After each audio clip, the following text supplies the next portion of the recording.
The Nazi regime was able to play on fears of Russian retribution for the evils inflicted by the Wehrmacht and the SS in the East, together with the anger and fear caused by Allied bombing, but the state terror against the German population also continued right up to Dönitz's final surrender. When in the autumn of 1944 partisan-type groupings emerged in Cologne made up of the Edelweiss pirates, escaped POWs, and foreign workers, the Gestapo, Wehrmacht, the SS and the Hitler Youth were all mobilized to destroy them. The rebellions by such groups of young people seemed relatively isolated from the old, established socialist and communist traditions of the working class, testament to how effectively the Nazis had driven those who held such ideas into isolation or small, sealed circles. 121. Among those sections of the officer corps and the old ruling class who had resented Hitler, the prospect of defeat led to the botched Stauffenberg bomb attack of July 1944. The conspirators included many implicated in serious war crimes on the Eastern Front. Stauffenberg, a member of the German officer corps, wanted the Reich restored to its 1916 borders plus the Sudetenland and Austria. The assassination attempt was followed by an attempted coup.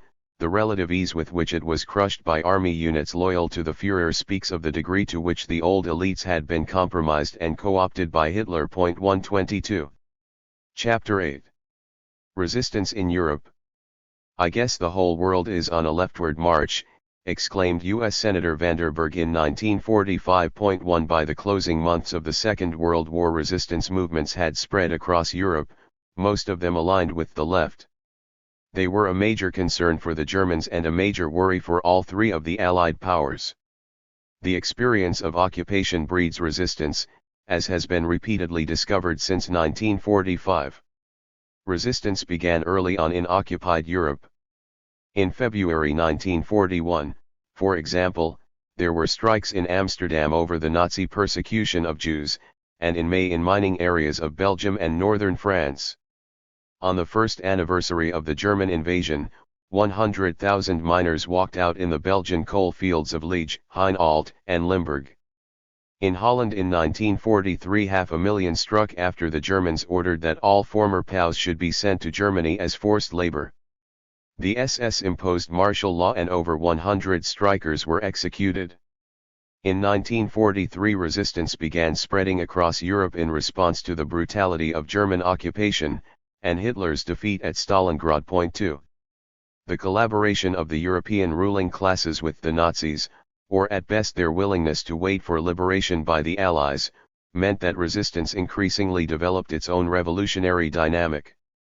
The electoralism of the social democratic parties made it difficult for them to organize effectively underground. As Eric Hobsbawm points out, faced with a fascist takeover or German occupation, social democratic parties tended to go into hibernation. 3. In some cases, the Social Democrats were prepared to collaborate with the Germans. In Denmark, the Social Democrats were in government at the time of the occupation and remained so until 1943. The main beneficiaries of this tendency were the communist parties, which in 4 crucial countries, Italy, France, Yugoslavia, and Greece, dominated the resistance. They had immense credibility because of their role in fighting fascism. In contrast, the Socialist Democrats were not able to survive the interwar repression in Italy and Greece, and in France they were tarnished by the involvement of so many of their leading figures with the Vichy regime. 4. The dynamism, heroism, and rootedness of the Communists meant they could quickly overcome the bitter taste left by their turn in 1939, following the Hitler-Stalin Pact, when they switched from supporting an anti-fascist war to advocating peace, before switching once more in June 1941 to full-scale support for Russia and its new ally, Britain. The Communist parties were better suited to resistance work than other parties because of their experience of underground work, their organization into a tight cell structure, and their internal discipline. They undoubtedly played a key role, and up to 60,000 French communists may have lost their lives in the resistance. 5. The Communist strategy post-June 1941 was a continuation of their Popular Front line following Hitler's victory in 1933. Then the French Communists had led the way in creating an anti-fascist alliance with the Socialists and Republicans, in which they limited their demands to the defense of the French Republic and agreed to desist from criticism of their partners. Following the German attack on Russia, the Communists became stridently nationalistic. The head of the Italian party, Palmiro Togliatti, broadcasting from Russia, appealed to Italians of all social conditions, including industrialists and businessmen whose trade had been damaged by the war. The communist-led Franksterers et partisans raised the slogan Chocken sun Boch.6. In Italy, France, and Greece, the communist parties themselves were not at first fully under the control of their leaders, who were in Moscow. Thérèse of France, Togliatti of Italy, and Zachariadis of Greece had to confront fast-growing parties which might not simply jump on Stalin's orders. They returned from Russia determined to bring their parties under tight control. Most party members believed that what their leaders said was designed to dupe the class enemy and that when the time was right they would make the revolution. In reality, the parties were starting on the road towards integration into parliamentary, establishment politics and into the respective national lives of their own states. As the historian Gabriel Kolko puts it, succinctly, the Russians were as committed to revolution as the West was to democracy. 7. Stalin saw that any revolutionary movement in Europe would clash with his own goals of securing a solid alliance with the United States and Britain, and control of Eastern Europe, goals that remained in place in the immediate aftermath of the war until the United States launched what would become known as the Cold War. Support for revolution abroad might also revive the revolutionary aspirations of the people of the USSR, which he feared. In May 1943, Stalin approved the dissolution of the Communist International, the body which had represented the goal of international workers' revolution. The specter of 1917-19, when working-class unrest had erupted into revolution at the close of the First World War, hovered over all the war leaders during the Second World War. The communist parties now strove to portray the resistance as essentially made up of nationalist movements and pledged to prioritize national unity among all anti-fascist forces. Yet many of those at the cutting edge of the fight did not fit into this picture. 8. Exiled Spanish Republicans in France and elsewhere continued to resist fascism. Some 10,000 died in German concentration camps, many having been taken from existing French camps and handed over to the Gestapo or Mussolini's OVRA. Hugh Thomas quotes a total of 25,000 Republicans killed fighting Hitler and Mussolini during the Second World War. Spanish Republicans were crucial to the French resistance and provided much of the resistance inside the concentration camps.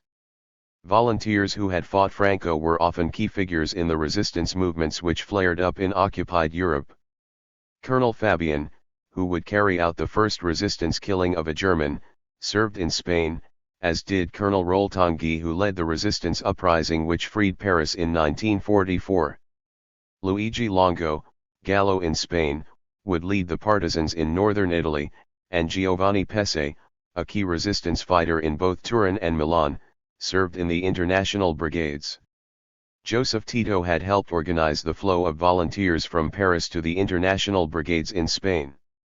He would lead the victorious Yugoslav resistance. The key military figure in the Albanian resistance, Mehmet Chihua, also fought in Spain. 9. Because of their strong communist associations, the European resistance movements and those among the Allies who wished to utilize them against the Germans were viewed with suspicion in London and Washington. In the autumn of 1942, British Foreign Minister Anthony Eden fumed about a very dangerous doctrine being promoted by the SO.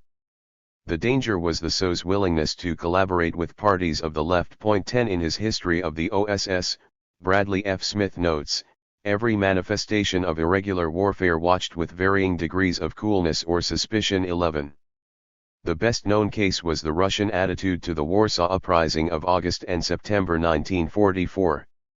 The Russian offensive in Belarus carried the Red Army to the river Vistula and to within 15 kilometers of Warsaw. German counterattacks halted their advance and allowed the Germans to hold the city. Stalin had assembled a Polish government in Lublin, the first major city liberated by the Red Army. Its legitimacy was contested by the exiled government in London. In addition, the Russians' proposal to move the country's borders westwards, rendering its eastern territories to the USSR, put them at odds with the British and Americans. The Polish Home Army, loyal to the London-based government, regarded the Russians as being as much their enemy as the Germans. There had already been clashes between them and the smaller communist-led People's Army. The latter were loyal to Stalin and prepared not just to see post-war Poland as part of the pro-Soviet bloc, but to surrender the territory in the east that Stalin was demanding, which was anathema to the government in exile in London and the Home Army. As the Red Army closed on the Polish border, it offered the Home Army conditions for cooperation. They included operational subordination of the Polish forces to the Soviet command locally and also beyond the Bug River, recognition of the Polish forces as a division under Polish authorities in Warsaw and London, the division to be absolutely free to maintain contact with them, a regular Polish division to be formed out of the existing Polish partisan detachments, no partisan activity in the rear of Soviet forces, full field equipment and armament for the Polish division to be supplied by the Soviet authorities. Point 12. The Home Army refused the terms unless they included recognition of Poland's pre-war boundaries. The Red Army was prepared to cooperate in combat with the Home Army as it advanced into Poland, but then demanded it either disband or be incorporated into the Polish units of the Red Army. Both the government in exile and the Home Army understood that they had to act in order to avoid this fate. On August 1 the Home Army launched an insurrection in Warsaw, seizing large parts of the city center but failing to take the 4 bridges over the Vistula, which could have provided a link to the Russians. The exiled Polish government in London approved the plan. They realized that if they did not mobilize the resistance against the Germans, Stalin would cast them as collaborators and exclude them from any say in how Poland was run. However, they did not tell the Russians of their plans. The British were given notice but ruled out a bombing operation in support of the insurgents, or the dispatch of a Polish paratroop brigade fighting under British command. Point 13. The Polish government believed the Germans would evacuate Warsaw. But the Wehrmacht had decided to hold the city, and now armored columns and SS units were sent in to reoccupy their positions. Polish fighters lacked sufficient small arms and ammunition. More crucially, they had no heavy weapons to repulse armor. They were able to seize the city center, but the Germans destroyed the city with artillery and carried out retaliations on the population. Warsaw was now key to the right flank of the German defense line. Point 14. The Russian advance had halted at the Vistula, but the Red Army was in touch with the resistance in the city and could have provided the aid it badly needed. Instead, on August 16 Stalin sent a letter to the exiled government's prime minister, denouncing the rising as a reckless adventure and breaking a Russian assurance given during talks in Moscow that arms would be provided to the insurgents. The British, after much urging, had sent flights to drop arms, often piloted by Polish airmen, but these were at the limit of the aircraft's range and were exposed to attack as they flew over German territory. Little reached the fighters in the city, and the flights were eventually ended after losses became too great. Churchill did urge Roosevelt on August 25 to press Stalin about permitting U.S. bombers flying into Soviet airfields to be allowed to drop arms into Warsaw, but Roosevelt refused, stating he was taking into account Uncle Jay's present attitude towards the relief of the underground forces in Warsaw. He cited current American conversations on the subject of the subsequent use of other Russian bases. These were bases in the Far East the Americans hoped to use against Japan. Point 15. When Stalin did allow the USAF use of airfields in eastern Poland to launch airdrops to Polish fighters in mid-September, the area of Warsaw held by the Home Army was so small most of the material dropped fell into German hands. Point 16. The Home Army was forced to surrender on October 2. Warsaw was reduced to rubble after Hitler ordered its destruction. The Red Army liberated the city 3 months later. All 3 Allied powers viewed the growing resistance forces with distrust. All 3 acted to limit their ambitions. This was true even in Germany as the war ended. Working-class organizations re-emerged, their ranks swollen by new activists. As Kalko notes of Germany in 1945, everywhere the Allied troops entered they found local left committees, running factories and municipalities which the owners and masters had deserted, via spontaneously created shop committees and councils. Some were old socialists and communists, many were new converts, but everywhere they moved to liberate concentration camp prisoners, organize food supplies and eradicate the old order. For the most part they scoffed at regular party doctrine and talked vaguely of new forms based on a united left, unlike that which had helped open the door to Hitler. 17. As the Allies entered German-occupied territories, all three powers acted in similar ways towards local resistance movements. Stalin was prepared to let 166,000 Poles die in the Warsaw Uprising. In Italy, at the close of 1944, Britain's Field Marshal Alexander broadcast openly on the radio saying Allied forces would advance no further that winter. It was a clear message to the Germans and their fascist allies that they could concentrate on anti-partisan operations, which they did. That winter was a hard one for the resistance. 18 Basil Davidson, a former British Special Forces liaison officer with the resistance in Liguria, said of the broadcast that it told the partisans to disband, and to the enemy to come up and finish them off while they were doing it. 19. Italy. Writing of Italy in 1945, Calco asks, with red banners and power in hand 150,000 armed men disappeared overnight, and the almost morbid fears of the English and Americans proved entirely chimerical. Why? 20. The answer lies in the politics which underlay this resistance movement. Popular resistance to fascism began early in Italy. In March 1943 some 100,000 workers struck in Turin, mainly at Fiat, and the end of the year saw further strikes in the city and in Genoa. 21 The mass strike and then the Allied invasion of Sicily 3 months later led to the king dismissing Mussolini, who was arrested as he quit the royal palace. The king appointed Marshal Badoglio, the conqueror of Ethiopia, as the new premier, who immediately ordered there should be no demonstrations. That did not stop people taking to the streets to remove fascist symbols, free prisoners, and take over newspaper offices to allow an anti-fascist press to appear. Such anti-fascist actions unnerved Churchill, who was staunch in his defense of the king and Badoglio, bemoaning to Roosevelt in August 1943, Italy turned red overnight.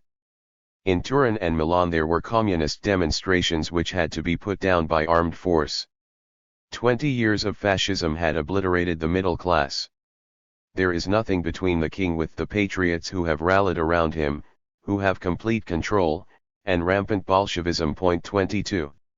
Almost immediately following the fall of Mussolini, Hitler ordered German forces to occupy most of the Italian peninsula, forming a front line south of Naples facing Allied forces moving north from Sicily. While the Germans controlled most of the country, the Allies set up an occupation zone in the far south, where the king and Badoglio fled when German troops neared Rome. The experience of occupation quickly led to the rise of the Italian resistance. In Naples the population rose up in September 1943, against food shortages imposed by the Germans, and drove the Wehrmacht from their city. 23 By the end of 1943 there were some 10,000 partisans in various formations. Most were simply keeping out of the way of German attempts to conscript them as forced labor. Calco writes that partisan formations were recruited largely from the working class and the poorer peasantry, the origins of over half of its members in the Piedmont. On the whole it was clear that precisely those classes whom the fascists had muzzled after 1921 were in command of the biggest part of the armed resistance, and that the basic tensions in Italian society that had existed before Mussolini were likely to re-emerge. 24. Partisan attacks on German and fascist forces developed throughout late 1943 and 1944. Easter 1944 saw 10,000 German and fascist troops attack the mountains south of Forli in Romagna, trapping and all but destroying the 1,000 resistance fighters of the 8th Garibaldi Brigade. 2 months later the German commander, Kesselring, told his commanders, "The fight against the partisans must be carried on with the utmost severity. I will protect any commander who exceeds our usual restraint in the choice and severity of the methods he adopts against the partisans." On June 29, 1944 German forces massacred 244 civilians in southern Tuscany.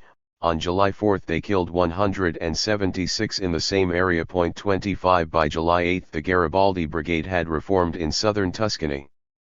Some 3,500 German and fascist troops were sent to destroy them, but this time the partisans withdrew, avoiding battle. The Nazis and fascists carried out reprisals against civilians, burning 20 houses and massacring 64 people, 19 of them under the age of 10.26. A month later, in the hills north of Lucca, in northern Tuscany, German forces evacuated civilians who had resisted an order to leave prior to an offensive against the partisans. The Germans applied methods refined in Russia, despite the partisans having withdrawn from the area.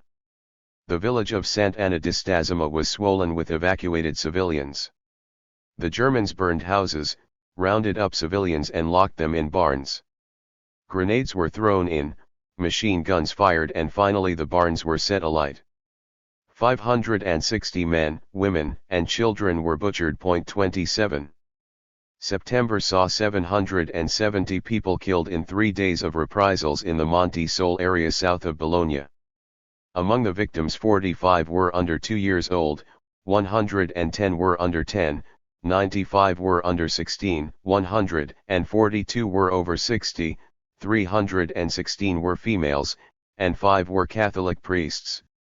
The operation destroyed the Stella Rossa partisan group, which until then had controlled the area. It was the worst German atrocity in Western Europe. 28 Many other massacres occurred as the Germans sought to liquidate the resistance, but the reprisals acted only to intensify it. Kesselring's intelligence office calculated that the partisans had killed 5,000 Axis soldiers between June and August 1944 and wounded or captured 50,000 more. Kesselring thought the figures too high. In any case, the proportion of casualties on the German side alone greatly exceeded the total partisan losses. 29. By the end of that summer, the resistance in northern Italy was holding down 14 German divisions.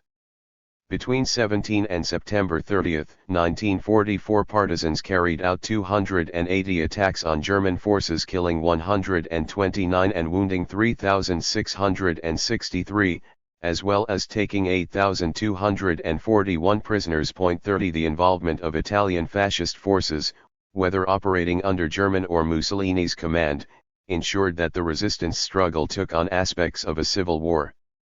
Nazi and fascist repression simply fueled support for the resistance and created the conditions for a radicalization of anti-fascist forces. The Republican Action Party moved sharply left and communist groups sprung up, often drawing on the party's revolutionary tradition prior to its virtual destruction within Italy by the fascists. But this was at odds with the direction of the leadership of the Communist Party. 31.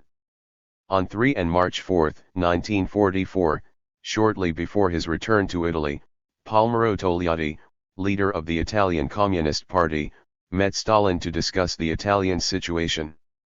Togliatti wrote a note summarizing Stalin's main points: the communists are even ready to participate in a government without the king's abdication, as condition that the actual government will take immediate action to prosecute a war to expel the Germans from the country. 32 A day later, Togliatti reported Stalin as saying, "The existence of two camps weakens the Italian people. This is an advantage for the English who want a weak Italy in the Mediterranean Sea. If the king goes against the Germans, there is no need to call for immediate abdication. The most important thing is the unity of the Italian people in the fight against the Germans for a strong independent Italy." Follow that line without making any reference to the Russians. 33. Stalin and Togliatti were uniting with the same king who had helped bring fascism to power and who had fled Rome along with Badoglio rather than resist the Germans. The vast majority of those in the resistance wanted an end to the monarchy. 34. When Togliatti arrived in Naples on April 1, he pledged to end a situation with, on the one hand, a government with power but no authority, and on the other hand, a popular movement with authority but no power. The obvious solution from any revolutionary point of view was to ensure the latter took power. But Togliatti's solution was that all the anti-fascist parties and the communists would support Badoglio's government if it presided over a truly effective war effort. 35 Togliatti also claimed that the Christian Democrats, at that time far from a major force, represented the country's middle classes and had a mass base among the peasantry, so that the communists, who represented the working class, had to forge unity with them above all else. The Allies and the Vatican were determined to build up the Christian Democrats as a pro-Western force, and now the Communists helped promote them to 36. Meanwhile, the British commander, Alexander, wrote of his concerns about the SO arming nearly 100,000 so-called patriots, warning that it will produce revolutionary situation unless we devise a system for immediately on the liberation of the territory, taking them into either our or the Italian army. 37. A month after Alexander's broadcast announcing that the Allied advance in northern Italy had halted for the winter, representatives of the northern resistance reached Rome to meet the Allied Commission running Italy. Against their better instincts they signed a pact whereby in return for money, food, and arms they recognized Allied authority and agreed to hand over control to Allied forces when they arrived. In other words, they agreed not to make a revolution. 38. In March 1945 Kesselring began secret negotiations with Alan Dulles, head of the OSS, who was based in Switzerland. The Germans offered to surrender so as to forestall a communist uprising or a Yugoslav advance into Italy. The Americans were prevented from making any agreement by furious protests from the Russians when they discovered what was going on. In late April the talks resumed with Russian observers present, and surrender terms were agreed. Alexander instructed the Germans to stay in position, to maintain law and order, and only to surrender to Allied troops. The resistance was not to be allowed to liberate northern Italy. 39. In the event the resistance took matters into their own hands, launching an uprising in Genoa on April 23, and going on to liberate all the great cities of the north, before Allied forces arrived. The National Liberation Committees held effective power. These were based on the anti-fascist parties, giving equal representation to the Christian Democrats, the Communists, and the Action Party, despite a huge majority of partisans identifying with the latter two parties. The Communists ensured that the CLNs disarmed the resistance fighters and then dissolved themselves. As Minister of Justice, Togliatti agreed to an effective amnesty for all but the very worst fascists, to the restoration of the independence of the judiciary, and to a law which allowed ex-partisans to be tried for crimes against the state, Mussolini's State. 40. As reprisals took place against fascists, Togliatti told communists in Emilia, one of the hot spots, that, in the north, the party must fight all forms of illegality. To guarantee the elections will take place in the next 3 or 4 months, we must keep order through the actions of the party. This is especially important in the Emilia province, where illegal acts were most serious. You in Emilia have nowadays a special responsibility. You must give us the assurance that if there will be struggles they will unfold under our leadership. 41.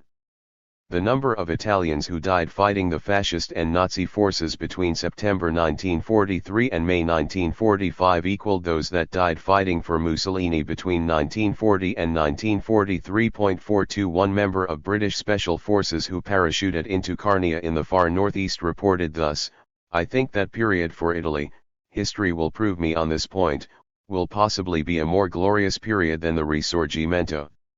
That's what I feel." The sacrifices made by the youngsters, instinctively they would throw away their lives. What we gave the partisans was not very much, we gave them a few arms, and a few blankets, and a few canned goods, and that's all they got, plus their guts and ours. 43. France. Events similar to those in Italy were unfolding in France. Food shortages had provoked riots during the winter of 1940-41 and continued into the next winter. There were already class divisions apparent in attitudes towards Vichy and the German occupation, as the historian of pre-war and wartime France, Julian Jackson, outlines. Early in 1941, the prefect of the Lot noted that collaboration was supported by the bourgeoisie, the peasants showed no open hostility, and the workers were against it. In December of the same year, the prefect of the Limoges region reported, very striking hostility to the government from most workers, small farmers, small shopkeepers, and artisans, unreserved support from big business and big shopkeepers, magistrates, and notables. 44. Jackson notes the indecent haste of big business in securing contracts from the Germans and that business circles sympathized with its social values. By the end of 1941, 7,000 businesses were producing directly to meet German orders, and that figure had doubled by 1944.45. The establishment was heavily compromised by its support for Vichy. Even the minority who opposed Pétain's capitulation were content to simply wait for an Allied invasion.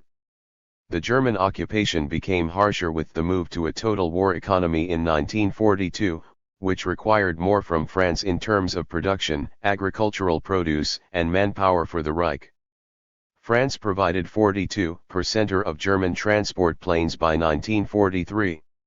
The extermination program against the Jews began in 1942 and was extended to France. Collaboration now meant complete involvement in the Third Reich and its program of mass murder. The Germans relied heavily on Vichy's security forces to maintain order in France. Between May 1942 and May 1943, some 16,000 communists and Gaullists were arrested by French police working in close cooperation with the Germans. During 1942, 36,802 Jews were rounded up and sent to the death camps by French police. 46 Under Vichy, 650,000 French civilian workers were compulsorily enlisted to Germany, 30,000 French were shot as hostages or as resistors, and another 60,000 were deported to German concentration camps. 47. Real wage levels in the Paris region had fallen to nearly half their 1939 value by the end of 1943. That began to translate into industrial discontent. In the Nord-Pas-de-Calais region, 39,000 miners struck in October 1943 and won increased wages, despite the usual arrests and deportations. The fact that the German authorities worked closely with the employers during the strike helped breed resistance to the occupation. Miners made up 47% of those arrested in the area during the occupation, with other manual workers making up 29% and the unemployed 12%. 4/5 of manual workers and almost 1/2 of all resistors were in communist organized groups. 48. Armed resistance began on August 21, 1941, when a young German naval officer on his way to work was shot dead at the Barbes-Rochecoart metro station on the edge of Paris's Montmartre district. The killing, the first such assassination, was carried out by a 22-year-old communist veteran of the Spanish Civil War, Pierre Georges, better known by his codename, Colonel Fabien.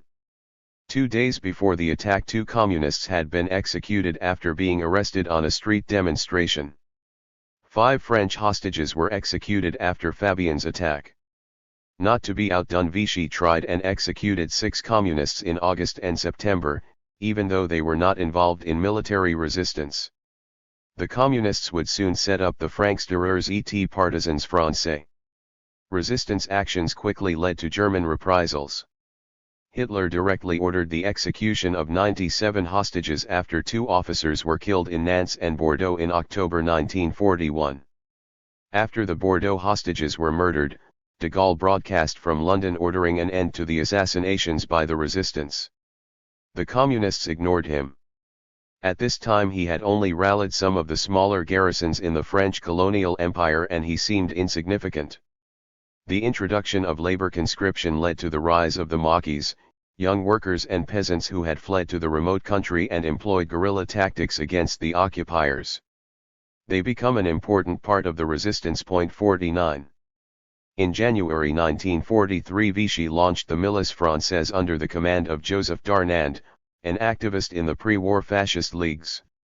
Recruits pledged to fight against democracy, against Gaullist insurrection and against Jewish leprosy. 50. At first the Germans were reluctant to provide any French force with arms, even the milice. The militia quickly found itself suffering casualties at the hands of the resistance. In October, Darnand swore allegiance to Hitler and enrolled in the Waffen-SS. Arms then followed. 51. In May 1943 the Communists joined with the Socialist and Radical parties, the largest union federation, the CGT, and other groups to create a National Council of the Resistance. Its authority was not recognized by de Gaulle, in exile in London then Algiers. The Gaullists and the Communists both talked in nationalist terms. The significant difference was that the Gaullists generally followed a policy of waiting for the Allies to arrive, while the Communists prosecuted armed attacks on the Germans and their allies. By October 1943 the Communist FTP could rely on 12,000 activists across France. Beyond them were thousands more involved in distributing resistance material. In the canton there were 10 active sympathizers for each fighter. Arms were few, however, despite Allied promises. 52. At the close of the First World War, the Russian revolutionaries had stressed the need to fight the main enemy, the ruling class at home, to reject chauvinism and to build fraternization among the opposing forces facing each other in the trenches. The French communists claimed to be followers of Lenin, but their actions flew in the face of what he had argued, as they wrapped themselves in the tricolor and used nationalist rhetoric. In contrast to the communists, the tiny forces of the French Trotskyists were able to engage in limited but significant work of fraternization with occupying German soldiers. As Ian Burkle points out, in terms of sheer quantity the PCF distributed far more propaganda aimed at German troops.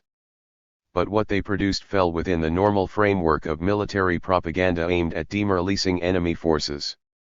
For the Trotskyists, however, German workers in uniform were to be perceived, not as an object of a military tactic, but as part of the subject of revolutionary change. A paper aimed at German soldiers, Arbeiter und Soldat, was produced by a young German Trotskyist, Paul Weidlin, and distributed in Paris and especially in Brest. 53. In 1943 the Gestapo raided a meeting in Brest. 17 German soldiers and a French Trotskyist, Robert Cruity, were shot. In July 1944 Weidlin was arrested by the Gestapo, tortured and left for dead. He was taken to hospital, but the Gestapo found him and this time succeeded in killing him. Undermining the morale of the German forces was no easy matter and made harder by the fact that none of the Allies, including Russia, had any interest in fomenting dissent among Germans, whether in uniform or not. 54. The British and the Americans had different attitudes towards France. The former wanted to rebuild France as a power in the post-war world, but one owing its allegiance to Britain. Accordingly they had recognized the exiled General Charles de Gaulle as leader of the Free French. Washington distrusted de Gaulle and was less keen on restoring French power. Until the eve of the invasion of France they looked to winning the support of senior figures associated with Pétain's puppet regime in Vichy. For his part, de Gaulle was determined to play off all the Allied powers in order to create a strong, independent France. That increasingly depended on bringing the internal resistance to heel. De Gaulle's Free French movement relied largely on colonial troops from the minority of French overseas territories that had rallied to him, but was officered by military men appalled by both Vichy and the communist-led resistance. They had no faith in guerrilla warfare, pinning their hopes instead on French forces playing a powerful role in an Allied invasion of France. 55. De Gaulle was soon to prove his worth to the Allies. In September 1943 there was a popular uprising on the island of Corsica involving resistance forces and Italian troops who joined them after Mussolini's fall. Together they defeated the Germans, forcing them to quit the island. De Gaulle's Free French forces arrived from Algeria and abolished the liberation committees that were running the island. By the summer of 1944 the Americans and British needed someone to do the same in mainland France. Washington swallowed its qualms about de Gaulle. The US and the British would allow him to gain control of the country at the expense of the left. 56. The Allies believed some 3 million people might aid their invasion effort in some way. This included 800,000 workers in communist-led unions who could disrupt transport and other services. By the end of May 1944, a week before the D-Day landings, the Allies estimated there were some 500,000 potential resistance fighters in France, but there was a chronic shortage of arms and ammunition. In Lyon 4,000 resistors had just 150 weapons. In Paris 16,000 had just 600.57.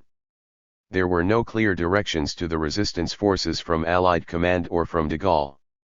In a number of areas the Gaullist secret army, often led by former regular officers, had developed plans to take over swathes of territory in expectation of a prompt Allied arrival.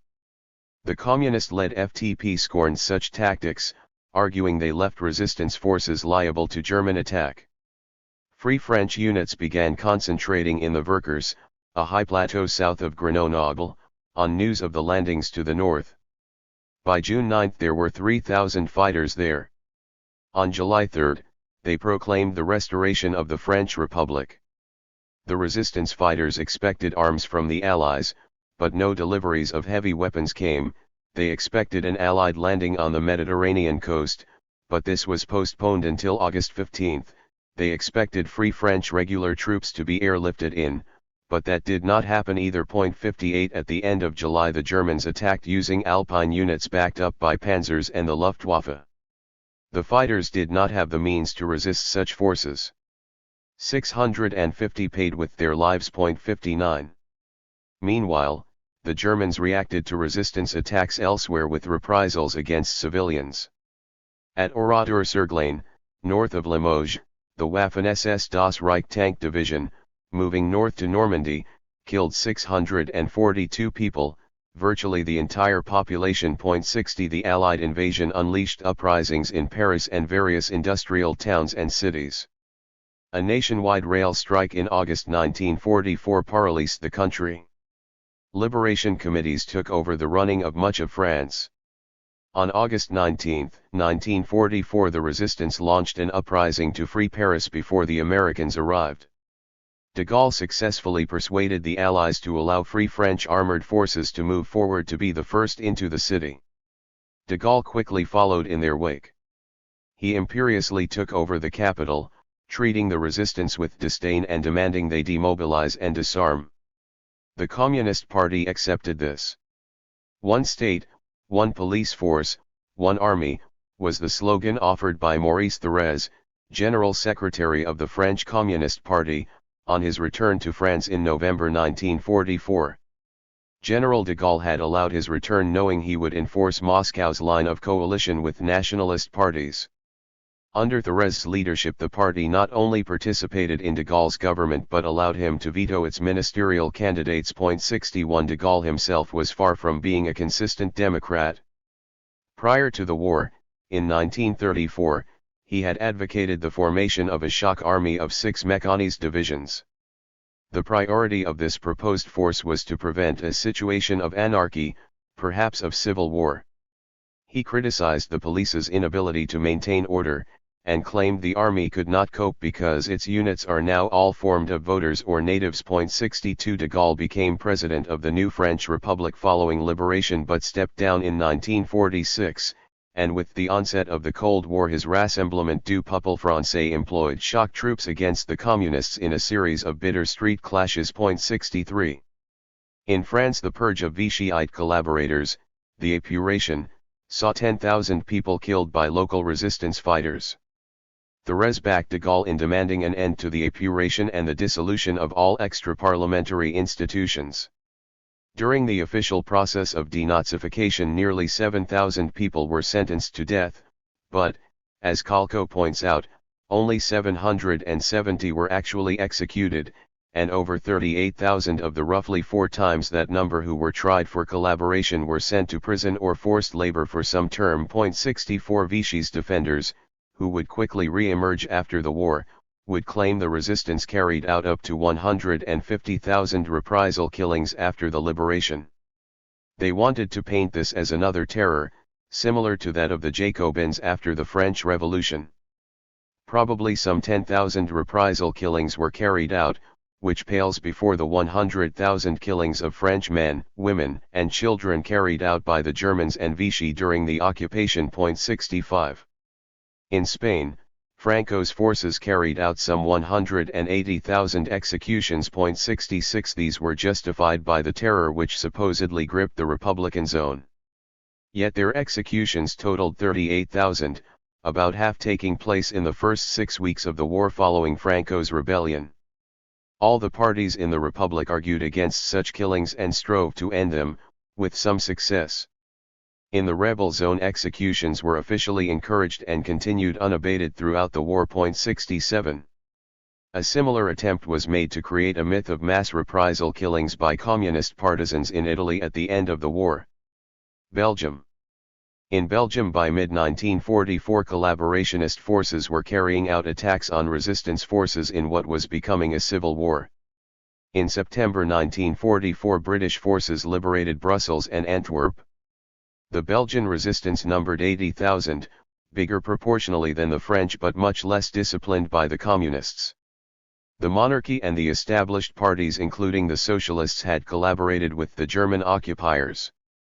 Nevertheless these were the very forces put in government by the Allies. Despite instructions from Eisenhower and their own leaders to disarm, the resistance fighters kept their weapons. They did not trust the new administration. They called a demonstration in central Brussels on November 25. Belgian troops occupied the city's Grand Place, with British tanks and troops in support. When the demonstrators tried to enter the square, troops opened fire, killing 35. A general strike was immediately called. Churchill warned the House of Commons that the revolution was underway. 68 However, the Communists and their allies soon gained control and called the strike off, entering the government in the interests of the common war effort. 69 Once again the working class were championing democratic change, which meant ousting the politicians who had worked for the occupiers, but found themselves opposed by the Allies and the Communist Party, acting in accord with Russian diplomatic needs. Greece. Churchill had remarked to Anthony Eden in the summer of 1940 that only one major prize, Greece, could now be won by British arms alone. 70 Yet by late 1944 the Greek Communist-led People's Liberation Army, ELIS, claimed control of 3/4 of the country. 71 Prior to the war Greece was ruled by the royalist, pro-German Marxist dictatorship. The official political structures were polarist between republicans and royalists, themselves subdivided into a myriad of factions. Marxist's sympathies for Germany did not prevent Hitler sending in a German invasion force to bail out Mussolini's botched invasion in 1941. After the invasion, King George II fled first to Crete and then on to Cairo, and Greek politicians, whether royalist or republican, began vying for favors from the German and Italian occupiers. Nominally a right-wing Greek government ruled from Athens, but it was a puppet of the occupiers. Companies like Krupps and IG Farben followed close on the tails of the Wehrmacht, and a Krupps agent, seconded to the army, could soon report that, during the period 1 to 10 May 1941 in Athens, the entire output of Greek mines of pyrites, iron ore, chrome, nickel, magnesite, manganese, bauxite, and gold was obtained for Germany on a long-term basis. 72. German occupation produced familiar results: famine, inflation, and expropriation, all of which led to a profound sense of alienation and tore apart the existing structures of Greek society. 73 In the winter of 1941-42 the daily diet in Athens and on the Greek islands fell to between 600 and 800 calories, less than half the recommended amount. But this situation also produced another familiar pattern, the growth of popular resistance, which bypassed the old established parties as it flowed leftwards.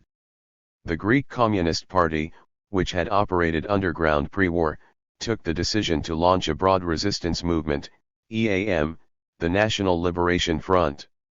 In April 1942 wildcat strikes forced the Germans to distribute food and then to release those strikers who had been arrested. In February 1943 students began street protests against the conscription of civilian labor for work in Germany.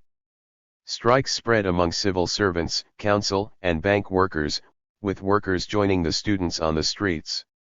On March 5 EAM called a mass protest in central Athens with 7,000 heeding the call. Greek police opened fire. 5 protesters died. The next day there was an effective general strike. The Greek collaborationist regime was forced to announce that no one would be conscripted to work in Germany. By the summer of 1943 EAM's armed wing, ELIS, the Greek People's Liberation Army, began carrying out attacks on occupying forces, winning control of parts of northern Greece and the Peloponnese. Historian Mark Mazur quotes a figure of 17,000 guerrilla fighters in the late spring of that year, the vast majority affiliated to ELIS. 74. The success of the Yugoslav partisans and the presence of the Red Army in Bulgaria and Hungary threatened to cut off the German occupation forces in Greece. The Germans decided to withdraw northwards towards Croatia. Reacting to the news in September that the Red Army had entered Bulgaria, Eden telegraphed Churchill arguing, "Even if they do not penetrate into Greek territory, their presence in the Balkans is bound to produce strong political reactions." He added that unless British forces entered the region soon, the influence of Great Britain will suffer seriously. 75. In one of the most extraordinary episodes of the war, in November 1943, a British SO officer stationed in Greece travelled to Athens to meet the head of the German field police to discuss possible collaboration against Russian forces if they reached Greece. Officially, the British agent was acting on his own initiative, but his superior officer, with whom he was in radio contact, was sacked. The documentation regarding this affair remains closed. 76. Britain was the power designated to deal with Greece. An exiled Greek army was based in Egypt, but in March 1944 it mutinied in protest at the monarchy's refusal to promote active resistance and in support of the inclusion of EAM in the government. British forces dealt harshly with the mutineers, putting 20,000 in prisoner of war camps. Greece was of strategic importance to Britain.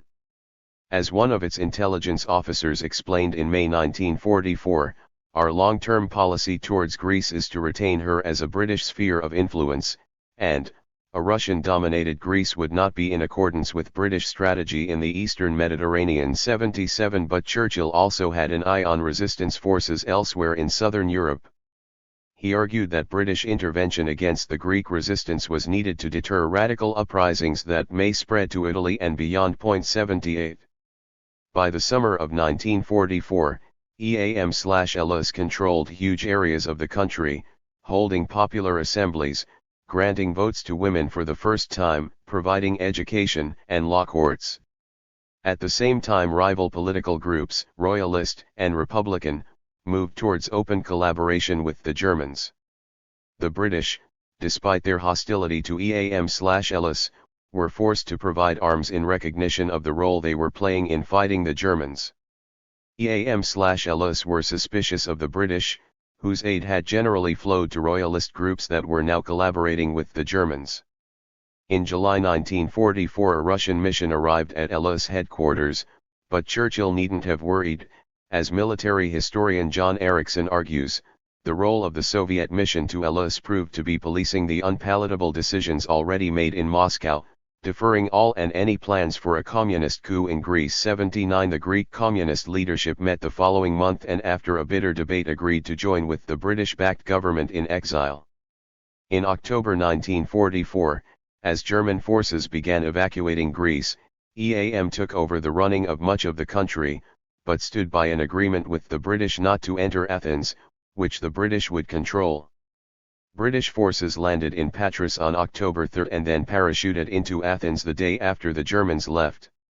As British troop numbers built up, it was clear they were there not to fight the Germans, who had already left the country, but to prevent EAM taking power. 80.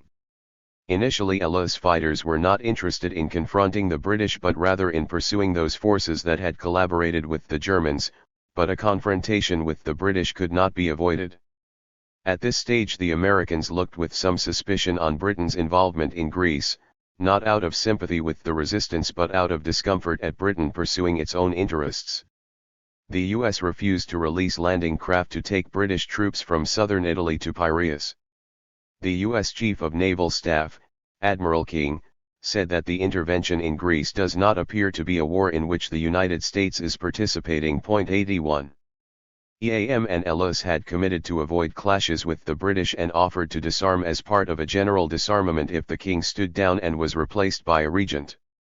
The dominant force in EAM/LS, the Communist Party, was clear that in line with Churchill and Stalin's negotiations, the country fell within the British sphere of influence.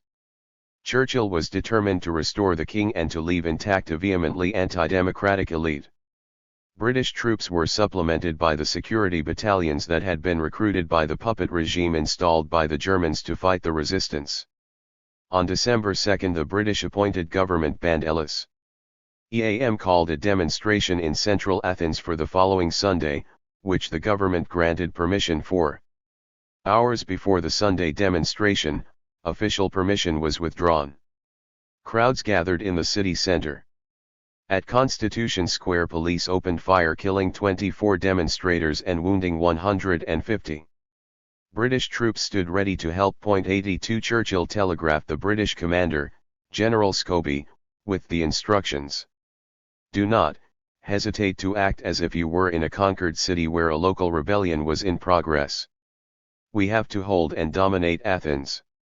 It would be a great thing for you to succeed in this without bloodshed if possible, but also with bloodshed if necessary." 83 Ella's troops set off for Athens and 16,000 British troops were quickly cut off with little food. Spitfires and Beaufighters strafed working-class suburbs. The British suffered a major blow when Ella's fighters took their HQ and main air base at Kifisia, on December 19, 1944, with the capture of many British prisoners. 84 The British feared military defeat, with Field Marshal Alexander warning of a first-class disaster. 85 Churchill arrived in Athens at Christmas 1944 and had to be driven in a tank, wearing a steel helmet, to a conference with a motley crew of Greek politicians and clerics. As the discussions began, British snipers were at the windows as incoming fire hit the building. Churchill described the scene as intensely dramatic. 86 His presence in Athens summed up Britain's position in the war, where the American and Soviet principals stared at large-scale maps, moving vast armies this way and that, engaged in a struggle for mastery in the broad geopolitical sense.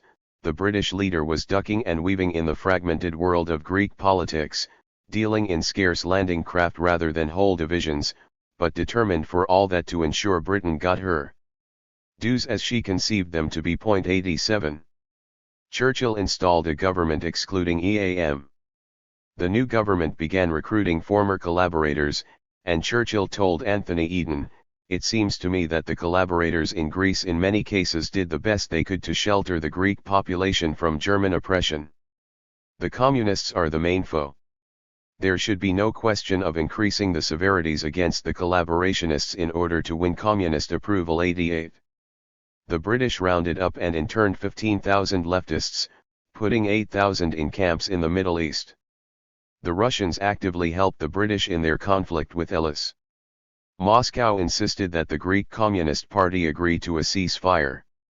At the Yalta summit, Stalin told Churchill he had no criticism of British policy in Greece, he simply wanted news of the situation.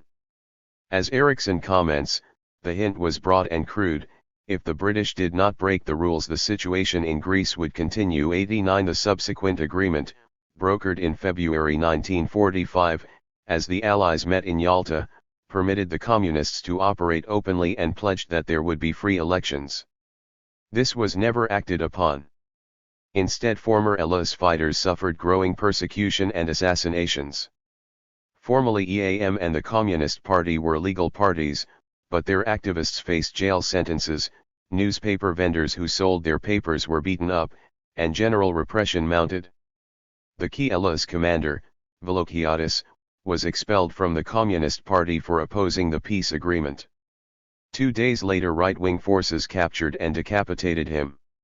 It was widely believed he had been betrayed by his former comrades. Elis fighters began slipping back into the mountains to avoid arrest and harassment, attempting to wage a new guerrilla civil war, which they lost. 90 The British claimed that EAM/Elis wished to take control of Greece and create a Soviet-style regime. Yet the resistance had controlled the country in October 1944 and could have prevented British forces arriving. Similarly, in December 1944 they had held Athens in their hand but agreed voluntarily to withdraw, leaving British forces in control. Regarding Stalin's attitude to the Greek communists, Ericsson writes, Stalin's grand strategy did not admit of much generosity towards his communist associates if they stood in the way of the accommodation he saw temporarily with his major partners in the alliance. Over Poland he chose to use the communists as wedges to force accommodation on his terms. In Greece they became prime instruments in implementing the bargain with the British at the cost of all their hopes for a takeover, and over Yugoslavia Stalin showed himself highly suspicious of the uncompromising attitude of the partisan leadership. 91. Churchill himself admitted that the alliance with Stalin was key to stemming revolutionary movements in Western Europe. At this time, every country that is liberated or converted by our victories is seething with communists. All are linked together, and only our influence with Russia prevents their activity stimulating this movement, deadly as I conceive it to peace and also to the freedom of mankind. 92. At the Potsdam Conference in August 1945, both the Americans and the Russians were prepared to point to the lack of democracy in Greece to discomfort the British, but that was as far as their concern went. The U.S. ambassador sent a report to his country's delegation highlighting the deficiencies of present Greek regional administrative and judicial procedure, for the civil liberties of leftists and Slavophones, and fingering the National Guard, many of whom had served as gendarmes under both Metaxas and the Germans. 93. He concluded that foreign troops were needed to maintain order. Molotov circulated a note criticizing repression and calling for an agreement guaranteeing EAM legal status to be honored. That was as far as the Russians went. 94. Elections in 1946 were so badly rigged that the Communists refused to take part, and clashes developed into a full-scale civil war.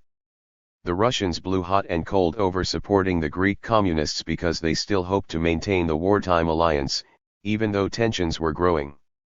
In February 1947, the British could no longer afford the cost of sustaining the right-wing regime and passed the task on to the Americans, who by now were determined to stop what they perceived as a communist takeover. By the start of 1947, the Communists were weaker and more isolated than they had been in 1944. Their leaders insisted on holding fixed lines in the northern mountains, allowing the royalist forces to use bombing and US-supplied napalm against them. As Mazur argues, ultimately the KKE got the worst of both worlds. Its half-hearted commitment to legalism frustrated many activists inside the party without removing the suspicion of its bourgeois opponents. 95. He also points out, regarding claims that the Communists were out to seize power, that, on the contrary, what evidence there is suggests the KKE, insofar as its divided leadership was capable of any decisions at all in the absence of a clear lead from Moscow, had decided not to seize power at a time when it easily could have done so. 96. The apparent success of Churchill's intervention in Greece had an impact on British politics. For a further 10 years Britain believed itself still to be the key player in the Mediterranean. In 1956, after the Egyptian President Nasser nationalised the Suez Canal, Churchill's coup in Greece was held up as an example to follow by those urging Anthony Eden to invade Egypt to retake the Suez Canal.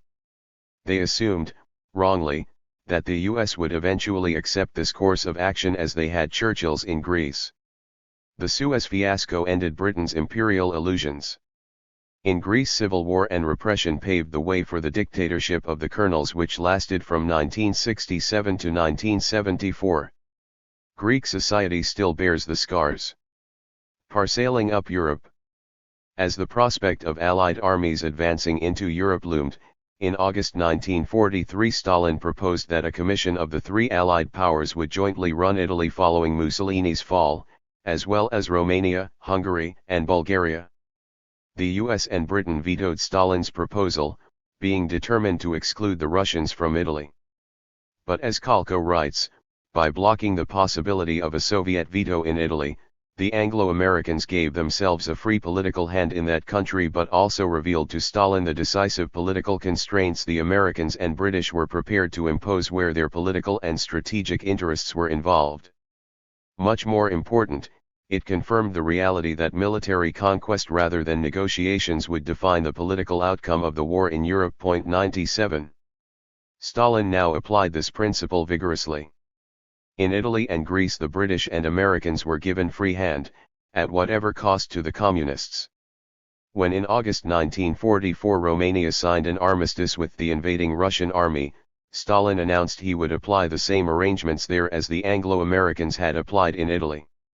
Both Western powers were excluded from any say over the running of Romania and by extension Bulgaria and Hungary, which lay on the Russians' line of advance. 98.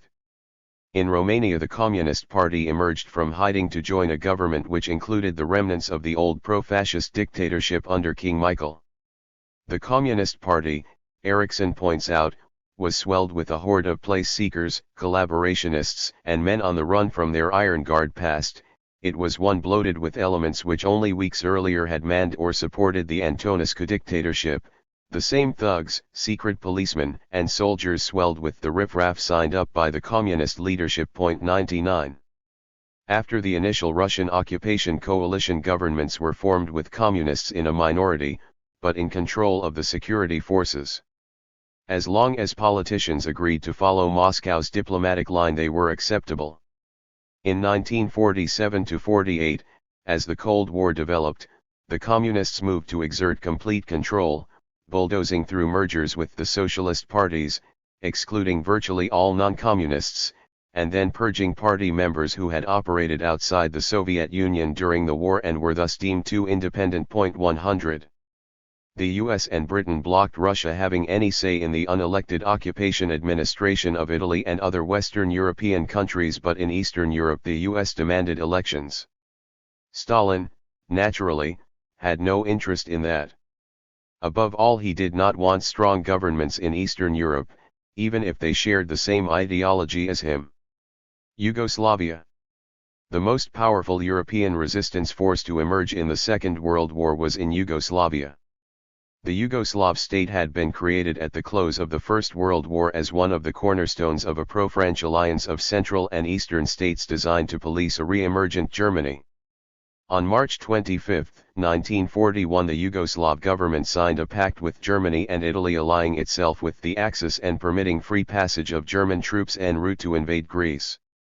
2 days later, military officers staged a coup in Belgrade, ousting that government and deposing the pro-German regent, Prince Paul, and replacing him with 17-year-old King Peter II.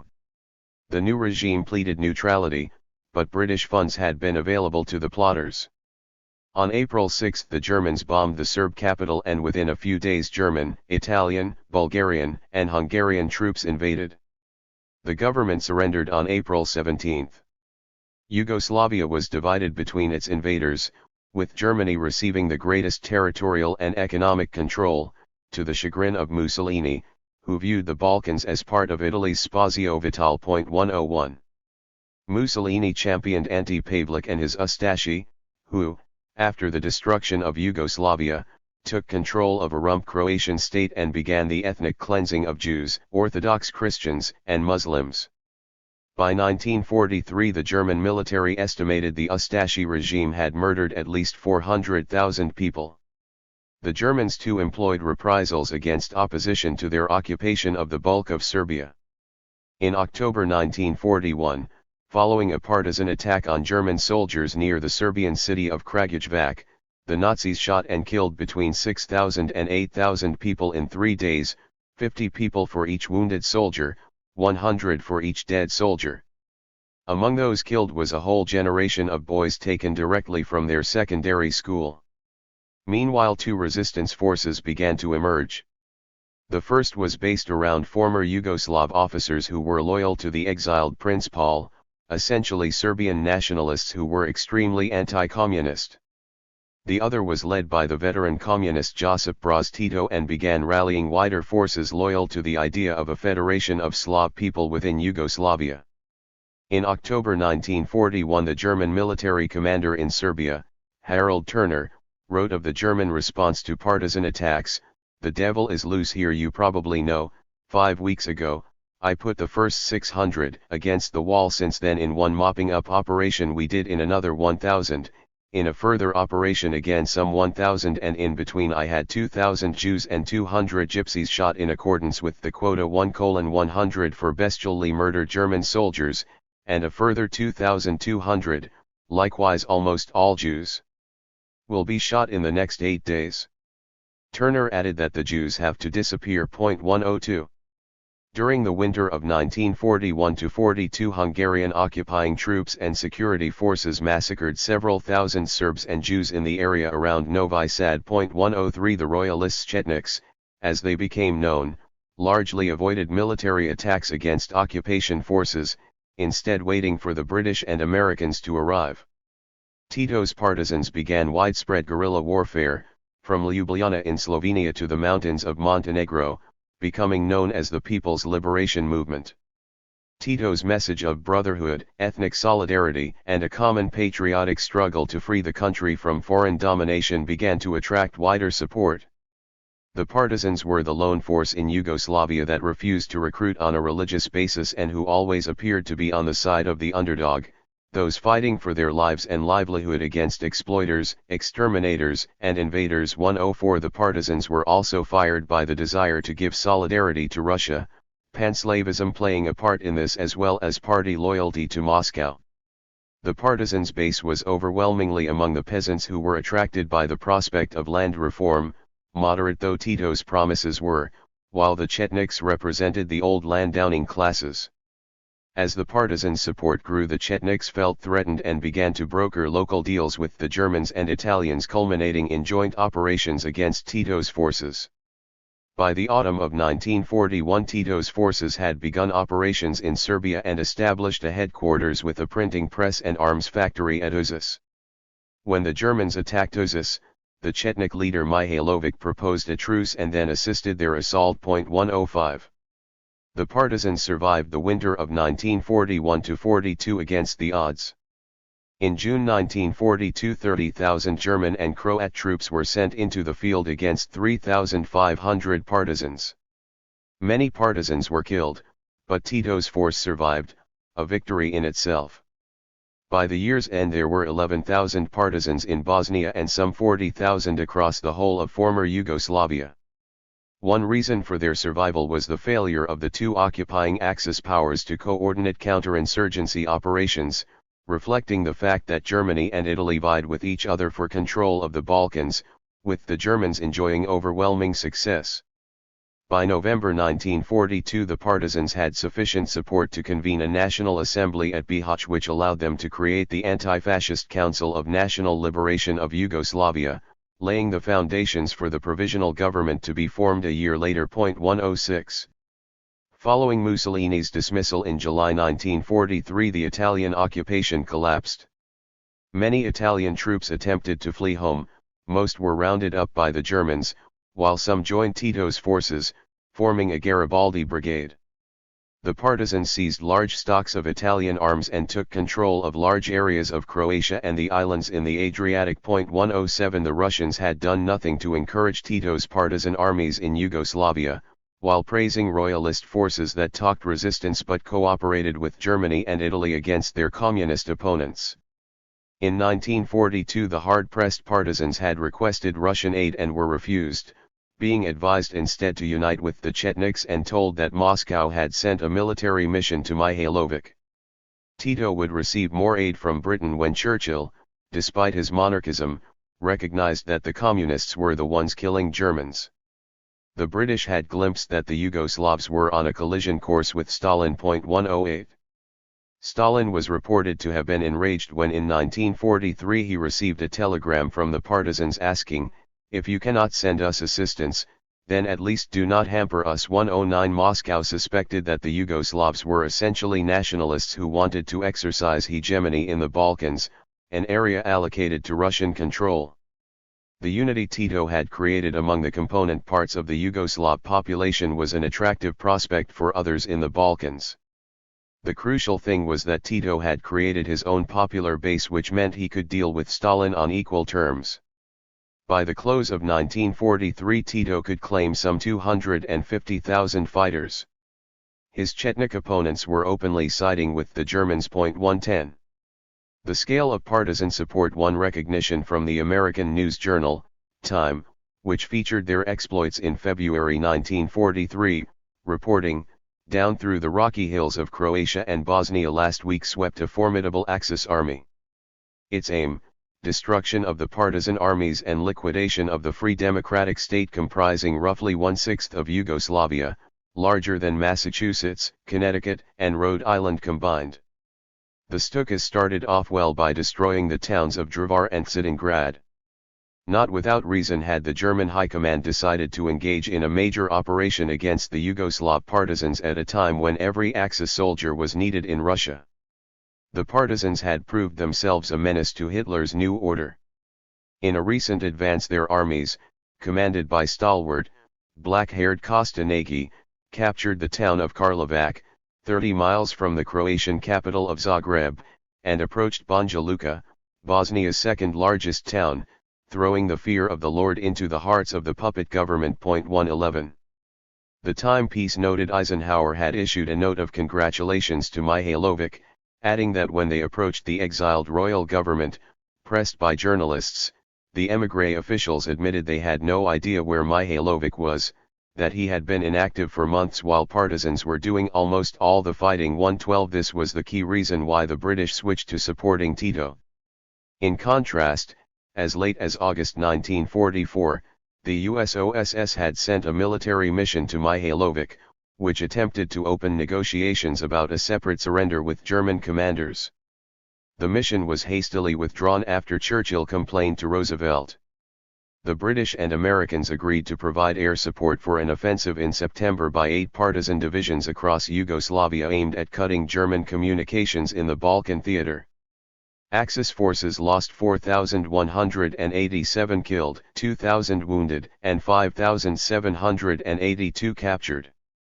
By the autumn of 1944 the Yugoslav partisans had liberated much of the country and had defeated a final German offensive against them, estimating German losses at 43,000. The partisans were holding down 21 German divisions, equal to the German force confronting the Allied armies in Italy. 113. 2 million women joined the National Liberation Movement. According to the official figures issued post-war, out of 800,000 fighters, 100,000 were women, 70% of the guerrillas were under the age of 20, all nationalities were represented, and the majority were from peasant backgrounds. 114. As the Red Army neared Serbia, Tito flew to Moscow to meet Stalin in September 1944. He told Churchill's representative to the partisans that he needed to repair relations with the Russian dictator. He also sought to determine the status of the Russian forces entering the country. The meeting saw the two leaders clash, but Tito secured Stalin's agreement that the Yugoslavs could run their country and that the Red Army would quit Yugoslavia once it was cleared of German forces. The Red Army helped take Belgrade, treated the civilian population with contempt and then went on its way, leaving renewed tensions between Belgrade and Moscow. Tito was aware that Moscow was trying to subvert his supporters and to secure control over Yugoslav intelligence and military forces. Later the Yugoslav leader simply ignored a statement from the three Allied leaders issued from Yalta that he should include non-collaborationist right-wingers in his government. All of this would later erupt into a dramatic break with Stalin. 115. Albania. The Yugoslav partisans played a crucial role in the development of the Albanian resistance, first against the Italians and then the Germans, although this would later be denied by the post-war Enver Hoxha regime, which sided with Moscow in the Tito-Stalin split. Albania had declared itself independent from the Ottoman Empire in 1912. Much of the country was occupied by the Italians during the First World War, but they failed to secure annexation during the Versailles negotiations. The country was woefully underdeveloped and deeply divided. Ahmet Zog, who ruled interwar Albania first as prime minister, then as president, and finally as King Zog, was forced by the onset of the Great Depression to beg for a loan from Mussolini. Under its terms, Italy assumed effective control of Albania's foreign policy and awarded itself the right to intervene in its internal affairs. Not content with that, Mussolini annexed the country in 1939. There was little resistance and Zog fled into exile. 116. The Italians had no real support in the country and the economy deteriorated. By 1942 Italian control was effectively restricted to the towns and cities. At this stage the resistance bands were localized and based round particular influential families. The Albanian Communist Party was effectively founded in November 1941 after the intervention of Yugoslav emissaries united disparate factions. 15 people were present at the inaugural meeting, which elected a central committee and chose Enver Hoxha as the party's general secretary. He has been described as a nationalist first, then a Stalinist communist, and finally as an intellectual. 117 The Communists helped launch the National Liberation Movement, whose partisans began large-scale operations against the Italians, spurred on by the Red Army's victory at Stalingrad. By June 1943 it claimed 10,000 partisans in 30 bands and 20 divisions. 118. The Italian collapse in the summer of 1943 led to the Germans occupying Albania to secure communications with Greece.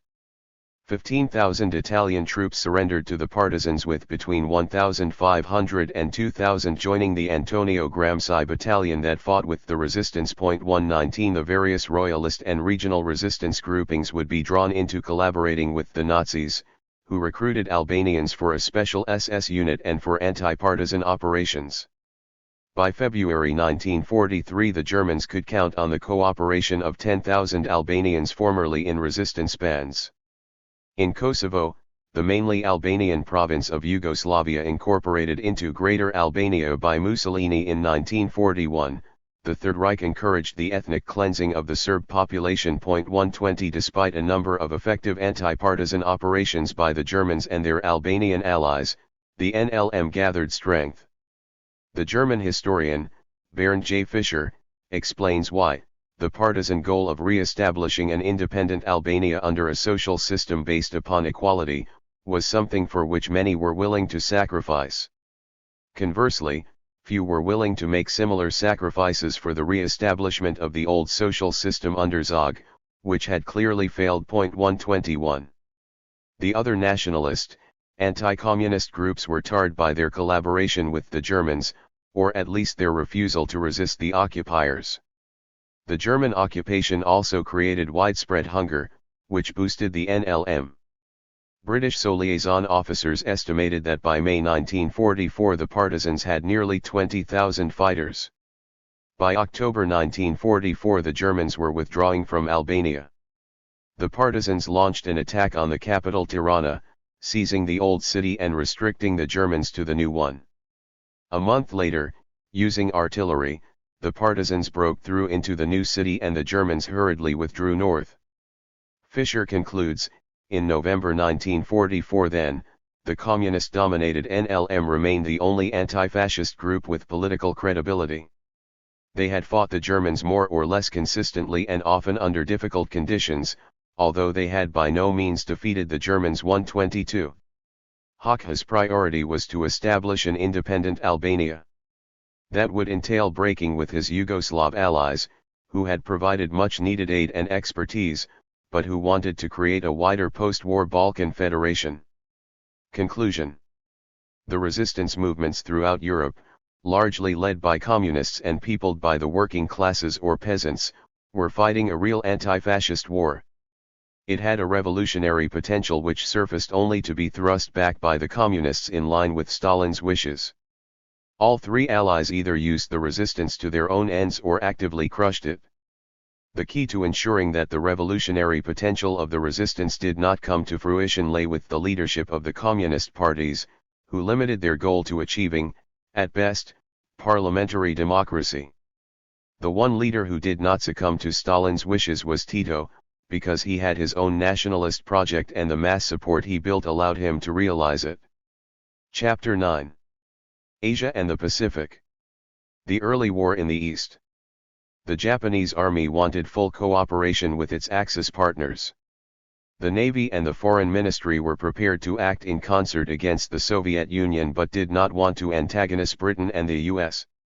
The Hitler-Stalin pact cast a shadow over the army, allowing the Navy and the Foreign Ministry to attempt to improve relations with London and Washington.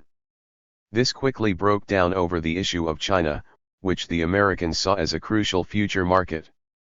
Already on July 26, 1939 the U.S. had served notice on Japan that it would not renew the 28-year-old commercial treaty between the two countries.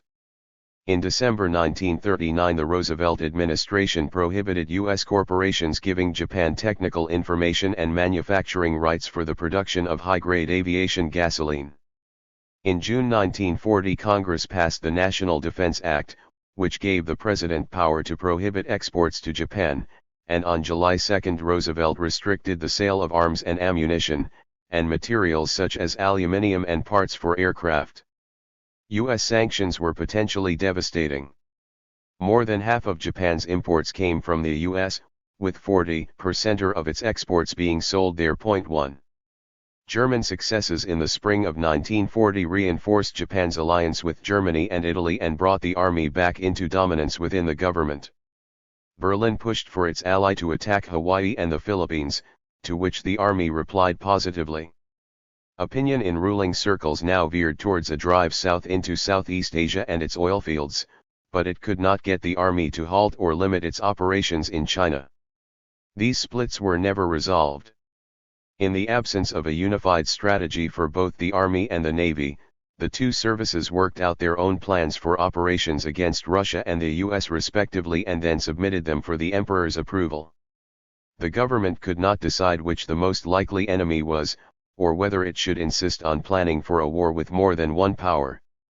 This meant it was unable to establish priorities regarding military spending. Planning for a war against Russia required strengthening the army while a war against the US required a bigger navy. This did not stop Japanese military and ruling circles believing that swift military blows could win them a vast empire. The old colonial empires were clearly not in a strong position. Japan began testing the waters. In April 1939 two Chinese nationalists, operating out of the British-held concession port of Tianjin, assassinated a Japanese official. The local British administration refused to hand over the two men, so the Japanese blockaded the city and demanded a British withdrawal from it. The British could do nothing. Naval forces earmarked for any confrontation in the Far East were needed in the Mediterranean or nearer home to face Germany and Italy. The Japanese began strip-searching British citizens entering or leaving the city.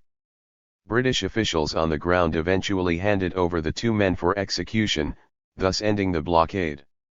Despite occasional rhetoric against European imperialism, Japan was engaged in its own imperial expansion and would treat fellow Asians in ways just as brutal as the European colonial powers.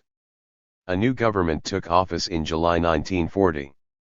Even before the first full cabinet meeting, the four principal ministers, the Premier, Prince Convoy, War Minister Hideki Tojo, Navy Minister Zengo Yashida, and Foreign Minister Yasuke Matsuoka, agreed that Japan's main objective was the establishment of a new order in East Asia, known as the Greater East Asia Co-Prosperity Sphere.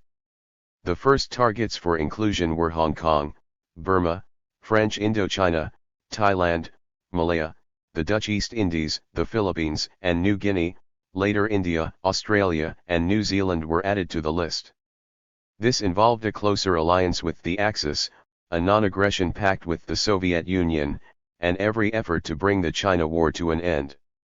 Any nation that opposed this program was the enemy of Japan. Despite its title, the co-prosperity sphere involved a racist hierarchy in which Japan's superior culture, a synthesis of East and West, presided over a series of other cultures akin to it but deemed inferior. Marriages between Japanese citizens and other races were restricted on the grounds that they would weaken Japan's unique fusion. Plans were laid to settle 12 million Japanese in Korea, Indochina, the Philippines, Australia, and New Zealand, where they would occupy a dominant position. Meanwhile, the Japanese army in China suffered a rude awakening in July 1940 when the Communists' 8th Route Army launched the 100 Regiments Offensive. The Japanese held the Communists in low esteem and had little intelligence about them, but more than 20,000 Japanese were killed in sporadic battles.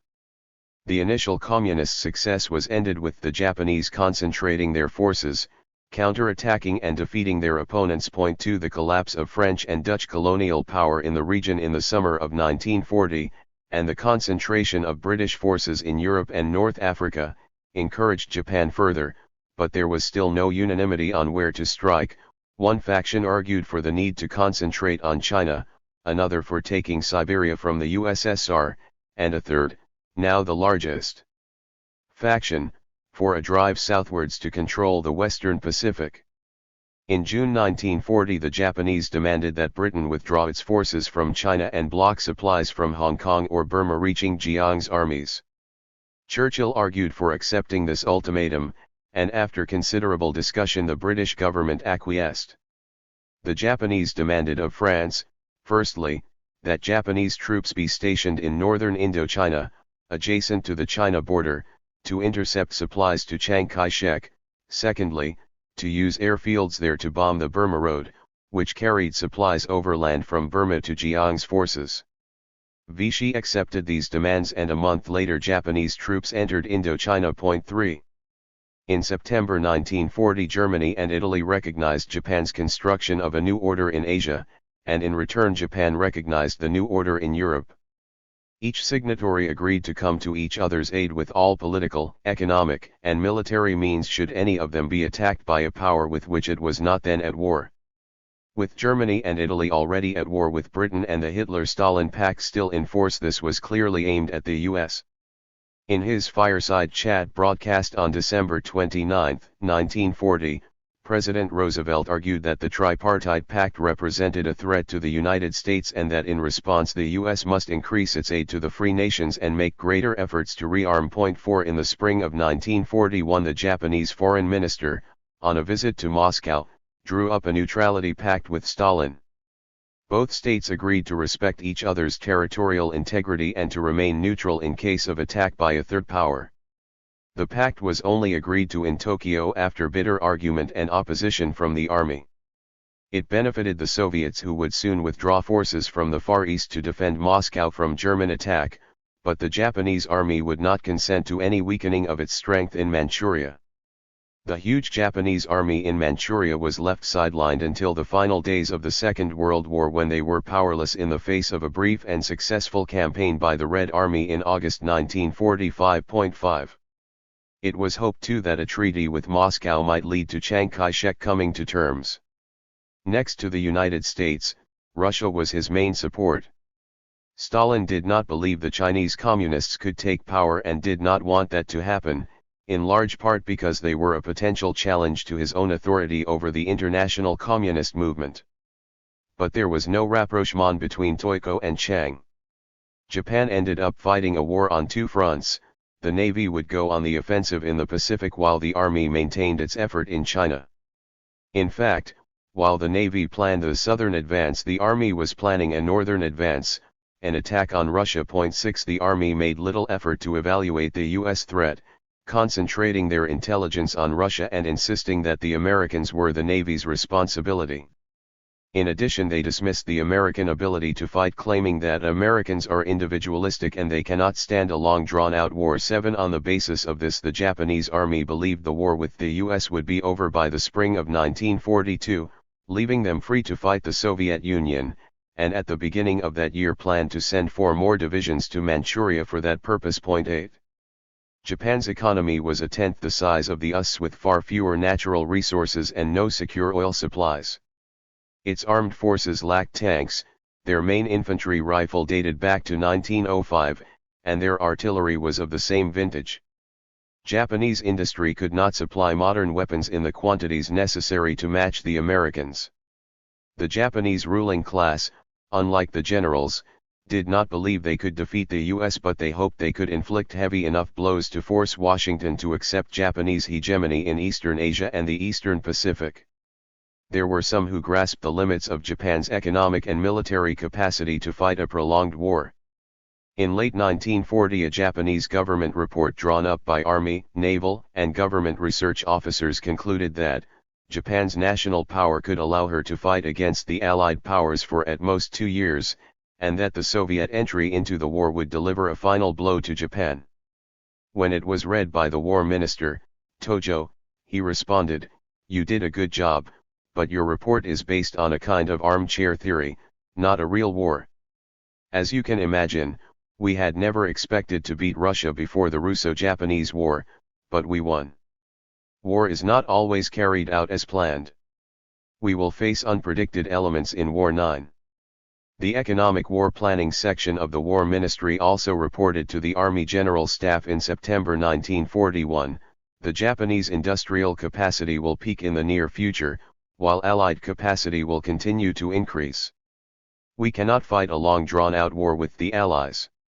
Marshal Hajime Sugiyama, the Chief of Staff of the Imperial Japanese Army said, "The report is perfect and there is no room to argue. But the report is against our national policy." He ordered that the report be burnt. 10. As John W. Dower argues, the various factions of the Japanese ruling class saw themselves threatened by truly alarming developments: political chaos, economically crippling anti-Japanese boycotts in China and internal communist revolts there, together with American and European protectionist policies, global trends towards autarkic bloc economies and coercive Western policies. In the months prior to Pearl Harbor. 11 Japan was at a crossroads. The United States increasingly saw the rivalry with Japan as a clash between an autarkic model of capital accumulation and the US open-door policy, the precursor of what today is called globalization. It was the outbreak of war between China and Japan in 1937, which convinced American observers that Tokyo was aiming for autarky. For the next 2 years the American administration groped towards a response to this growing threat. For nearly another year, it engaged in a program of cautious pressure against Tokyo. Finally, in increased frustration it commenced 18 months of economic Cold War ended only by the Imperial Navy's attack on Pearl Harbor. 12. In July 1941 Roosevelt ordered all Japanese assets in the U.S. to be frozen and, crucially, stopped all oil exports to Japan. The New York Times described it as the most drastic blow short of war. 13 The U.S. was joined in this boycott by Britain and the Dutch. Japan faced being cut off from 90% of its oil supplies. In response, the Japanese government agreed on a southward advance aimed at British and Dutch colonial possessions. But there was no coordinated Army-Navy policy. As one former Navy minister explained regarding military operations, if the Chief of the Army General Staff says that we will do this, that is the end of it, and as far as the Navy operations are concerned, if the Chief of the Navy General Staff says we will do this, that fixes it, and should there develop difference of opinion between the two chiefs, then nothing can be accomplished. 14. In August 1941 Navy and Army planners clashed over Japan's strategic priorities. The Navy favored a step-by-step advance from the Philippines to Borneo, then Java, Sumatra, and Malaya. The Army favored the early seizure of Malaya, bypassing the Philippines, thus delaying war with the U.S. Unable to agree on either of these options, they went for simultaneous attacks along the two axes. This would create serious problems of coordination and timing and a dangerous dispersion of forces. At this time an attack on Pearl Harbor was not considered. In October 1941 negotiations with Washington effectively ended when the U.S. demanded Japanese withdrawal from China. The ensuing crisis in Tokyo led to the fall of the government and its replacement by an administration dominated by the military under General Tojo. The Japanese set a deadline for a conclusion to the negotiations with Washington, November 25. On November 20 the Japanese suggested a temporary agreement while talks were extended for another 3 months. Roosevelt rejected this. On November 26 the U.S. Secretary of State, Cordell Hull, delivered the final Allied proposal demanding the withdrawal of all Japanese forces from Indochina and China. Sato was informed of the note and commented on the 29th, reading the proposal, "It was far more belligerent than we had expected. Now we decided to wage war against the United States." Togo was shocked by the proposal because of the gap between his expectation of U.S. appeasement and the harsh terms of the Hull note, and gave up his diplomatic talks with the United States. 15. The Japanese naval commander, Admiral Isoroku Yamamoto, had no illusions about the potential power of the U.S. The Navy's assessment was that in 1941 it would have 70% of the US naval power and this would decline to 50% in 1943 and 30% in 1944. Asked about the chances of success against the Americans he replied, "If I am told to fight, I shall run wild for the first 6 months, but I have absolutely no confidence for the second or third year. 16 He was aware that in June 1941 naval intelligence estimated that Japan's oil stockpile was about 620 million barrels, which would be consumed within 2 years. More than 80% of Japanese oil imports depended on the United States, but these imports were banned in August 1941. Put simply, Japan would run out of oil by the end of 1943. 17. Yamamoto had already submitted a plan for an attack on Pearl Harbor, arguing that the success of the southward drive depended on the destruction of the American fleet. He failed to convince his colleagues and threatened to resign from the Navy. His threat overcame his colleagues' resistance. In mid-October the Navy General Staff accepted his plan for a surprise carrier-based attack on Pearl Harbor and incorporated it into the larger plan for war. On November 26 the Japanese task force charged with attacking Pearl Harbor set sail. In the event the U.S. aircraft carriers were at sea when the attack happened on December 7 and the oil storage units were not hit. The attack did not destroy U.S. naval power in the region. Pacific Theater of War at March 1942. After Pearl Harbor, Washington portrayed Japan as the first evil empire. In reality, Japan was still an industrializing country when it went to war in 1941. It would find that the U.S., even when prioritizing the war in Europe, could easily dwarf its military efforts. War in the Pacific. The immediate cause of the spread of the war to the Pacific Theater was the Japanese attack on the U.S. Pacific Fleet's base at Pearl Harbor in Hawaii in December 1941, but as we have seen, Japan was already long at war in China and had occupied France's colonies in Indochina. The attack on Pearl Harbor was immediately followed by attacks on British-controlled Malaya, the US-controlled Philippines and, after their fall, Dutch-controlled Indonesia. The United States, Britain, and the forces loyal to the Dutch government in exile, together with the Indian Army, Australia, and New Zealand, were all now at war with Japan. Japanese strategy was aimed at neutralizing American striking power in the Pacific, the U.S. Pacific Fleet at Pearl Harbor and the U.S. Far East Air Force in the Philippines, and then moving southward and westwards to occupy Malaya, Indonesia, the Philippines, Wake Island, Guam, the Gilbert Islands, Thailand, and Burma. Once in control of these areas, the Japanese intended to establish a defensive perimeter in the western Pacific. The hope was that the U.S. would wear itself out in frontal assaults against this perimeter and ultimately would accept a negotiated peace, leaving Japan in possession of most of its conquests. The initial part of this plan was highly successful. The opening campaigns of the Pacific War saw Japanese forces register successes as spectacular as those of Germany between 1939 and 1941, as will be detailed below. In December 1940 the Germans handed over a captured document sent by sea from the British Chief of Staff in London to the British Commander-in-Chief in the Far East, in which he said Hong Kong and Thailand were indefensible.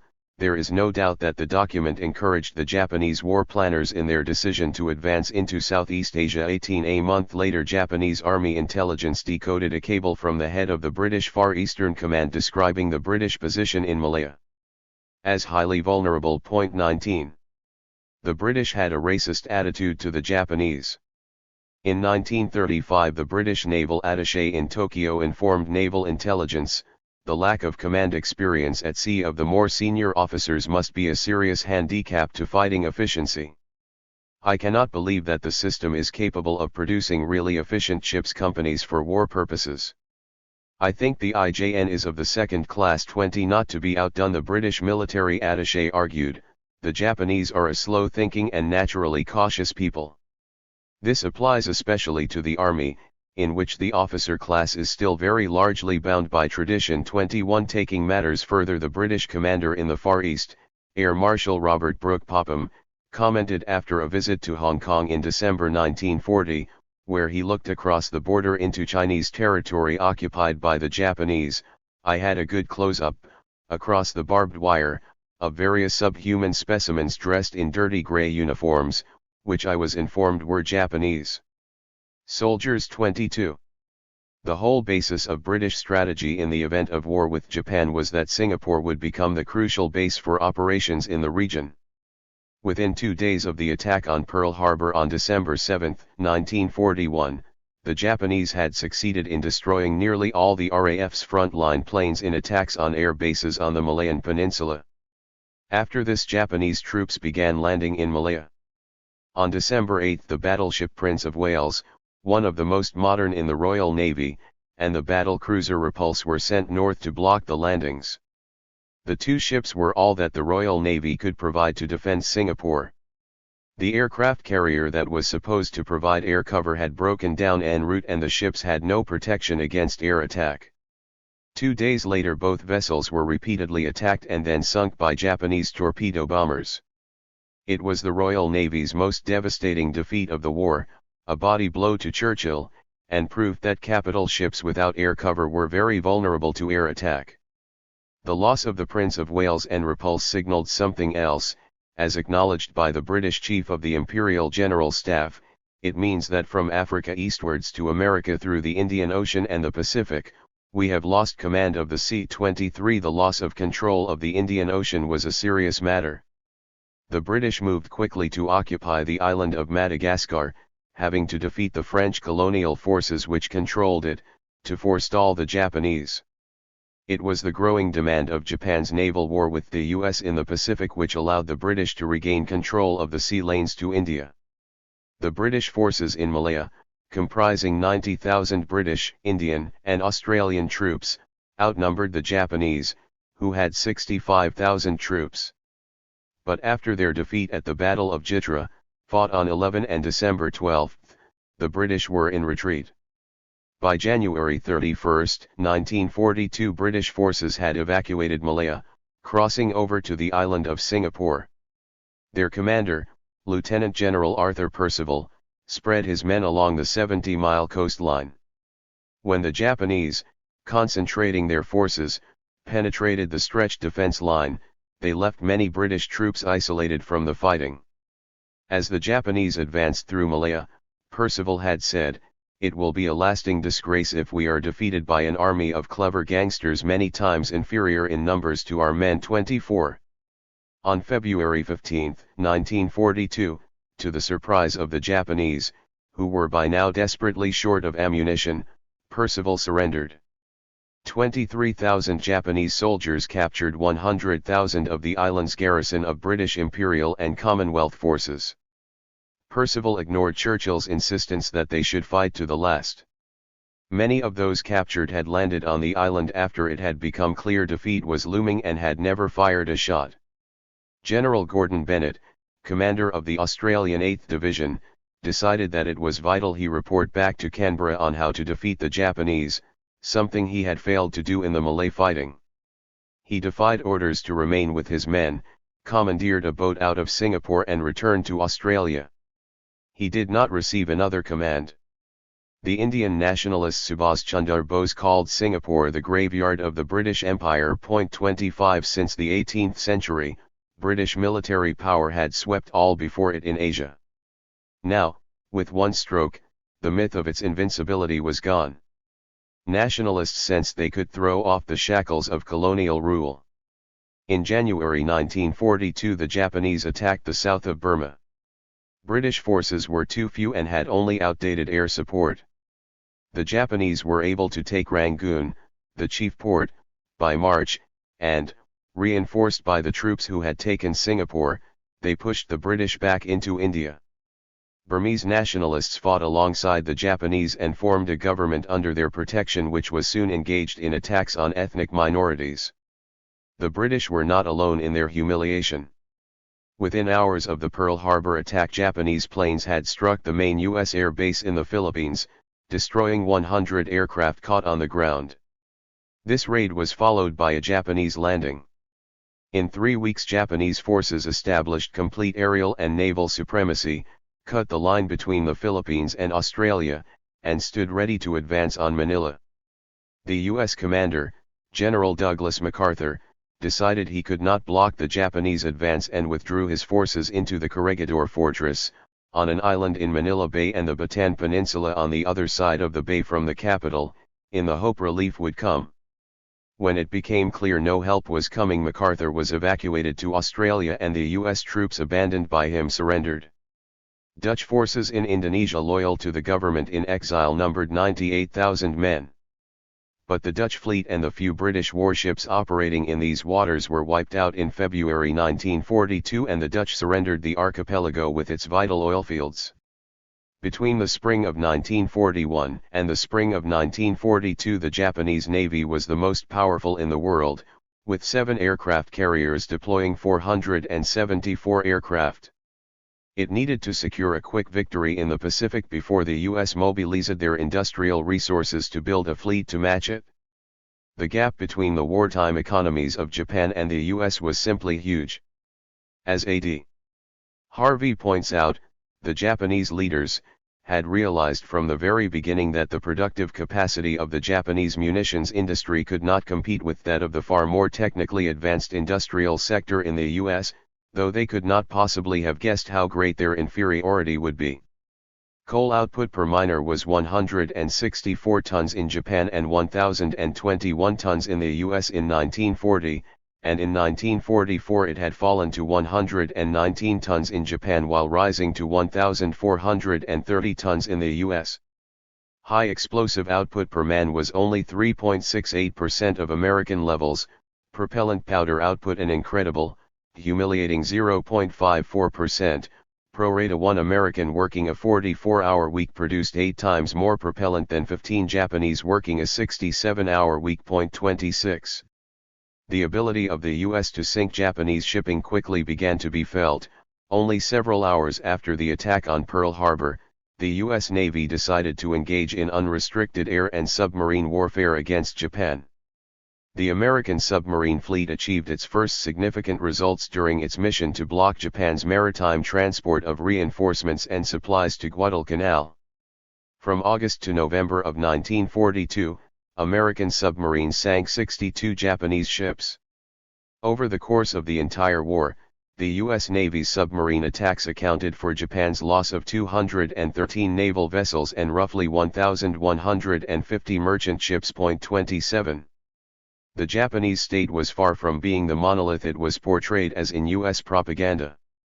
The Japanese army had placed one of its leading lights, General Hideki Tojo, as premier from October 1941 to August 1944, but he could not manage a ruling class divided 4 ways between army, navy, civilian government, and huge business combines, the Zaibatsu.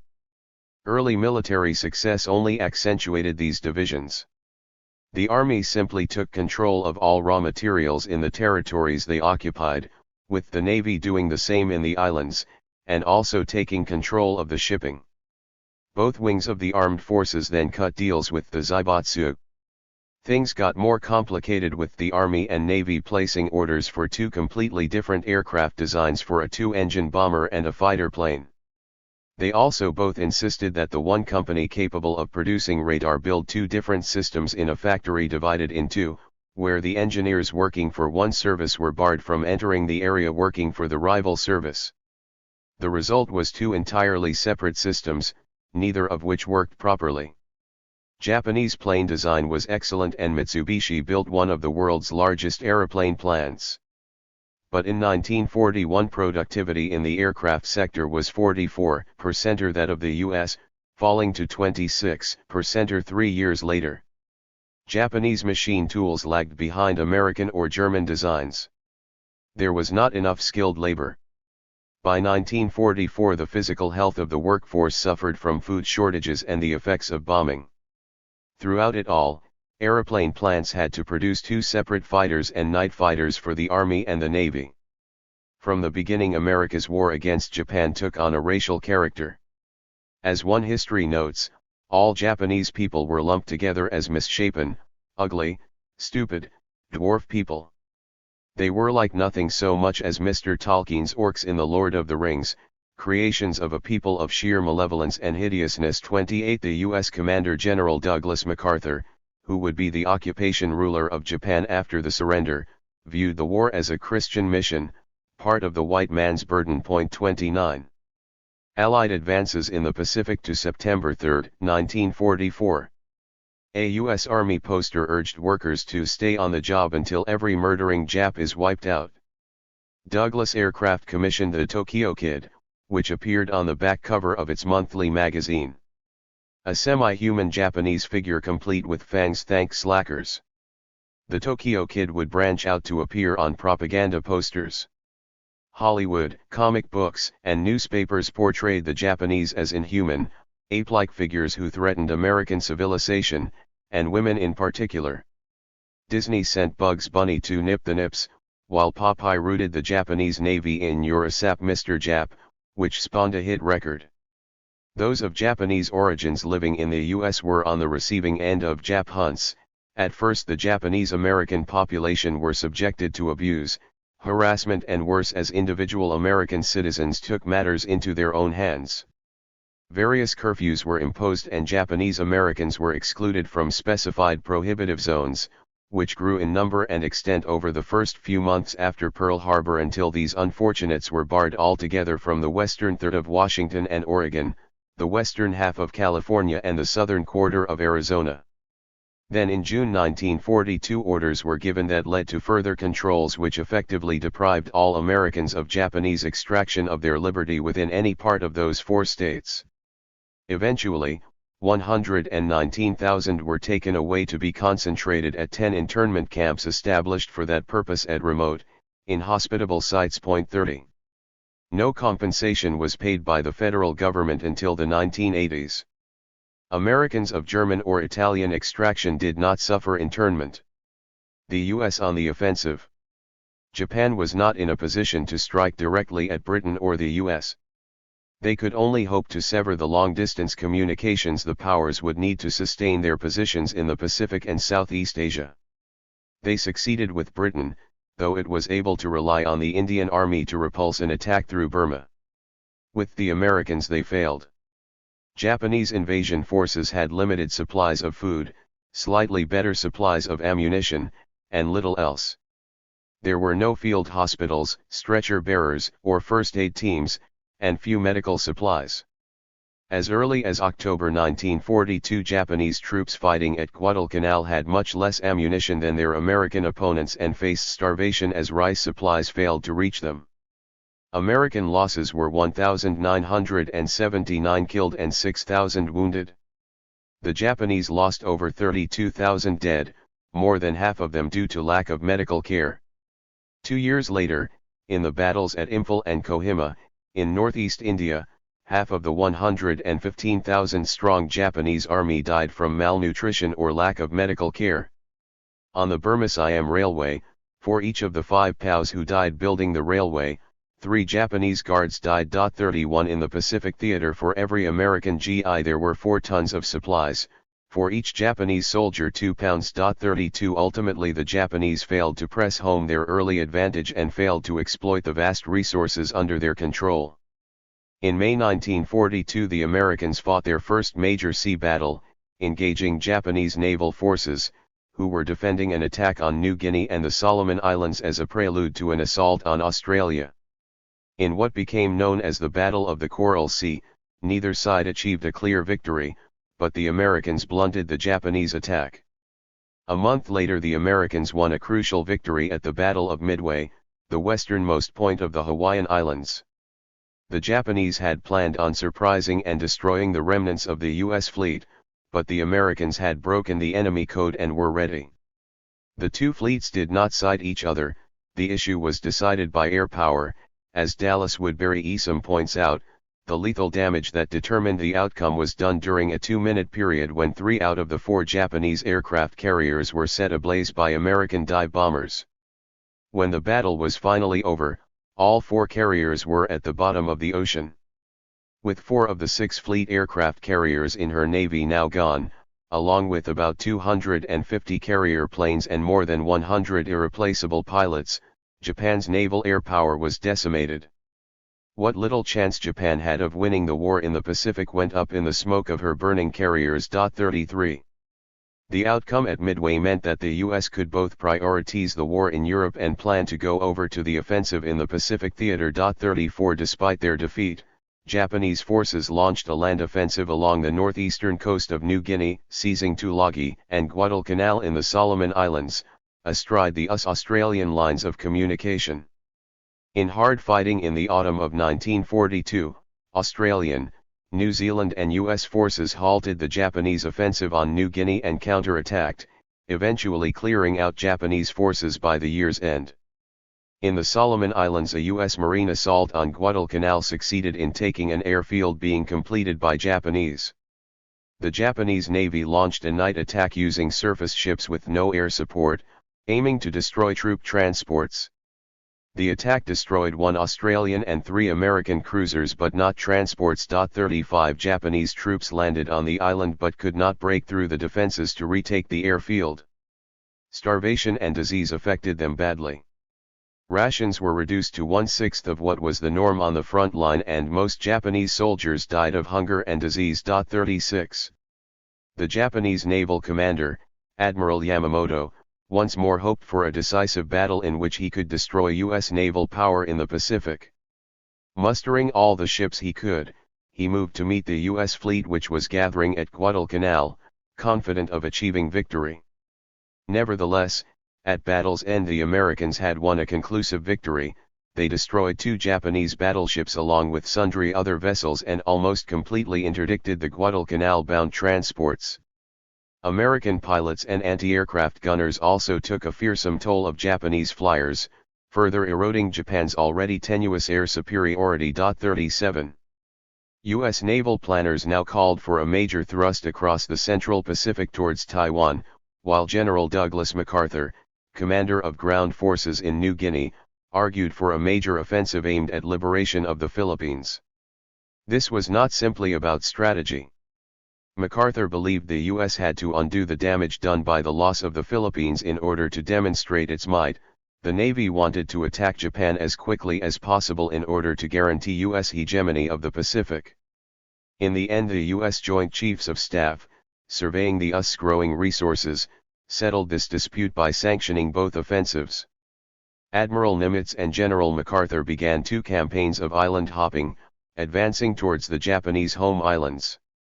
By mid-1943 Nimitz in the Central Pacific could base naval task forces around new, larger and faster carriers of the Essex class and lighter carriers of the Independence class, alongside which were a mix of destroyers, cruisers, battleships, submarines, minesweepers, and support craft.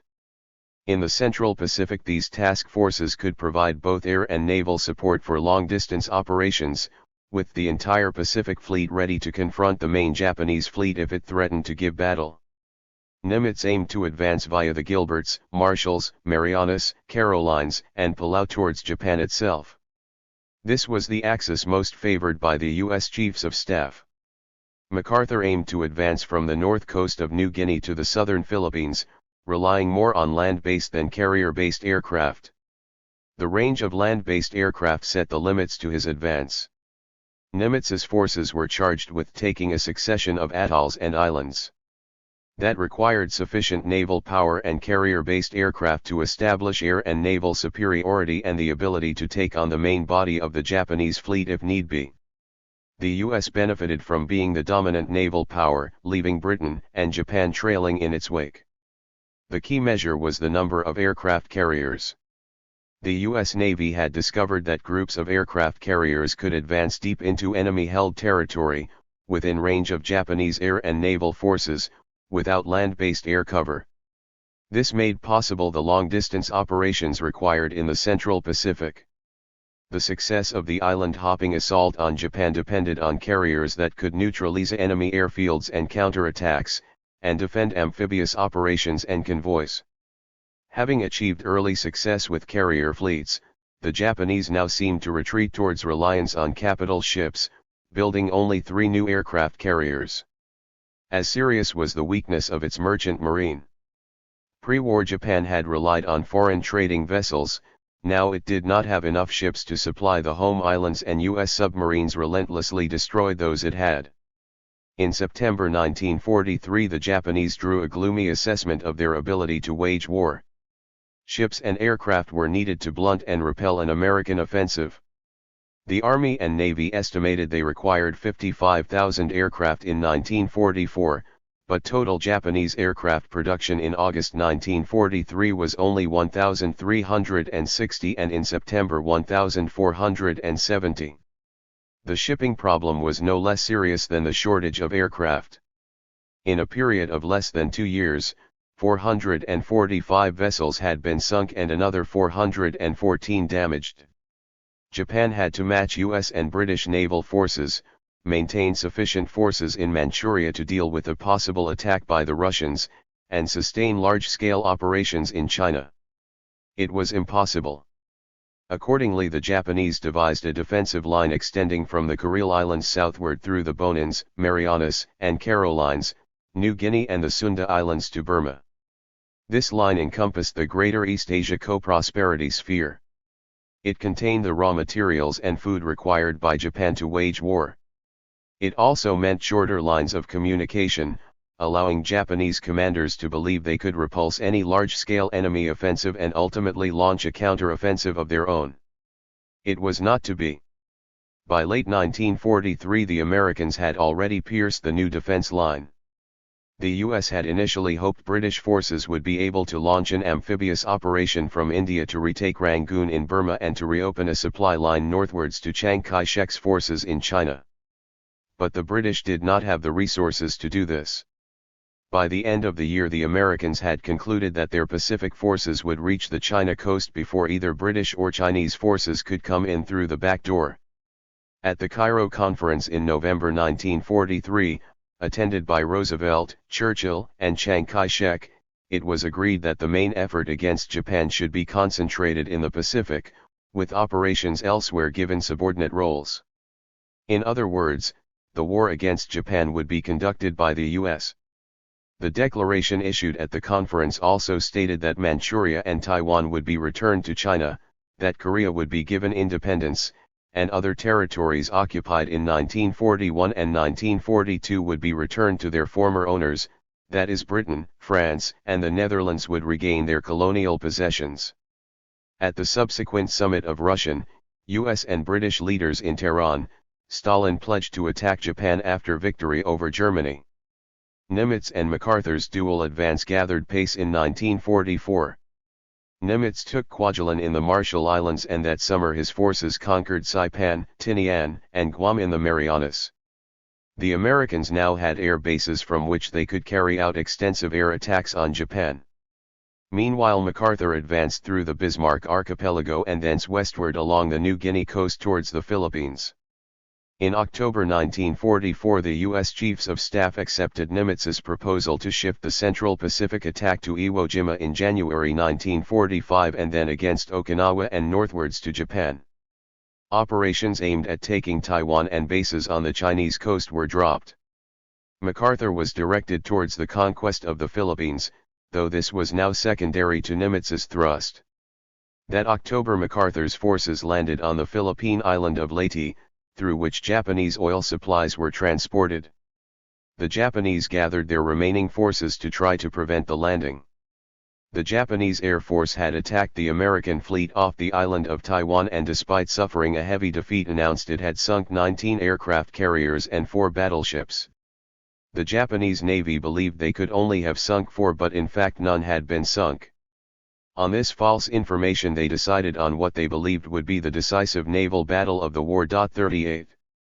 The ensuing Battle of Leyte Gulf in October 1944 was the final major naval battle of the Pacific War.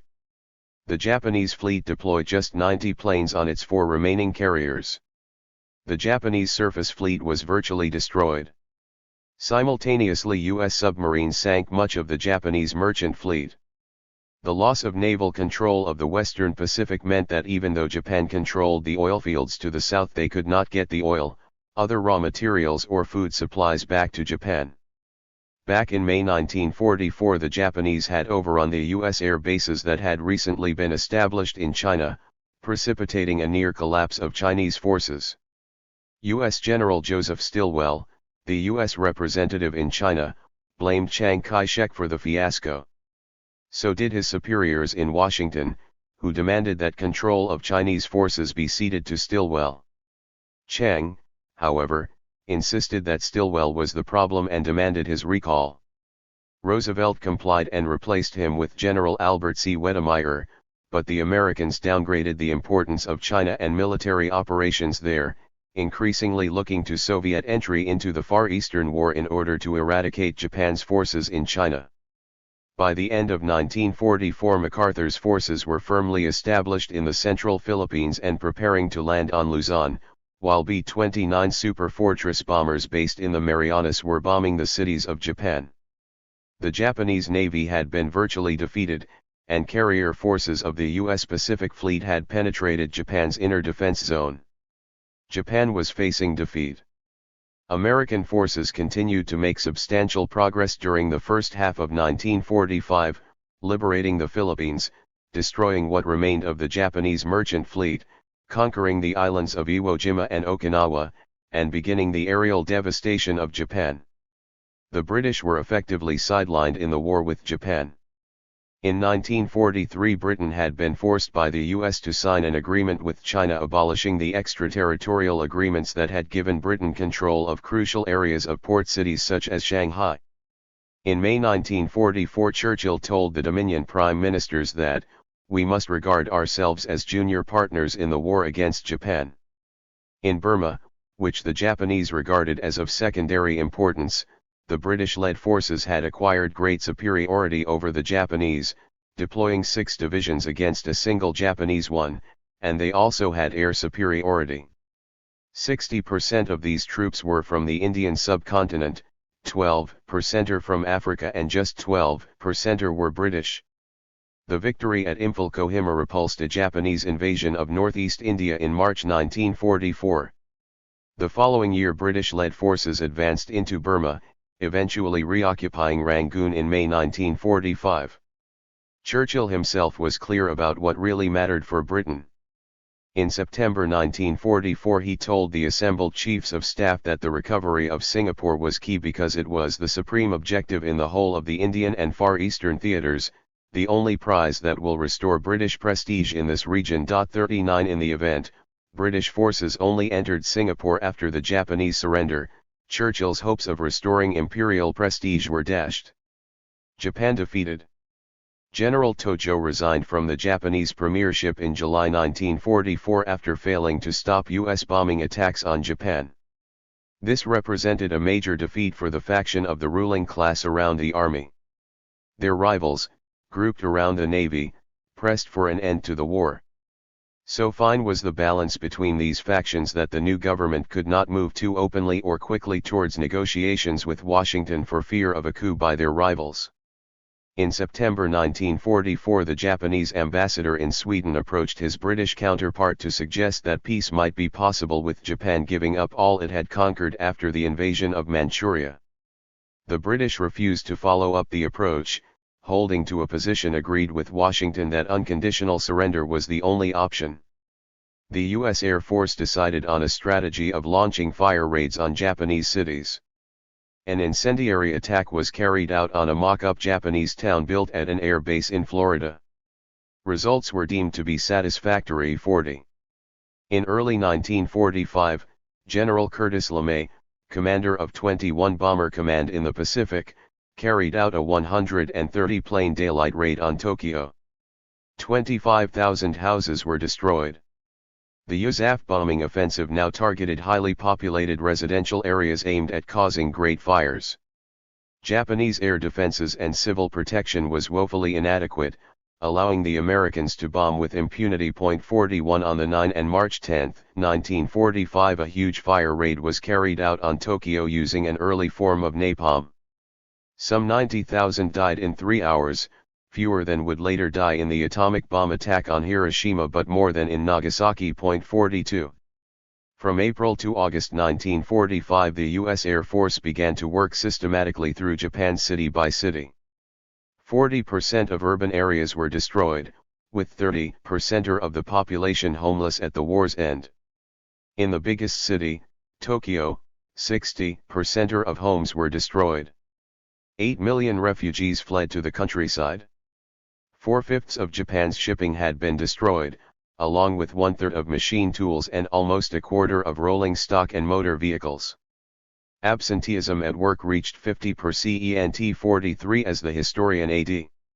Harvey argues, by the time the atom bomb was dropped on Hiroshima, Japan had already been completely defeated by conventional weapons, nearly all the major cities had been laid waste, most of the merchant fleet was at the bottom of the sea, and the surviving factories stood idle for want of raw materials. 44. For the final month of the war, U.S. naval forces operated from along the shores of the home islands themselves without losing a single ship. They bombarded steel works and destroyed the Hokkaido-Honshu ferry link, which transported vital coal supplies. That alone demonstrated the inability of the Japanese Navy and Air Force to defend the home islands. Sections of the Japanese ruling class feared revolution would follow defeat. In February 1945, Prince Conwoy, a former prime minister and friend of Emperor Hirohito, had told him, "What we have to fear is not so much defeat as a communist revolution which might take place in the event of defeat. We shall simply be playing into the hands of the communists if we elect to continue a war wherein there is no prospect of victory." 45. The defeat of Germany in May 1945 strengthened the faction favoring peace. Meanwhile, in the same month, the U.S. State Department's expert on Japan, former ambassador to Tokyo Joseph C. Grew, had persuaded Roosevelt that the emperor should be retained in position following American occupation of Japan. Grew had argued as early as 1943 that, to try and graft a democracy on Japan would result in chaos, and that the emperor should stay on the throne to secure a healthy structure in future. 46. U.S. policy, shaped by Grew, was to utilize the emperor as a counterweight to the army, and to base occupation policy on close cooperation with the giant industrial corporations. Japan was seen as a counter to Russian expansion into Manchuria in the post-war world and as a more reliable future ally than China. The need for Russian aid in the war against Japan still influenced American strategy.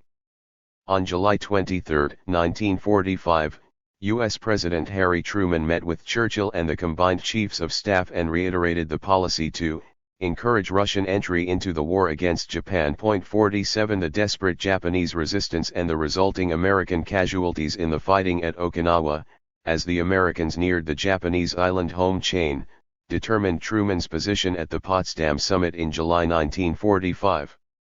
Truman wrote, "There were many reasons for my going to Potsdam, but the most urgent to my mind, was to get from Stalin a personal reaffirmation of Russia's entry into the war against Japan, a matter which our military chiefs were most anxious to clinch." 48.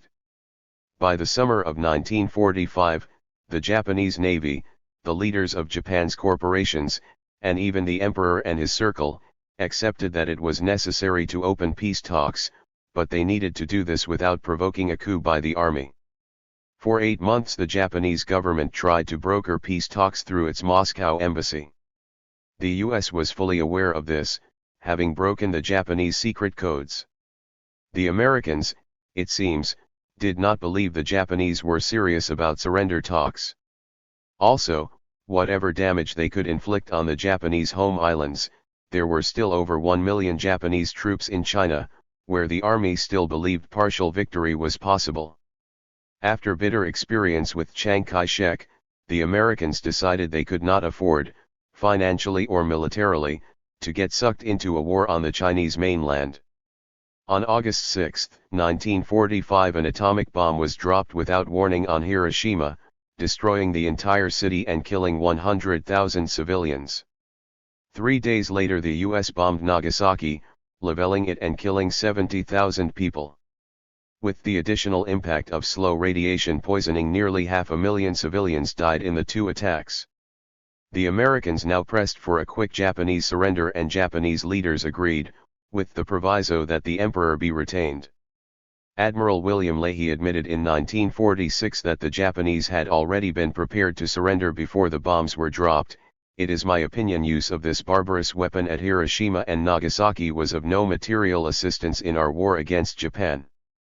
The Japanese were already defeated and ready to surrender because of the effective sea blockade and the successful bombing with conventional weapons. My own feeling is that in being the first to use it, we had adopted an ethical standard common to the barbarians of the Dark Ages. 49. In 1963, General Dwight D. Eisenhower told Time magazine, "The Japanese were ready to surrender and it wasn't necessary to hit them with that awful thing." 50 Air Force General Curtis LeMay, who had presided over the destruction of Japanese cities with conventional bombs, described the use of the atomic bomb as the worst thing that ever happened. Even without the atomic bomb and the Russian entry into the war, Japan would have surrendered in 2 weeks. 51 The official U.S. Strategic Bombing Survey concluded after the war found that prior to the dropping of the bomb, morale in Japan had already collapsed. 68% believed the war was lost and just 28% were willing to resist to the death. 52 The U.S. government's real fear was that Russia would gain territory in Asia. Truman's aim in using the bomb was to send Russia a message. Gabriel Kalko writes that in May 1945, the Allies had effectively defeated Japan and reduced its industrial capacity and manpower to nearly a last-stand posture. The Americans now tried to weigh the atomic bomb both from the viewpoint of its use against Japan and its implications to future relations with the Soviet Union. One must remember that at no time did the Americans see the bomb as a weapon for defeating the formidable Japanese army in China, and at no time did they consider it desirable that the Soviets invade the Japanese mainland. The bomb did not reduce the importance of Soviet entry into Manchuria and North China. 53.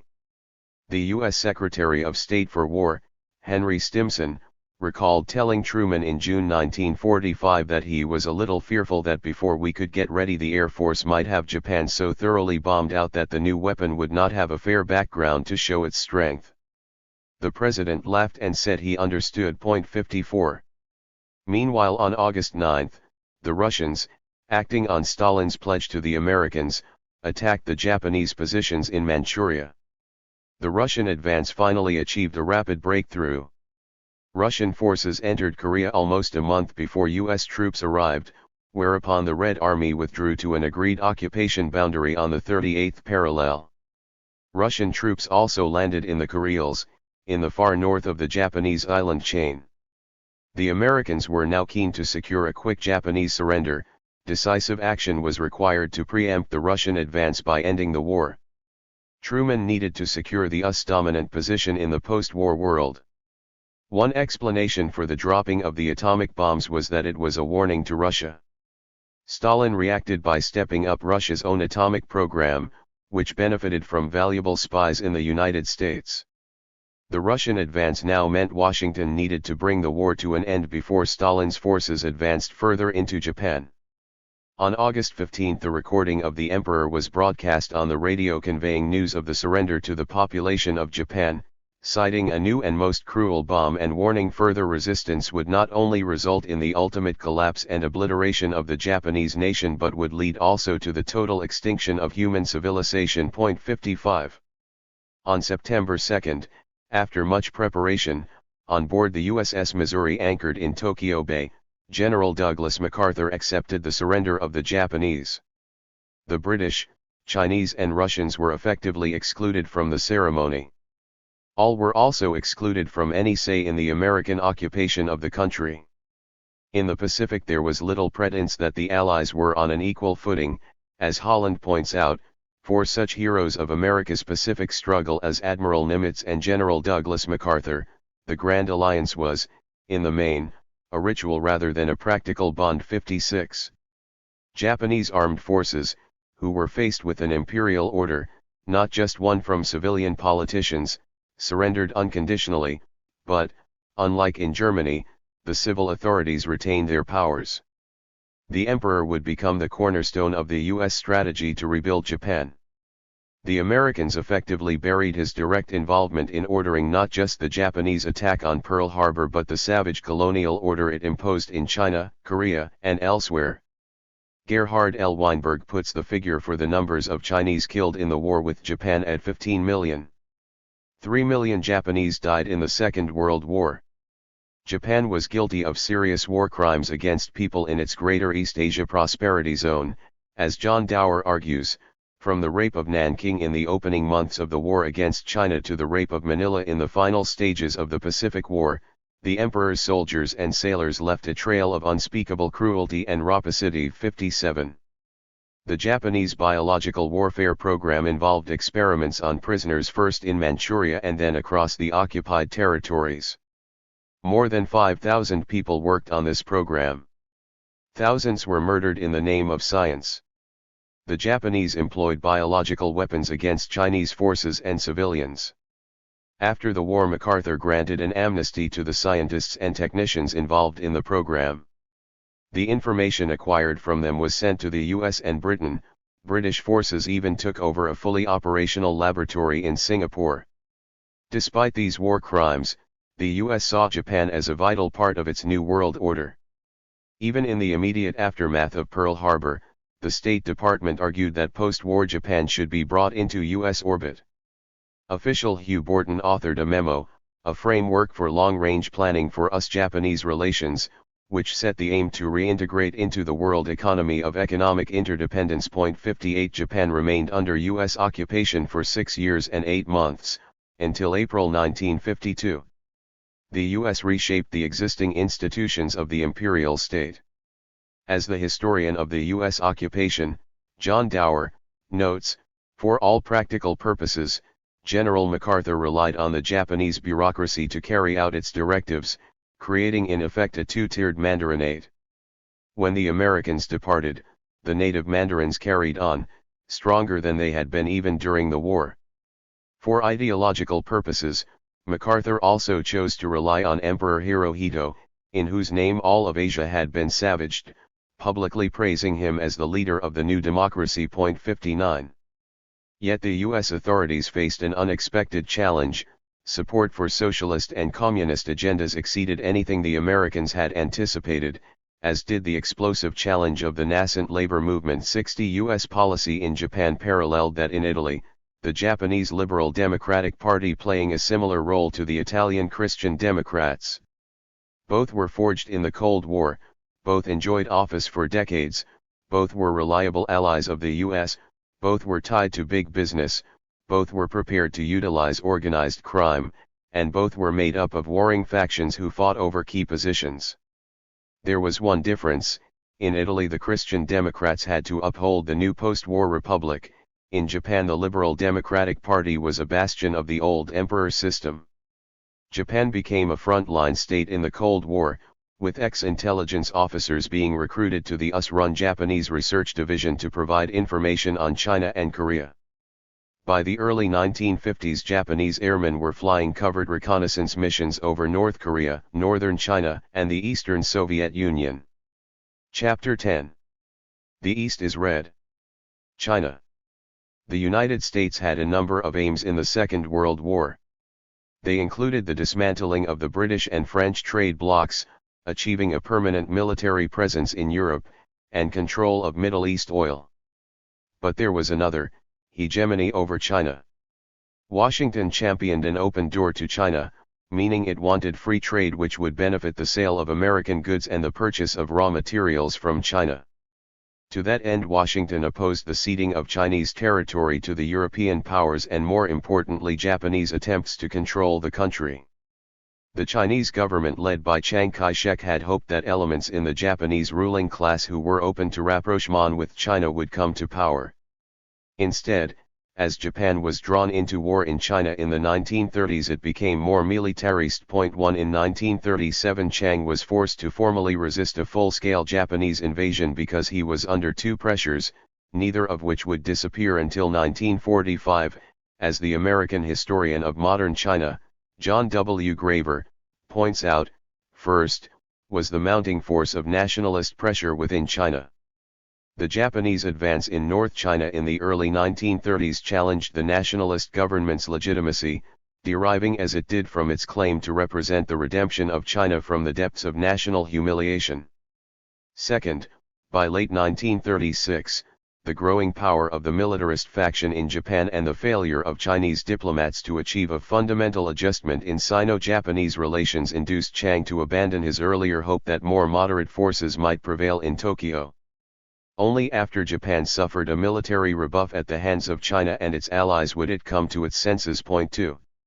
Any victories would raise Jiang's international prestige and sideline his internal opponents, the communists, the warlords, and his Kuomintang rivals. The United States supported Chiang because they hoped Japan would become mired in a war it ultimately could not win. After Russia was invaded by Germany, Stalin, similarly hoping that if Japan was bogged down in China it would not join the attack on Russia, sent several thousand military advisors to Chiang as well as large amounts of arms, modern aircraft, and several hundred pilots who flew missions against the Japanese. 3 Chiang was prepared to raise the possibility of his making a deal with Tokyo, or of Chinese resistance collapsing, to pressurize Washington and Moscow into continuing to support him. The U.S. sought to bolster the corrupt regime of Chiang Kai-shek to secure its goals. Chiang and his family were venal, and the warlords were primarily interested in feathering their own nest. All of them looked on the United States and its aid as a means to gather more fortune. Neither Chiang, nor the warlords he was in hock to, could effectively resist Japanese aggression, and in any case they were concentrating their fire on the communists. The latter were resisting the Japanese and were gaining support because they supported land reform and were not corrupt. When U.S. General Stilwell visited Jiang's capital he noted, sympathy here was for the Nazis. Same type of government, same outlook, same gangsterism for. In conversation Chiang Kai-shek was quite open about his main priorities. For me the big problem is not Japan but the unification of my country. I am sure that you Americans are going to beat the Japanese someday, with or without the help of the troops I am holding back for use against the communists in the Northwest. On the other hand, if I let Mao Zedong push his propaganda across all of free China, we run the risk, and so do you Americans, of winning for nothing. 5. The reality in China was that conditions were being created which would give control to Mao Zedong's peasant armies. As was noted earlier, at its outset the Chinese Communist Party had been concentrated in the great cities of eastern China, with 58,000 members in 1927, mostly workers and a good number of students and young intellectuals. Moscow encouraged it not simply to ally with the Kuomintang against the landlords and warlords, but to do coolie work for it, offering uncritical support and even handing over its membership lists. But the Kuomintang leadership was frightened by rural and urban unrest and increasingly allied itself to landowning and business interests. In the course of 1927 the Kuomintang in alliance with the Communists took Shanghai and Canton after both cities rose in revolt against the landlords. But then the Kuomintang organized a massacre of the Communists. The remaining party cadre went underground. The party was itself reformed in 1935 after the Long March to the remote Shenzi region in western China. 90,000 Red Army fighters and their followers had broken out of the Kuomintang's encirclement in Jiangxi in southeast China. A year later just 20,000 reached safety near the Tibetan border. En route Mao Zedong had emerged to become leader of the Red Army and the Communist Party, ousting opponents who were acting in concert with Russian advisors. The new leadership was markedly more nationalist and centered on building support among the peasantry rather than in the cities. The Chinese ruling class was too corrupt and weak to impose any solution, but Chiang Kai-shek had inflicted a crucial defeat on the Chinese working class, which ceased to play any independent role. Into this vacuum stepped a military movement, staffed by middle-class intellectuals but peasant-based, which while describing itself as communist, looked to Soviet-style state-led industrialization to develop China into an independent power. Resentment at Jiang's failure to resist the Japanese, at rising taxation by the landlords, and at conscription into Jiang's starving army, which did not fight but existed so that its leaders could draw off the U.S. subsidies that paid the army's wages and supplied it with equipment, fueled opposition to the Kuomintang. Indeed, the U.S. knew that Chiang sent his only effective units against the Communists while agreeing truces with the Japanese. A policy of surrendering territory in the hope this would eventually wear down the Japanese meant huge areas of the country were devastated by war and occupation. Jiang's army numbered 2.7 million on paper. Its primary role was to raise taxes from the peasantry. It moved across the country devastating regions as it stole food. Most of Jiang's commanders were no more than warlords commanding private armies. conscription, the realities of military life, and the impact of ragged, starving bands roaming the countryside produced a widespread radicalization in areas far from Mao Zedong's forces. In addition, the influx of US dollars unleashed terrible inflation. Jiang's policies led to a famine in 1942-43 in Henan province, affecting 5 million people, a majority of whom died. Jiang's armies were recruited or press-ganged from among the peasantry, but those same peasants had no wish to actually fight for their masters. His government took decisions but had no effective means of carrying them out. Various warlords controlled their own armies, landowners raised their own militias to deal with rural unrest and their own territories, while magistrates and officials bought local positions in order to line their pockets. All seized grain from the peasants, profited from the opium trade, and secured repayments for money lenders. Peasants fled the Japanese invaders, the Kuomintang, and the landlords. So in one key region a dynamic was created which would act against Chiang and the Kuomintang. In Hunan province during 1942-43 there was simply not enough food to feed local people and the troops, but the requisition of food by the army continued, leading to clashes with peasants. Famine led to the hoarding of supplies for profit and an immense growth of corruption. 6 A power vacuum was being created, into which stepped the one force that was consistent in opposing the Japanese and was relatively free of corruption, Mao's communist-led armies. The communists began to attract widespread support among the peasantry for the first time. Mao combined nationalism with peasant radicalism. The Chinese Communist Party had little or no contact with the working class concentrated along the eastern seaboard or with Moscow, which meant its leadership began to work out its own strategy, based on its experience, and building the basis for a future break with Moscow, though that was not the original intention. As Gabriel Kalko argues, the basic ingredient of the party was the appeal to nationalism and patriotism, to reform, and to collaboration of all nationalist classes. This required a structure of political organization which incorporated peasant power but did not move reform so far as to sacrifice the united front, yet enough to win and hold the allegiance of the masses. 7. The communist mobilization against the Japanese led to its expansion and base building in northern China and the Yangtze region, where the river Yangtze meets the sea. In order to defend railways and communications, the Japanese set up blockhouses at intervals and sent out columns to mete out reprisals for guerrilla attacks. Both became targets for a hit-and-run guerrilla war which tied down Japanese forces. On the other hand, the People's Liberation Army launched its first offensive with great success, but then could not resist the counter-offensive the Japanese launched after they had concentrated their forces. 8. By 1943, with the Axis on the defensive and Japanese forces beginning to be spread thin, the Communists resumed offensive operations. 9 American and British missionaries repatriated in 1943 from Japanese-occupied Chinese territory provided eyewitness accounts of the Communist-led resistance. The U.S. War Department published the following report. In regard to the border area between Shantung and Hebei provinces, one Catholic priest stated, "The Eighth Route Army moved from place to place constantly to elude Japanese watchfulness. Their influence is enough to cause constant worry to the Japanese, although their effectiveness remains small because they lack the necessary heavy arms. Their hatred of the Japanese is real, and in equal combat they put up a good show. They specialize and excel in guerrilla fighting." A Protestant missionary from Shantung reported, "Formerly I just thought of them only as a nuisance, but their effectiveness is now an established fact. They are fighting the Japanese and spreading their doctrine. I do not know about their numbers, but they must be numerous, because when the Japanese start one of their expeditions to mop up bandits, they have to collect from 400 to 500 soldiers before they start out.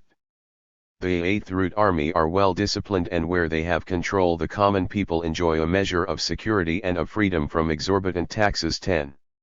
In 1944 Mao explained his strategy to an American journalist, in words designed to please Washington, but in reality reflecting his thinking accurately enough.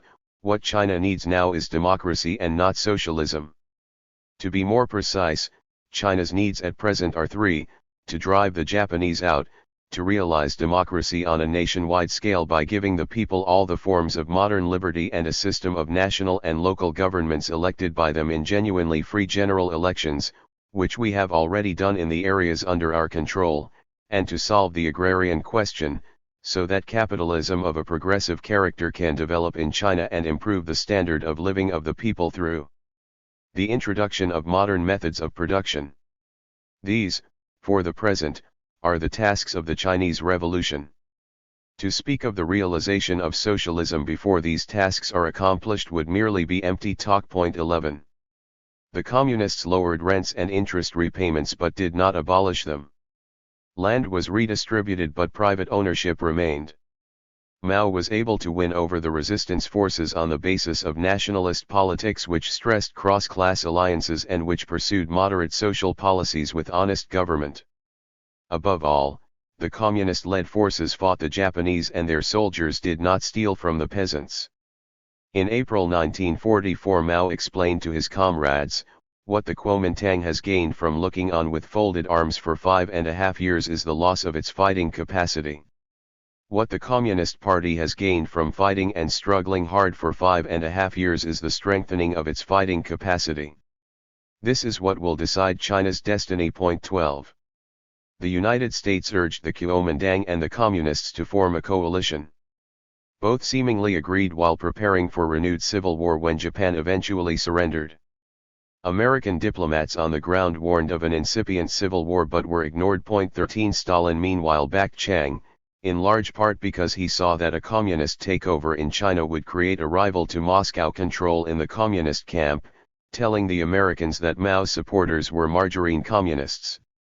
Russian arms were sent to the Kuomintang, and would be used against Mao's forces, and Stalin volunteered a statement of support for Chiang which went into the final declaration issued at Yalta.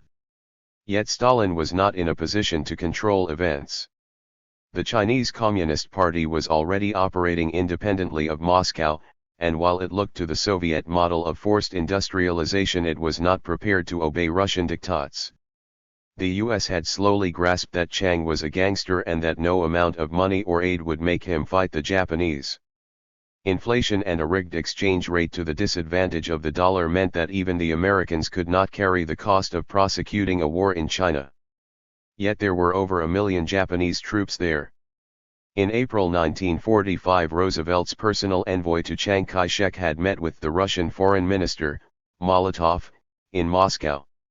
Chiang reported the Russian as saying, "The Soviet Union is not supporting the Chinese Communist Party. The Soviet Union does not desire internal dissension or civil war in China. The government of the Soviet Union wants closer and more harmonious relations in China." 14. In the autumn of 1945, after Japan's surrender, the Communists advanced across northern China. Chiang ordered the Japanese forces not to surrender but to fight them.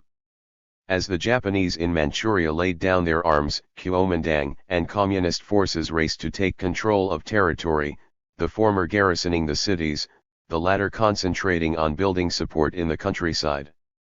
Meanwhile the US moved 53,000 Marines into Beijing and Tianjin and transported Kuomintang armies by air and sea into the region. The Russians advancing south into Manchuria honored their promise to hand over territory to the Kuomintang. 15. On paper, the end of the war left Chiang Kai-shek in a very strong position. Both America and Russia loyally backed him and he was awash with arms. Russian and Japanese commanders ensured they handed territory to the Kuomintang and not the Communists, who seemed marginal in the late summer of 1945. But the corruption at the heart of Jiang's regime meant all of this was thrown away. Jiang's forces were thinly spread in an attempt to control the greatest amount of territory, making them vulnerable in the civil war which recommenced after the Japanese surrender. 16. By the end of 1945 one of the People's Liberation Army's most successful commanders, Lin Biao, had 280,000 troops in Manchuria under his command. The Kuomintang lost control of the province and Lin Biao's forces swept across northern China, winning 2 of the 3 crucial battles in the Civil War which saw Chiang lose control of mainland China. 17 The Communists seized the nationalist banner and were able to win over allies across Chinese society, paving the way for their 1949 victory. Washington, denied its prize of an open door to China, would refuse to recognize the existence of the new regime for nearly 3 decades. Korea. Across Eastern and Southeastern Asia, the collapse of first the European imperial powers and then of the Japanese occupation led directly to a nationalist revolutionary wave. In December 1943, at the Cairo summit, the American, British and Chinese governments agreed that Korea would become free and independent, in due course after Japan's defeat. The Russians subscribed to this principle when they eventually declared war on Japan. At the Yalta Conference, Roosevelt and Stalin had agreed that Korea would be placed in international trusteeship after the Japanese occupation was ended, but no decision was made on how the peninsula would actually be governed. 18. Soviet forces entered the Korean peninsula on August 9 as part of their assault on Japan. The next day the Truman administration instructed 2 young officers, Dean Rusk and Charles Bonesteel, to divide the peninsula, creating an American zone of occupation. The 2 men had to use a National Geographic map to draw a line of division, dividing Korea into 2 and including the capital, Seoul, in the southern U.S. zone. No Koreans were consulted. Stalin agreed to the division of Korea at the 38th parallel. On August 18 the Red Army carried out 3 amphibious landings in North Korea. 3 weeks later, after the Japanese surrender, U.S. forces landed at Incheon in the south. 19. The Japanese occupation had bred indigenous resistance groups. The Korean Liberation Army was formed in 1941 in China under Kuomintang control. It was loyal to the Provisional Government of the Republic of Korea, formed as early as 1919. By the end of the war the KLA deployed 10,000 fighters. On September 6 the Provisional Government met in Seoul to declare Korea independent. The presence of left-wing nationalists fueled U.S. objections to the Provisional Government and they refused to recognize it. Meanwhile communist-led guerrilla groups had formed in territory controlled by the Chinese Communists. After carrying out several attacks in Korea they were eventually forced by the Japanese to seek sanctuary in the Soviet Union. One of their leaders, Kim Il-sung, became an officer in the Red Army, returning to Korea with the advancing Russian army in September 1945. When Allied foreign ministers met on December 7, 1945, it was agreed that Korea would be placed in international trusteeship for 5 years, during which a Korean interim government would prepare the country for independence. A joint US-Russian commission was formed to aid the organization of the new administration. The Korean Communists objected to this postponement of independence but quickly fell into line with Moscow. The right-wing Syngman Rhee, a US-based professor who had returned from 33 years exile and received strong US support, argued that a provisional government would be a stalking horse for communist rule. Washington and Moscow came to no agreement on establishing a common government for the whole peninsula. 20. Both powers moved to secure control of their zones. The U.S. placed South Korea under military administration. Officials who had served under the Japanese colonial authorities remained in place. Many Japanese officials stayed in office until the following year. Syngman Rhee eventually became head of a southern-based government which waged war against left-wing insurgents. In 1948 it declared South Korea independent, with U.S. forces departing. 21. To the north, after a period of direct Russian rule, Kim Il-sung headed a North Korean Provisional People's Committee. In 1948 Russian troops left the peninsula and Kim began building an army. He was now allied with the neighboring People's Republic of China. After several border clashes a full-scale war erupted in 1950 with northern forces crossing the 38th parallel.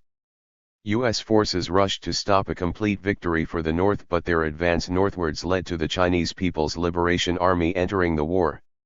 Upwards of 3.5 million people died before an armistice restored the border and established a demilitarized zone near the 38th parallel. 22. Vietnam. Vietnam had been run from 1941 onwards by a limited number of Japanese occupation troops who kept in place the pro-Vichy French colonial authorities. Neither was strong enough to police the countryside. Despite an abundance of rice, By seizing rice to feed their own troops, the Japanese engineered a famine which killed up to 2 million people in 1944–45. Peasants fled their land in search of food. Many drew the conclusion that they had to overthrow a colonial regime, whatever its stripe. 23. The small Vietnamese Communist Party, led by Ho Chi Minh, had attempted to launch a guerrilla war, but until 1945 it was small in scale.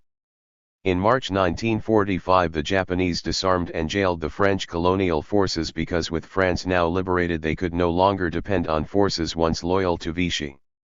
In the final months of the war the Communists attempted to build a wider unity with other nationalists, launching a people's militia, the Viet Minh, and issuing a call for a national rising to open up the warehouses where huge stocks of rice were stored. This allowed the communist-led Viet Minh to gain popular support. 24. The decisive organizing slogan was "Break open the rice stores to avert famine." The Viet Minh took control of the north virtually unopposed in June 1945. When news of the Japanese surrender came through, the Viet Minh ordered a national insurrection. With crowds on the streets celebrating, it was relatively easy to engineer a takeover of the cities, towns, and villages. 25 At Potsdam it had been agreed that Vietnam would be divided into two occupation zones, one, south of the 16th parallel, to be run by the British, preparing for a French return, the other, north of that line, by the Chinese forces of Chiang Kai-shek. 26. In April 1945 Churchill sent a message to Roosevelt arguing it was essential not only that we support the French by all the means in our power, but also that we should associate them with our operations into their country. 27 Roosevelt never replied, dying the day after the message was dispatched. His successor, Truman, decided to assist the French regain control of their country. The British had been tasked with taking the Japanese surrender in Vietnam, and in late September British forces moved in, discovering that the Viet Minh were in control. Ho Chi Minh and the Viet Minh welcomed their supposed allies, who had landed by sea and moved into Saigon, ignoring the fact that they might be there to help re-establish French colonial rule. The Viet Minh urged compliance with the British, taking the line from Moscow. Ho Chi Minh ordered the evacuation of Saigon and tried to negotiate, but he could not stop a rebellion in the city which then spread to the countryside as peasants opposed attempts to reimpose colonial rule. 28. In Saigon, the Trotskyists were at the forefront of a genuine working-class rebellion which took control of the city. The workers of the Govap tram depot, responding to the arguments of the Trotskyist Spark Group, took the lead in forming armed workers' militias across the Saigon region. The poorer suburbs came under their control and many French colonialists were executed. 29 Lacking sufficient force, the British rearmed Japanese prisoners who then disarmed the population and put down the rebellion in Saigon, prior to adequate French forces arriving. 30. As fighting threatened to spread, the Viet Minh leadership agreed a ceasefire with the British.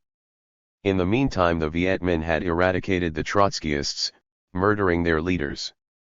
Yet the reimposition of full French colonial rule was eventually too much for the Viet Minh, who, under pressure from below, were drawn into conflict with the restored colonial rulers. 31 The Vietnamese Trotskyist, Ngo Van, notes that in December 1946 the Viet Minh gave up the cities, including Hanoi, and returned to the countryside to launch the guerrilla war, first against the French, then the Americans, which only ended in 1975. Their failure to take control in 1945 meant the country paid a tremendous price for eventual liberation. 32. Malaya. Japanese killings and ill-treatment of Malaya's Chinese population had led the Malayan People's Anti-Japanese Army to be formed under communist leadership. It received British backing. Until mid-1943, lacking expertise and arms, its attempt at guerrilla war led to it losing a third of its number.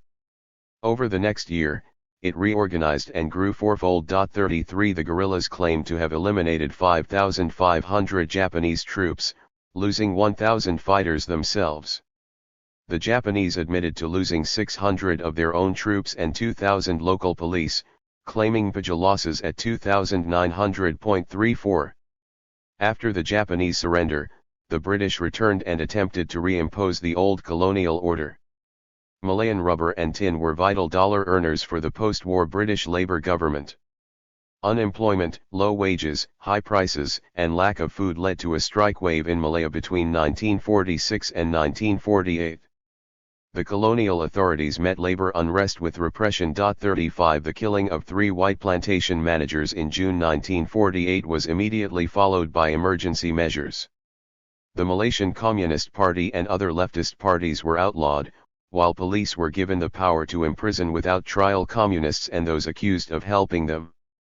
The communists, who had disarmed at the end of the war, took to the jungle and formed the Malayan National Liberation Army. Its mainstay of support was among the Chinese population, who were denied voting rights, had few if any land rights, and were among the poorest sections of the population. The MNLA did enjoy support, to a lesser extent, among the Malay population. For 12 years the British fought a guerrilla war, coming near to defeat by 1951. Severe repression, the forcible transfer of Chinese villagers to military control, divide and rule, aerial bombing, and repression eventually overcame the resistance, though Britain was forced to grant independence in 1957. 36 British forces killed 6,700 guerrillas and captured 1,300. Some 2,000 British security forces were killed and 2,500 civilians died. 37. The Philippines. The Philippines had been captured by the United States from Spain in 1898, and effectively run by them since. The country developed into a producer of raw materials and agricultural products for the U.S. This accordingly led to the land question becoming more volatile as land became concentrated in fewer hands. In the 1930s there were food shortages because of the eradication of peasant agriculture. Prior to the Japanese occupation of the Philippines, civil war had been simmering for the previous decade as resentment grew at U.S. control and the amassing of wealth by elite landlords. The Japanese occupation utilized the same small, corrupt, and self-seeking elite that had served the Americans. Lack of occupation troops allowed the peasantry to resume their struggle for land on an even greater scale. A massive guerrilla army, the Hukbalahap, arose following spontaneous rural uprisings which were denounced by the Communist Party as extreme leftist actions. 38. By the war's end the Huks fielded some 100,000 fighters and held vast swathes of territory, having killing some 20,000 Japanese and occupation troops. The liberated territories were run on a cooperative basis. 39. The story of the Philippines after the Americans returned parallels events in Greece. The Communists succeeded in disarming the Huk units and winning their acceptance of a government dominated by the old elite, but repression triggered a rebellion which launched a civil war. General Douglas MacArthur simply rehabilitated the old elite, recruiting the occupation police force into the new security forces who were quickly unleashed on the Huks. MacArthur favored Manuel Roxas, whom the OSS described as an exonerated collaborationist. 40. The U.S. employed indiscriminate bombing of civilian areas. The corruption, inflation, and prostitution which followed U.S. occupation inflicted massive damage on a fragile society. Throughout this conflict, the Communists were on the moderate wing of the left, urging compromise. Internal divisions on the left allowed the Americans to restore order. 41. Indonesia. Further south, Indonesia had fallen within months of Japan declaring war. The Dutch colonial authorities had no way of defending the islands. The Japanese occupation authorities encouraged Indonesian nationalism out of self-interest, and the two nationalist leaders previously committed to a strategy of non-cooperation with the Dutch, Sukarno and Mohammed Hatta, worked with them. In September 1944 the Japanese promised independence, which Sukarno and Hatta held up as validation of their policy of cooperation with the new occupiers. 2 days after Japan surrendered, Sukarno and Hatta declared independence. The former became president, the latter vice president. A wave of revolutionary celebration passed over the archipelago. Nationalist militias sprouted up in the absence of Dutch forces as the Japanese withdrew to barracks. 42 But the Dutch, who denounced Sukarno and Hatta as collaborators and independence as a child of Japanese fascism, received a $10 million loan from the US to help reoccupy the islands. 43. British troops were the first to arrive in September 1945, tasked with taking the Japanese surrender, but they quickly utilized Japanese forces in order to restore order, clashing with nationalist militias. In October 6,000 British and Indian troops had to fight for 3 days to take the city of Surabaya. Fighting continued in the surrounding area. By the beginning of 1946 British forces had retreated from the interior of the main island, Java. By November 1946 the British had quit and 55,000 Dutch forces had arrived, equipped by the United States. In 3 years of fighting the Dutch failed to regain control of either Java or Sumatra and at the end of 1949 were forced to recognize the Indonesian Republic. Between 45,000 and 100,000 Indonesians had died and there were 7 million refugees on Java and Sumatra. Across Southeast Asia, China, and Korea there was bitterness over the broken promise of liberation which followed the war's end. U.S. historian John Dower points out that this was one consequence of the US decision to turn Japan into a key Cold War ally. One of the most pernicious aspects of the occupation was that the Asian people who had suffered most from Imperial Japan's depredations, the Chinese, Koreans, Indonesians, and Filipinos, had no serious role, no influential presence at all in the defeated land. They became invisible. Asian contributions to defeating the emperor's soldiers and sailors were displaced by an all-consuming focus on the American victory in the Pacific War. By this process of vaporization, the crimes that had been committed against Asian people through colonization as well as war were easily put out of mind. 44. Chapter 11. The Post-War World. The surrender ceremony in Tokyo Bay marked the formal end of the Second World War. Deaths caused by this conflict were between 3 and 5 times the figure for the First World War. They totaled between 10 and 20% of the total population in the USSR, Poland, and Yugoslavia, and between 4 and 6% in Germany, Italy, Austria, Hungary, Japan, and China. Casualties in Britain and France were far lower than in the First World War, about 1%, but in the US higher. 1. Yet despite these terrible casualties the end of the war did not mean the end of the fighting. Very quickly the old empires were battling to maintain their colonial possessions in Asia, there was civil war in Greece, and soon France was dragged into a bitter war in Algeria whose wounds still remain. Eventually the United States would intervene in Vietnam against the communist-led liberation movement, to disastrous effect.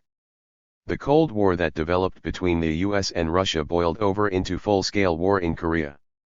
The list continues. The world since 1945 has yet to enjoy peace. The American century is declared. The United States was already a world power in December 1941, but its involvement in the Second World War raised it to new and dizzying heights. After the Japanese attack on Pearl Harbor, Panama, Costa Rica, the Dominican Republic, El Salvador, Haiti, Honduras, Nicaragua, Guatemala, and Cuba all declared war on Japan. Roosevelt's declaration of war meant the US-controlled territories of Samoa, Guam, the Philippines, Puerto Rico, and the Virgin Islands were also at war. By the end of the war Argentina, Bolivia, Brazil, Chile, Colombia, Ecuador, Mexico, Paraguay, Peru, Uruguay, and Venezuela had all joined the Allied camp. 2 While it might not have enjoyed a formal empire like Britain's, Washington had a very real imperial sway over Latin America and the Pacific. In the course of the Second World War U.S. gross national product almost doubled, rising from $91 billion to $166 billion. 3 Industrial output doubled. Shipbuilding grew from 1 million to 19 million tons a year, while agricultural production grew by 20%. 4 Calco points to how the state-directed war economy would shape U.S. industry's post-war power. By spring 1944 the United States government financed 3/4 of the $20 billion in new industrial plant constructed during the war. Until that time, in addition to contracting for the construction of 2,700 Liberty ships to carry goods abroad, 5 General Motors supplied 1/10 of U.S. war production and hired 750,000 new workers. The Ford Motor Company alone produced more military equipment than Italy. 6. President Roosevelt and his cabinet were explicit about their plans to safeguard and capture foreign markets. Secretary of State Cordell Hull declared, leadership toward a new system of international relationships in trade and other economic affairs will devolve largely upon the United States because of our great economic strength. We should assume leadership and the responsibility that goes with it, primarily for reasons of pure self-interest. 7. Roosevelt's vice president, Henry Wallace, boasted that, the American businessman of tomorrow would understand that the new frontier extends from Minneapolis, all the way to Central Asia. 8. Under their open-door policy, the ruling class wanted to break into the other imperialists' colonial markets, smash protectionist barriers, and establish their control of the world. Capitalist system. 9. No other power could spare the resources that the U.S. could deploy. The Manhattan Project that developed the atomic bomb employed 120,000 people based in 37 installations spread across 19 different states. In order to build the bomb in just 3 years, the federal government spent $2,000 million. 10. The United Nations was created by the Allies as a replacement for the League of Nations, which had failed to prevent the outbreak of war. The name had been adopted by the Allies following the signing of the Atlantic Charter between the United States and Britain in January 1942. The Americans successfully pushed for the creation of a permanent Security Council in which they and the other great powers had a majority and in which anyone could employ a veto on any decision it disliked. The existence of the Security Council and the veto overcame the objections raised after the First World War regarding the League of Nations limiting the US room for maneuver. As Secretary of State Hull explained, we should not forget that this veto power is chiefly for the benefit of the United States. 11. The United States provided 70% of the costs of the United Nations Relief and Rehabilitation Administration, which meant it controlled where food aid was directed, of major importance in swathes of Europe and Asia facing hunger in the wake of the war. 12. In 1945, Stalin's concerns were more limited, protecting a greater Russia, preventing a revived Germany, allied with the West, and creating a bulwark in Eastern Europe protecting the USSR. As for Britain's alliance with the United States, it was never a case of equal partners. By 1944, British exports were at a third of the 1938 level while imports were up by 50%. Overseas capital assets worth £1.3 billion had been liquidated while Britain's overseas debts were 5 times the pre-war figure. Britain was actually in debt to parts of its empire, Egypt, India, and Iraq. Its debts were 7 times greater than its currency reserves, reducing sterling to the status of a non-convertible currency. 13. A week after Japan surrendered, the U.S. ceased the Lend-Lease scheme without warning. The new Labour government dispatched John Maynard Keynes to Washington to negotiate a $3.75 billion loan at a 2% rate of interest. Britain had to accept membership of the General Agreement on Tariffs and Trade, in other words the liberalization of global trade, and to agree to return sterling to being a convertible currency at a far lower rate than pre-war. Much of the U.S. loan, as Keynes pointed out, was to be spent on overseas military expenditure. 14. The Labour Foreign Secretary, Ernest Bevin, told the House of Commons in May 1947, Her Majesty's government do not accept the view, that we have ceased to be a great power or the contention that we have ceased to play that role. We regard ourselves as one of the powers most vital to the peace of the world and we still have our historic part to play. The very fact that we have fought so hard for liberty, and paid such a price, warrants our retaining this position, and indeed it places a duty upon us to continue to retain it. I am not aware of any suggestion, seriously advanced, that by a sudden stroke of fate, as it were, we have overnight ceased to be a great power. 15. British leaders could talk of Britain being Greece to America's imperial Rome or boast of their special relationship with Washington, but the truth was that any Anglo-American alliance was simply viewed as a matter of expediency by U.S. political and military leaders. The economic gap between the states was yawning. In 1938, gross national product per head in the U.S. was just 10% above the British figure. By 1944 it was 50% or higher. 16. Kalko points to another long-standing U.S. objective, control of European oil supplies. As an oil reserve, the Middle East was too distant to be reliable. Middle Eastern oil to the United States ultimately represented exports to Europe and a source of profit, and potentially an instrument to control the European economy. 17. The United States was determined to control the oil its rivals depended on so they could be forced into line if necessary. During the war itself, matters came to a head with the Americans determined to exclude the British from the immense Saudi Arabian oil fields. As the wrangle continued, Churchill wrote to Roosevelt, "Thank you very much for your assurances about no sheep eyes at our oil fields in Iran and Iraq. Let me reciprocate by giving you fullest assurances that we have no thought of trying to horn in upon your interests or property in Saudi Arabia. My position in this, as in all things, is that Great Britain seeks no advantage, territorial or otherwise, as a result of the war. On the other hand, she will not be deprived of anything which rightly belongs to her." 18. But in regards to Saudi Arabia, deprived Britain was.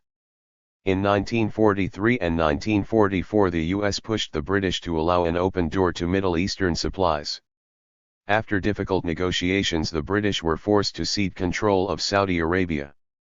Crucial to this was the outbidding of the British in the bribes and aid given to the House of Saud, the autocratic rulers of Saudi Arabia.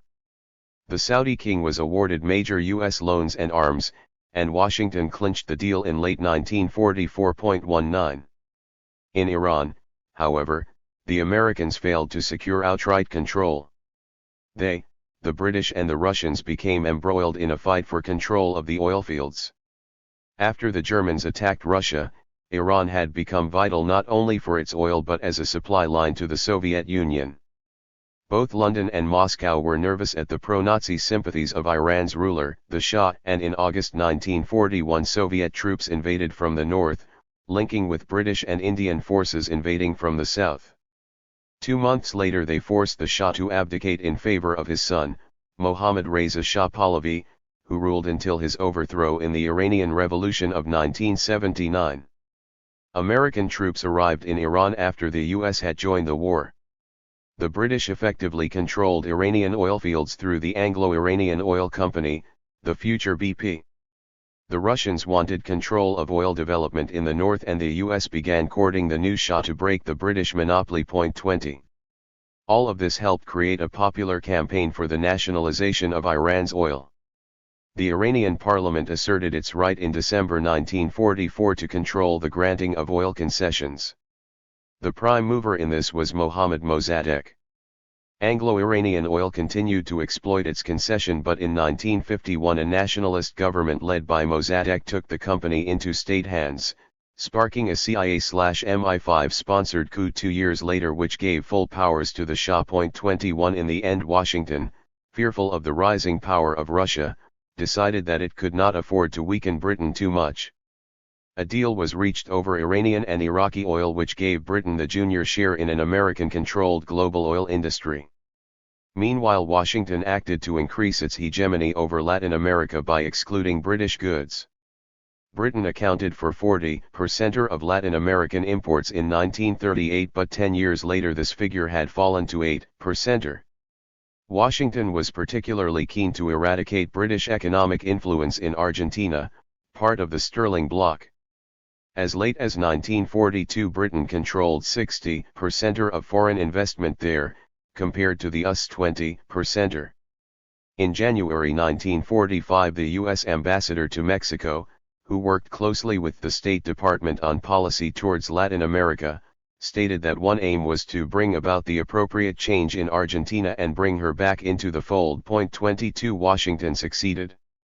On February 17, 1941 an editorial entitled The American Century appeared in Life magazine signed by its founder and publisher, Henry Luce.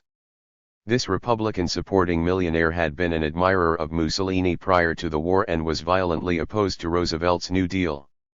He argued that the U.S. had missed its chance in 1918 to mold the world around its economic and social model, and now this renewed opportunity must not be wasted. we must accept wholeheartedly our duty and our opportunity as the most powerful and vital nation in the world, and in consequence to exert upon the world the full impact of our influence, for such purposes as we see fit and by such means as we see fit. He added that in any sort of partnership with the British Empire, America should assume the role of senior partner. 23 The editorial was mass-produced and circulated widely, appearing in full in the Washington Post and Reader's Digest. It was a call that fell on receptive ears in U.S. ruling circles. This new empire would not follow the British and European model of creating an empire by open colonial conquest. Instead, the American century would be presented, particularly in Asia and Africa, as a champion of liberty and democracy and as a supporter of an end to colonial rule. The American century would also champion global free trade, to the benefit of the world's strongest post-war economy. Later, in 1948, the State Department planning head, George F. Kennan, wrote in a confidential internal memo, "We have about 50% of the world's wealth but only 6.3% of its population. Our real task in the coming period is to devise a pattern of relationships which will permit us to maintain this position of disparity without positive detriment to our national security." 24. The institutions for ordering world trade established at the 1944 Bretton Woods Conference, the IMF, the World Bank, and the GATT agreements, swept away restrictions on trade. As the biggest single contributor, the U.S. ensured its effective domination of the IMF and the World Bank. The International Monetary Fund was created to stabilize the world financial system after the war, while the World Bank was intended to revive the economies of the US European allies. The International Trade Organization also stemmed from discussions at Bretton Woods. In December 1945, the US invited its wartime allies to discuss a multilateral agreement on reducing tariffs. This would become today's World Trade Organization. In return for lowering barriers to US exports, Washington financed a massive program of financial credits to war-torn countries. The United States could not passively sanction the employment of capital raised within the United States for ends contrary to our major policies or interests, said the State Department's Herbert Faze in 1944. Capital is a form of power. 25 The post-war program of Marshall Plan loans and grants to countries made this explicit. Benefits under will come to an abrupt end in any country that votes communism to power, said General George Marshall, President Truman's Secretary of State and the aid program's namesake. 26. The United States held the overwhelming majority of world's central bank monetary gold reserves. The Bretton Woods gold exchange standard uniquely privileged the role of the US dollar, which remains to this day the world reserve currency. In the immediate post-war years, war-torn countries from Western Europe to Japan needed dollars to buy U.S. capital equipment, oil, foodstuffs, and much more. All IMF member country currencies were to be fixed in value to the U.S. dollar, but only the U.S. dollar would have its value fixed at a rate of $35 per ounce of gold. Foreign states and banks could only exchange dollars for gold at this fixed rate. The dollar was as good as gold, effectively the world's currency. 27. To back up economic clout with military muscle, the U.S. built military alliances spanning the globe. The most important of these, the North Atlantic Treaty Organization, founded in 1949, served to involve the U.S. permanently in European affairs. Ostensibly formed to present a common European front against a Soviet invasion of the West, its real aim was to keep the U.S. in Europe, to keep Russia out, and to keep Germany tied down, to paraphrase Britain's Lord Ismay. George Kennan, the U.S. State Department's architect of the containment of communism, nevertheless ridiculed NATO as a military defense against an attack no one is planning. He added that NATO added depth and recalcitrance to the division of the continent and virtually forced individual countries to choose sides. 28. The U.S. entered the Second World War with limited access to the world's markets and without military bases to enforce its will. It emerged with troops in 56 countries stationed at more than 400 military bases. The U.S. economy, rejuvenated by the war, accounted for 75% of invested capital in the world. 29 The US immediately solidified this new power. It rebuilt European capitalism through the Marshall Plan and set up NATO to enforce its rule over the continental powers. After defeating Japan, the US laid claim to political and economic rule in Asia. It first assisted and later replaced the French in Indochina. It partitioned Korea with Russia, and later engaged in a proxy war with Russia and China over the partition, a war that claimed more than 2 million lives. 30. The US built its empire out of the rubble of Europe's colonies. But instead of building colonial regimes, it backed dictators such as the Shah of Iran, Suharto in Indonesia, and Mobutu in Zaire, who would obey US economic and political orders. Where it did intervene directly, in Vietnam, the US killed 2 million people in order to prevent the country from achieving independence. The United States beat back anti-imperialist movements and workers' rebellions all around the world in the name of fighting communism. It thereby turned itself into the Globico of world capitalism, the greatest foe of workers' power at home and abroad. The reality of American power still casts a dark shadow over our lives. The passing of the British Empire. The decision of the US to support the reimposition of British, French and Dutch colonialism in much of Asia represented something of a U-turn, Washington having been anti-colonial, in its rhetoric at least, in regard to the European powers prior to the outbreak of war. Now the growth of left-wing liberation movements across much of Asia meant the Truman administration was fearful of a communist takeover in the region. A sense of imperial decline gripped the British ruling class. Both before and after the First World War, aware of its own fading fortunes, it had turned on the working class in an effort to restore international competitiveness, by driving down wages and benefits and enforcing anti-trade union laws.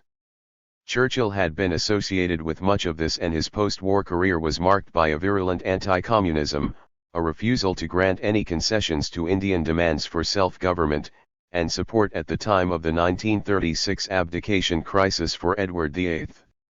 Yet this arch-imperialist would preside over the key moment in the dissolution of the short history of Britain's empire. In truth, he had a weak set of cards. His triumph was to keep Britain in the war in the summer of 1940, denying Hitler complete victory. After that he would have to rely on others to achieve victory, and a victory which came at a heavy price for British ambition. When King George VI declared war on Hitler's Germany, he did so not just on behalf of the people of Britain but also of the population of the Indian subcontinent and the rest of the empire. None were consulted. Over 2 million men from the subcontinent fought for Britain between 1939 and 1945. The Indian Army successfully stopped the Japanese invading Bengal and was responsible for recapturing Burma. 31 The record of the 5th Indian Division illustrates the importance of the Indian Army. It fought in the Sudan against the Italians, and then in Libya against the Germans. The division was moved to Iraq to protect the oilfields, then to the Burma front, together with 8 other Indian divisions, and then occupied Malaya. After this it was moved to Java to disarm the Japanese garrison there. 32. While many imperial subjects fought loyally for the King Emperor, growing numbers were infected with a spirit of rebellion. The example of the Irish Republicans, who had forced Britain to the negotiating table and then to quit most of the island in 1921, struck a chord across the empire, particularly in India. In contrast, there was resistance to the war in one British Dominion where the standpoint was radically different. In September 1939, Prime Minister General J.B.M. Hertzog stood up to address the South African Parliament. He told the assembly that he could not back war against Hitler. I have carefully followed his actions step by step, and I have asked myself, where is the proof that this man is out for world domination? With what justification can one ask me and South Africa to take part in a war because Hitler and the German nation will no longer suffer this humiliation? We are asked to plunge ourselves into this war. We have no right to do so, and if we do so the Afrikaans-speaking people outside will get such a shock that it will take them years and years to get over it. 33. South Africa was treaty-bound to go to war with Britain. Hertzog resigned the premiership to be replaced by General Smuts. but opposition to the war continued, with over 20,000 attending anti-war rallies in late June 1940. In January of the following year there were riots. Members of the far-right Ossawa Brandwag carried out armed attacks, aided by the police, on soldiers in transit to the front in Egypt. Hundreds of members of the Ossawa Brandwag were interned along with hundreds of their police sympathizers. One of those held was the future apartheid premier, B.J. Vorster. Yet the former Minister of Defense, Oswald Perot, who openly proclaimed his loyalty to Nazism, remained free. As head of the South African New Order, he would go on to cooperate with Oswald Mosley in trying to revive an international fascist organization in the post-war years. At the end of the war the detained nationalists, still parading their Hitlerite sympathies and anti-Semitism, were released and given a warm welcome home from prison. The right-wing Nationalist Party would build on opposition to the war and to Smuts's collaboration with Churchill to become the eventual ruling party, establishing the apartheid regime in 1948.34. Across the colonial world, the Second World War gave rise to an unstoppable tide of liberation. Popular movements had already begun to form prior to 1939, but the collapse of the British, French, and Dutch empires when attacked by Japan now spurred on resistance. The initial reaction of the old colonial powers was not to budge an inch. The approach of war had created fears among Britain's Tory cabinet ministers of what fate might befall the British Empire. Lord Lothian believed that Nehru was just waiting for the declaration of war to let loose revolution in India. Sir Anthony Eden feared a race riot from Cairo to the Cape. 35. On August 12, 1941, Churchill and Roosevelt signed the Atlantic Charter, which stated that the two governments would respect the right of all people to choose the form of government under which they will live. The following month the British Prime Minister asserted that this did not apply to British-ruled India. The British ruling class's real agenda was summed up by Leo Amery at the India Office, who stated in December 1942, "After all, smashing Hitler is only a means to the essential end of preserving the British Empire and all it stands for in the world." 36. Churchill could not countenance any retreat from full-blooded colonialism. In 1944 he floated the idea of a Council of Asia, dominated by the colonial powers, to prevent trouble arising with the yellow races. He assured the exiled Dutch Prime Minister that he was going to stand up for the Dutch Empire after the war. 37 When the Labour leader and Deputy Prime Minister, Clement Attlee, told students that promises of self-government would apply to colonial peoples, Churchill expressed his astonishment that the natives of Nigeria or East Africa could by a majority vote choose the form of government under which they live. He expressed that bluntly to one of Roosevelt's advisers, saying in December 1942, "We will not let the Hottentots by popular vote throw the white people into the sea." Finally in December 1944, in words aimed at Labour and the Americans, he declared, "Hands off the British Empire is our maxim and it must not be weakened or smirched to please sob-stuff merchants at home or foreigners of any hue." 38. 10 months later the message was similar from the new Labour government, when Foreign Secretary Ernest Bevin stated, "I am not prepared to sacrifice the British Empire, because I know that if the British Empire fell, it would mean that the standard of life of my constituents would fall considerably." 39 Later, at the Yalta Conference in February 1945, he added that talk in the summit statement about the right of nations to self-determination did not apply to any part of the British Empire. 40 At Yalta the world was divided between the victorious Allies into spheres of influence. Russia got Eastern Europe, Britain much of its old empire, and the US took the lion's share, including supposedly China. Yet the truth was that British and European colonialism in Asia was doomed. The dominant reason for that was the huge surge of national liberation unleashed by the war. The secondary factor was the US, which wanted to crack open the British Empire's stranglehold on global free trade. Thirdly, Britain was now too overstretched to maintain imperial control. Fourthly, the dramatic collapse of its power in Southeast Asia demonstrated its weakness. The Americans had already forced the British to give up the concessions it had gained from China, such as Shanghai, but they were out to achieve much more. They were helped by the fact that imperial ties had weakened between Britain and its dominions. The inability of British forces to defend Australia and New Zealand meant that both relied on Washington for their defence and both effectively switched over into the US camp. After the fall of Singapore, the Australian Prime Minister declared, "Australia looks to America." Canada too was increasingly economically linked with its southern neighbour. 41. The Japanese attack on Southeast Asia came just as powerful nationalist movements were emerging there. Yet whenever the Japanese conquered a European colony, they did nothing to act on their anti-colonial rhetoric.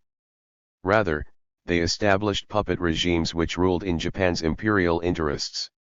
India. India was the beating heart of Britain's empire. The Nationalist Congress Party had swept into control of most of India's provinces in the elections of 1937. After Indians were told they were at war by the Viceroy, Lord Linlithgow, bargaining began. Congress demanded independence, but Britain needed the Congress to rule India. 42. Troops from the Indian subcontinent were key to the British war effort in the Middle East, Italy, and against Japan. Yet the independence agitation could feed on grievances inside the Indian Army.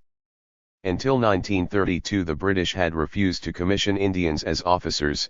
By 1939 there were still only 290 Indian-born officers, and even after a wartime influx just 3 Indians had reached the rank of brigadier by 1946.43. As early as June 1940 a major mutiny broke out after a Sikh squadron sent overseas from Bombay was shunted into a railway siding and left there for a day and a night. 44. Under pressure from Washington, Churchill, a violent opponent of Indian independence, was forced to reopen negotiations. As the Japanese reached India's borders, the leader of the House of Commons, Labour's Sir Stafford Cripps, was sent to India. The offer he carried with him was that a constituent assembly should meet after the war to determine India's position, and that while it was hoped it would remain in the Commonwealth, it could decide either way. Cripps also proposed that areas with a Muslim majority could hold referendums to determine whether to secede from an independent India. It was made clear that in the short term Congress leaders would have no effective say over Indian participation in the war. Both the key Congress leaders, Gandhi and Nehru, favoured the Allied cause, but they could not back Britain's war effort unless it promised independence. Gandhi turned the offer down, saying it was a post-dated check on a failing bank, and launched the Quit India agitation in August 1942.45. Gandhi told his followers to do or die. 46. His arrest on the day after the campaign's launch unleashed a rebellion that saw clashes with the police and army, mass strikes, and a peasant rebellion in Bihar and the United Provinces. The Quit India movement lasted until March 1943 and was only defeated by massive repression. Lord Linlithgow telegrammed Churchill that it was by far the most serious rebellion since that of 1857, the gravity and extent of which we have so far concealed from the world for reasons of military security. 47. This was no exaggeration. The railway between Delhi and Calcutta, the main artery for British colonial rule, was blown up in Bihar province, which was out of British control for over 2 weeks. Supplies to the front line in Burma were stopped for a time, and across the subcontinent police stations were burnt down, officers killed, and telegraph wires cut. For a week or more the British authorities suppressed news of all this, fearful it would lead to a collapse in morale in both India and Britain. During those days they were doubtful they could reassert control. 48. One British Fusilier recalled being sent to Kalyan in India and the commanding officer addressing them thus: "Well, you are now in India. Forget about your democratic ideas. This is a completely different situation here, and I'll expect you to treat these people," it was, these Wags, "in the same way as the regulars have been treating them for hundreds of years." 49. Huge numbers of troops were used to restore control, and the RAF bombed villages to suppress popular unrest. Congress was banned. In order to appease the Indian upper classes, 11 of their members were brought onto the Viceroy's 14-strong Executive Council.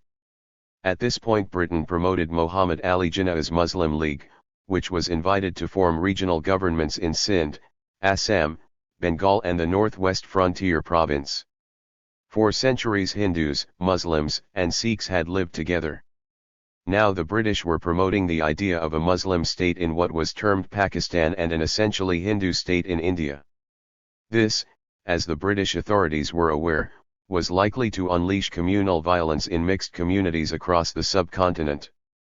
The stage was set for the tragedy of partition. 50.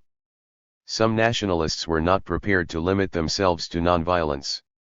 Subhas Chandra Bose had come fourth in the British civil service exams in 1920 but resigned his subsequent post in protest at the Amritsar massacre. Bose was twice elected president of the Indian National Congress but was forced to resign from the post after a motion of no confidence moved by supporters of Mahatma Gandhi. Bose opposed the strategy of nonviolence, arguing in favor of armed resistance. At the outbreak of war, Bose successfully evaded British security forces to reach Afghanistan, going on to Germany where he recruited 3 battalions of Indian POWs into a nationalist army with the blessing of the Germans. In February 1943 he was taken by submarine to rendezvous with a Japanese submarine which took him to Tokyo. Some 40,000 Indian POWs in Japanese hands had already pledged to join an Indian National Army. Many had been shocked from their loyalty to the Raj by the collapse of British power, reacting against the racism and indignity they suffered at the hands of British officers. 51. Meanwhile, the British Raj was adding to its catalogue of horrors. Between 3.5 and 5 million people died from starvation, malnutrition, and related illnesses during the Bengal famine of 1943. The famine was not a natural catastrophe, it was man-made. The British were stockpiling food for the Indian Army and rice was exported to the Middle East to feed British soldiers and to Sri Lanka where the British-run Southeast Asia Command was based. The loss of Burma cut rice supplies from there while a scorched earth policy was implemented in the region nearest the Burmese border. Overall there was no fall in the rice harvest in 1943, but the rural laborers, peasants, and fishing families of Bengal had seen their incomes fall by 2/3 since 1940 while the price of rice had soared. Bengal had enough rice and other grains to feed its population, yet millions of people were too poor to buy it. 52 The British authorities failed to implement normal peacetime famine relief measures and were more concerned with quelling the Quit India movement. The Bengal government failed to prevent rice exports, and made little attempt to import surpluses from elsewhere in India, or to buy up stocks from speculators to redistribute to the hungry. Starving people flocked into Calcutta, many dying in a city with well-stocked markets. The British authorities removed tens of thousands of destitute, starving people from Calcutta and other urban areas in late 1943. These people were relocated to die in the countryside. Churchill repeatedly opposed Food for India and specifically intervened to block provision of 10,000 tons of grain offered by Canada, because he saw that as weakening British rule. The US declined to provide food aid in deference to the British government. The British government rejected the Viceroy Lord Wavell's request for 1 million tons of grain in 1944 and also rejected his request that the US and the United Nations Relief and Rehabilitation Administration be approached for assistance. 53. Elsewhere, Black Africans and Afro-Caribbeans were also radicalized.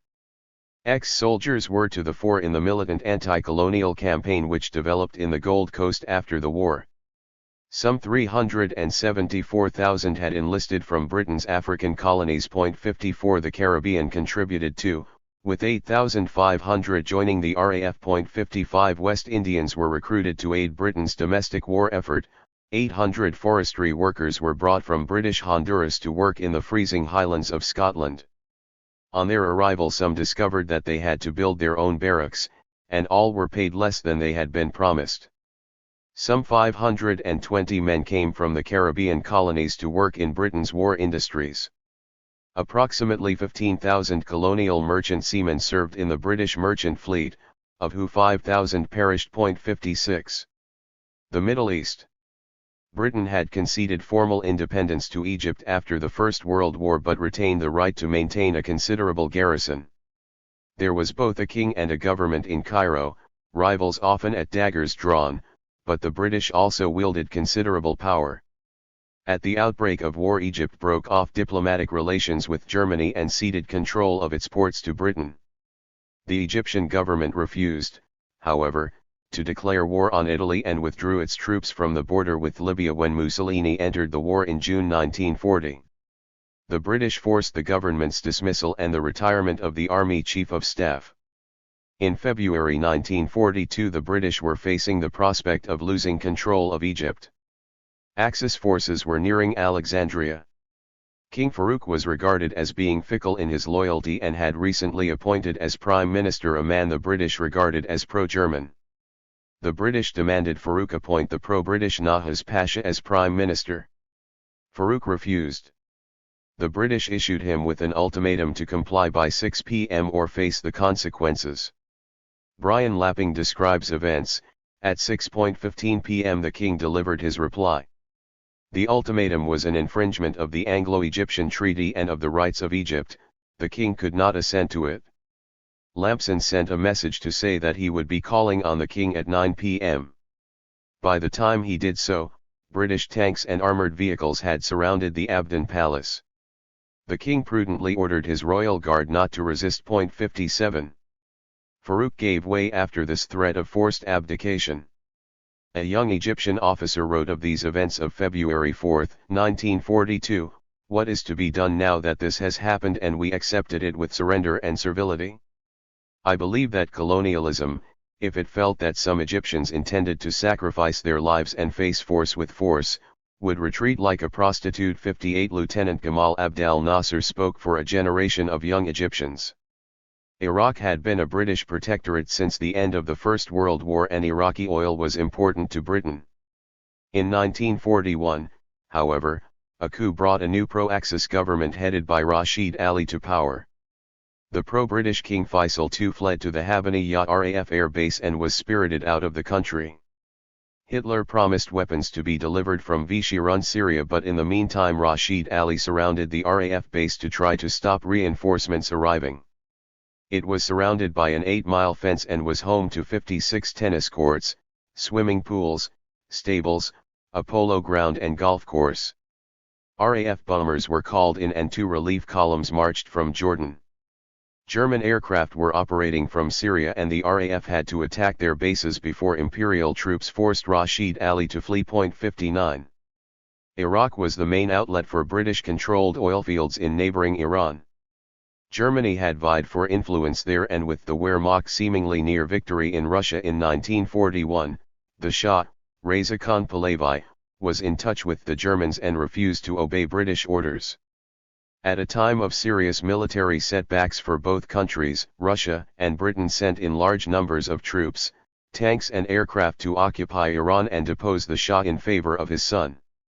Roosevelt had sanctioned the move at the meeting where he and Churchill announced the Atlantic Charter, promising freedom to the world. 60. In order to remove the German presence in Syria, British and Free French forces invaded, hoping to meet no resistance, but the pro-Vichy forces fought back. The eventual occupation of the country involved a far bloodier campaign than had been planned. 61. In Palestine, Churchill championed the creation of the future Israeli state. In June 1943, General Spears, who broached the matter with him, noted, he said he had formed an opinion which nothing would change. He intended to see to it there was a Jewish state. He told me not to argue with him as this would merely make him angry and would change nothing. 62. The next month the cabinet agreed to allow Jewish immigration, but only to the limits set in a 1939 white paper, and supported a partition policy which would have created a small Jewish state, a small Arab state attached to Syria, and a larger British mandatory territory. Churchill opposed this policy and continued to meet the Zionist leader, Chaim Weizmann, advising him to campaign against British policy when he visited the U.S. The Prime Minister also vetoed any action being taken against the growing Zionist underground forces in Palestine and the stocks of weapons they were gathering. 63. From India to Palestine, British imperialism was fostering divisions which would burn for decades, just as it had done in Ireland years before. Neither repression nor divide and rule could staunch the desire for freedom. The end of the French Empire. A similar story could be told of French imperialism. De Gaulle's Free French units relied on troops recruited from its colonies. Two out of the four French divisions which helped force the Gustav Line in southern Italy were Moroccan and one was Algerian. By the end of the war there were 300,000 Moroccans in the French army. Many of these Arab volunteers were dispatched home or withdrawn from the front line as soon as de Gaulle could enlist white Frenchmen to replace them, so that the army that invaded Germany would be white. The policy was called blanchissement. A deep sense of bitterness developed. 64. A West African soldier in de Gaulle's army, Yeo Kauerhana, recalled how his unit was withdrawn from the front line in eastern France to the south. We had started the war and it was almost over now and we were being replaced by French troops who had been afraid. We wanted the Africans to win the war. 65. On VE Day in 1945, 8,000 people demonstrated in Sétif in Algeria under the slogan, "For the liberation of the people, long live free and independent Algeria." They were also brandishing, for the first time, the green and white flag that had once been the standard of that legendary hero of resistance against the French, Abdul el-Kader, and was later to become that of the National Liberation Front, the FLN. The French sub-prefect of Sétif, Butterlin, ordered his chief of police, Valère, to intervene and seize the banners. Valère warned that that might mean a fight. "All right," replied Butterlin, "then there'll be a fight." 66. The police opened fire but were overcome by the crowds. Arms were seized and demonstrators fanned out across the area attacking colonists, killing 103. The French repression that followed was fierce. The casualties inflicted by the armed forces were set officially at 500 to 600, but the numbers of Muslim villagers killed by the more indiscriminate naval and aerial bombardments may have amounted to more. Alistair Horn puts the number of Muslims killed at 6,000.67. What had changed in Algeria? Horn explains that, the Second World War came and with it France's crushing defeat in 1940. To Muslim minds, particularly sensitive to prestige and baraka, the humiliation made a deep impression. 68. The events at Sétif helped spark the 8-year liberation war which would drive France out of Algeria. The world had been turned upside down. Conclusion. The Second World War was not, in the minds of those who ruled the Allied powers, a war against fascism. Neither was it a war for democracy. In 1938 Britain and France refused to fight in defense of a democratically elected government in Czechoslovakia but did go to war a year later in defense of Poland, a country ruled by a military clique with pronounced anti-Semitic policies. One of Britain's allies was Greek dictator Metaxas, whose regime had many fascist traits.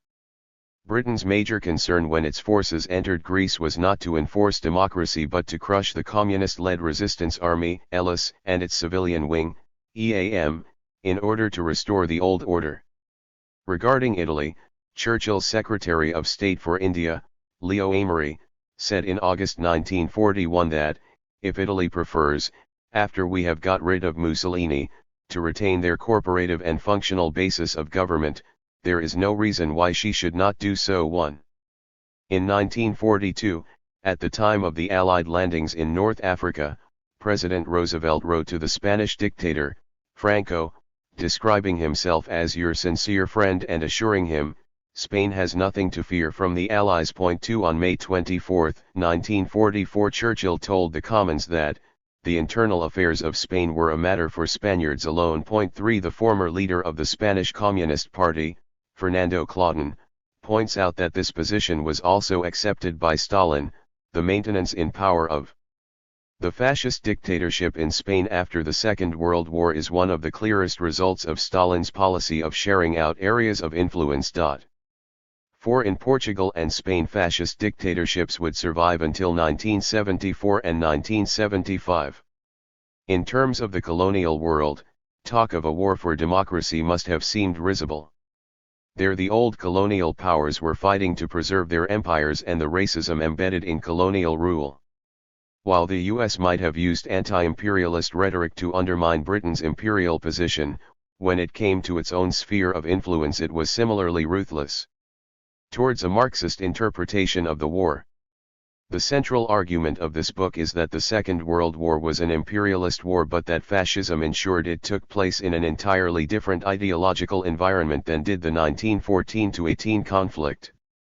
Across the world, millions of people yearned for the destruction of fascism and were prepared to back their country's leaders if they could achieve that. Just 2 days after the outbreak of war, the exiled Russian revolutionary Leon Trotsky argued, "The struggle is going on between the imperialist slaveholders of different camps for a new division of the world. The present war is a direct prolongation of the previous war." He summed up the situation thus: "The initiative for the new redivision of the world this time, as in 1914, belonged naturally to German imperialism." Caught off guard, the British government first attempted to buy its way out by concessions at the expense of others. But this policy was short-lived. Trotsky was clear that it was an imperialist war, but one in which ideology played a crucial role. In particular, the working class's hatred of fascism meant revolutionaries had to adopt a somewhat different approach to that of 1914. Then, Lenin, Trotsky, Luxemburg and Liebknecht had proclaimed it was an imperialist war in which there was nothing to choose between the powers. In that situation, the main enemy was at home. 6. In March 1939, after Hitler had occupied the Rump Czech state and absorbed it into the Third Reich, Trotsky replied to those on the left who argued that faced with the Nazi threat, the old approach could not be taken. He pointed out that the Czech government and ruling class had offered no resistance to Hitler, and that was no accident. In the 24 hours of universal confusion and indignation, the Czech working class could have toppled the capitulatory government, taken power, and appealed for international support in its resistance to the Nazis. In March 1939, Trotsky wrote in reply to those who argued that revolutionary defeatism was no response in a war against fascism, in reference to the absorption of the Rump Czechoslovakia into the Third Reich. The exiled revolutionary issued a very clear warning: the Czech working class did not have the slightest right to entrust the leadership of a war against fascism to Messrs. capitalists who, within a few days, so safely changed their coloration and became themselves fascists and quasi-fascists. Transformations and recolorations of this kind on the part of the ruling classes will be on the order of the day in wartime in all democracies. That is why the proletariat would ruin itself if it were to determine its main line of policy by the formal and unstable labels of "for fascism" and "against fascism." 7. Yet anti-fascist ideology played a key role in September 1939, and the resulting mood of the working class had to be taken into account. Accordingly, in discussions with American Trotskyists in the early summer of 1940, just as France surrendered to Hitler, Trotsky pointed out that the Roosevelt administration had already set the process of militarization in motion and that it had widespread support among the working class, because they bear a sentimental hatred against Hitler mixed with confused class sentiments. 8 American workers hated Hitler and Mussolini, but their trade union leaders, allied in the main to Roosevelt, tried to use that to justify support for the Churchill government in London. Trotsky argued for a different approach based on creating anti-fascist militias. He returned to this at the beginning of August: the feeling of the masses is that it is necessary to defend themselves. "We must say," Roosevelt says, "it is necessary to defend the country. Good, it must be our country, not that of the 60 families and their Wall Street. The army must be under our own command, we must have our own officers, who will be loyal to us. In this way we can find an approach to the masses that will not push them away from us, and thus prepare for the second step, a more revolutionary one. We must use the example of France to the very end. We must say, I warn you, workers, that they will betray you. Look at Pétain, who is a friend of Hitler. Shall we have the same thing happen in this country?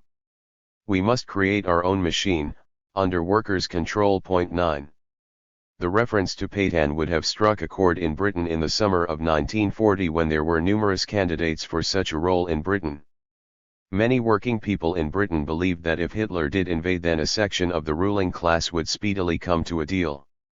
And despite the rhetoric of the British government and King George VI about resisting the Germans in the ruins of London, they would have fled. From his cell in Brixton Prison, the jailed fascist leader, Sir Oswald Mosley, was confident he would be brought to power by a German invasion. 10. In the dark days of 1940, when Hitler seemed set to win, Trotsky argued with those who believed that all they could do was support Britain and its semi-ally the US, and that revolution could only return to the agenda after Hitler's defeat.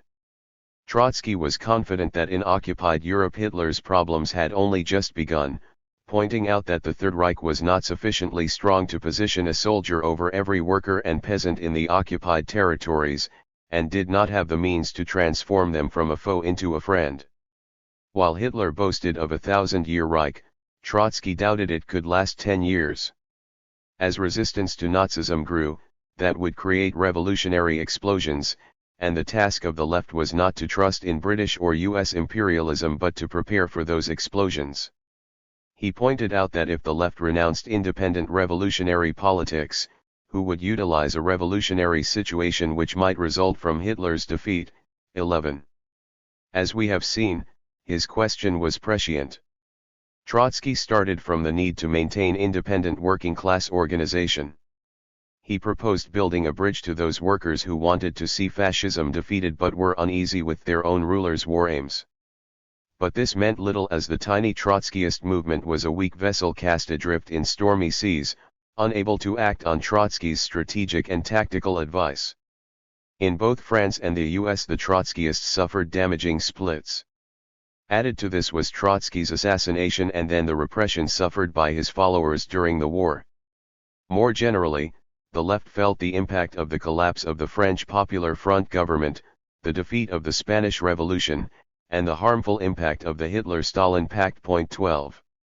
In Trotskyists and the resistance in World War II, the Belgian Marxist Ernest Mondale argued that the Second World War was in reality a combination of 5 different wars. He lists the wars as: first, an inter-imperialist war fought between the Axis and Allied powers; second, a just war of self-defense by the people of China, an oppressed semi-colonial country, against Japanese imperialism; third, a just war of national defense of the Soviet Union, a workers' state, against an imperialist power; fourthly, a just war of national liberation of the oppressed colonial peoples of Africa and Asia, launched by the masses against British and French imperialism. Sometimes against Japanese imperialism, and sometimes against both in succession, one after the other. Mondale's fifth and last war was a war of liberation by the oppressed workers, peasants, and urban petty bourgeoisie against the German Nazi imperialists and their stooges, which was fought more especially in 2 countries, Yugoslavia and Greece, to a great extent in Poland, and incipiently in France and Italy. 13. Another Marxist, Donny Gluckstein, argues that there were 2 distinct wars, an imperialist war and a people's war against fascism. This, he states, was a war fought by the people, for the people. 14. Yet these wars, supposedly separate, were by no means of equal weight. The inter-imperialist war between the Axis and the Allies dominated events. The sacrifice of the self-interests of the working class by the communist parties, which dominated the resistance movements in Europe and Asia, to the diplomatic interests of the Kremlin meant that the potential for an autonomous liberation war was never realized. Where powerful guerrilla armies succeeded in taking state power, first in Yugoslavia and later in North Vietnam and China, they created societies which mirrored Stalin's Russia, with a state-directed drive to industrialize given total priority and with not a smidgen of proletarian democracy. Stalin himself was none too happy with Tito and Mao, whom he saw as rivals. The nationalist ideologies of these regimes led the Yugoslavs and, later, the Chinese to break with Moscow. The people did not take control of the people's democracies in Eastern Europe, not in the People's Republic of China, and certainly not in the states which would be created from the post-war struggle against colonialism. The imperialist nature of the war impacted on the resistance movements because they were prepared to accept the strategic demands of Moscow. In Italy, the forces of the resistance grouped in the CLNs followed the communists by accepting the authority of the government installed by the Allies, despite the deep reservations of the rank and file. 15. In Greece, Vietnam, and Malaya, communist-led resistance forces accepted the arrival of British forces after liberation and urged cooperation at heavy cost. When, post-war, the national liberation struggle resumed in all three countries against both the imperialist powers and their ruling class allies, it was in drastically less favorable circumstances. None of this means that these movements should not have accepted material aid from those imperialist powers that were engaging the same enemy, but it did require that they maintain complete strategic and political independence. That simply did not happen. The imperialist nature of the war shaped everything. Churchill, Roosevelt, and Stalin succeeded in containing the forces of the anti-fascist resistance in Europe. In Asia they were only able to keep the lid on it for a brief time before it boiled over again. In discussions in Britain I have often been challenged by those demanding to know what would you have done, faced with the prospect of a German invasion in the summer of 1940. One response would have been to say that while Churchill may have wanted to fight the Germans for his own imperial reasons, there was a queue of top Tories ready to cut a deal with the Führer. Pointing to the debacle of the surrender in France, and the performance of the ruling class and the officer corps, the conclusion might have been that a people's militia was needed, and quick. By 1944 the final destruction of Nazism was required for the sake of humanity, but that did not involve writing the Allied leaders a blank check. Rather it necessitated demanding arms for the resistance movements in Europe and Asia, freedom for India and other colonies and, at home, immediate implementation of the welfare state and other promised reforms. Was revolution possible? The Communist Party leaders in France and Italy pointed to the Allied presence in Western Europe as the reason why revolution was not possible in 1944 and 1945.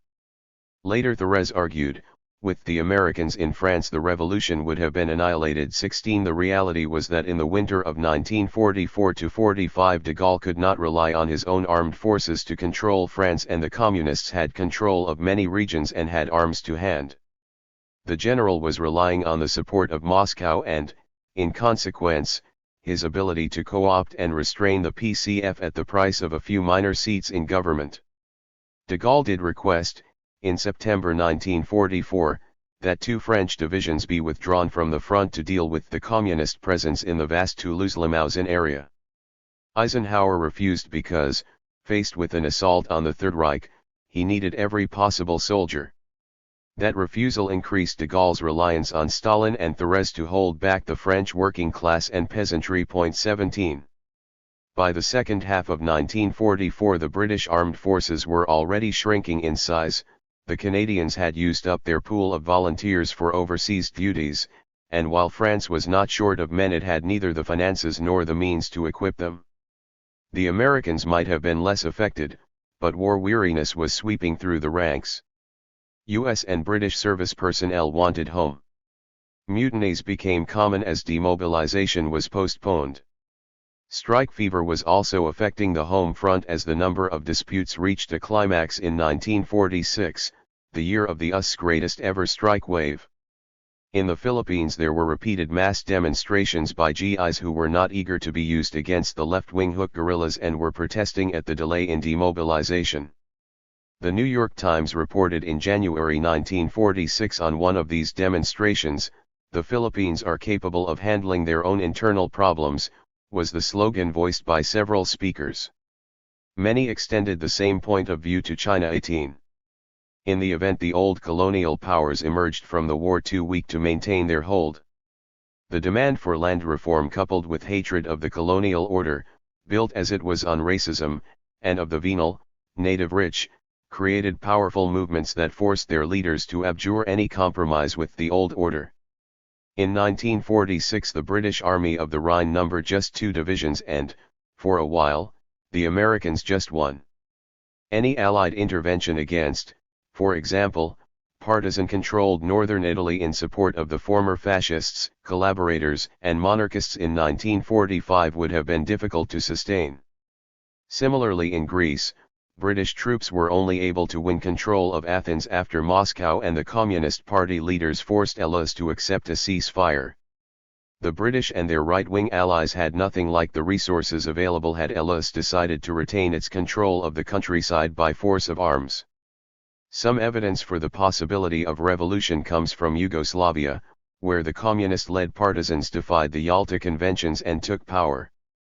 This was not a socialist revolution led by the working class, rather the new Tito regime replicated Russian state capitalism for nationalist ends. But Britain and America were powerless to intervene in 1945, just as Stalin felt restrained from invading when Yugoslavia broke free of Moscow's control. Later the Western communist leaders would cite British and American actions in Greece as proof that they could not have advanced beyond the limits set by the division of Europe agreed at Yalta. Togliatti warned the PCI's National Council in April 1945 of a Greek outcome where a violent clash, an armed conflict between the armed forces of the anti-fascist front and the forces of the old police and the army led by anti-democratic elements, could only lead to elections being suspended, the Allied occupation continuing, and a split between a progressive anti-fascist North and a South kept against its will in pre-fascist conditions. 19 But in Greece the left had fought back half-heartedly.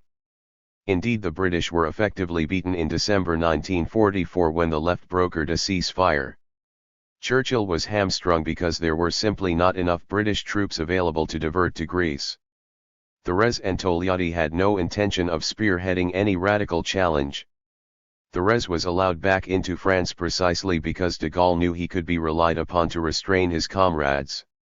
Communists were allowed junior positions in de Gaulle's government, and in return Thérèse told the liberation committees to hand over their administration of swathes of the country to the authorities in Paris, who usually installed ex-Vichyites, ordered communist resistors into the army, and urged increased production and a ban on strikes.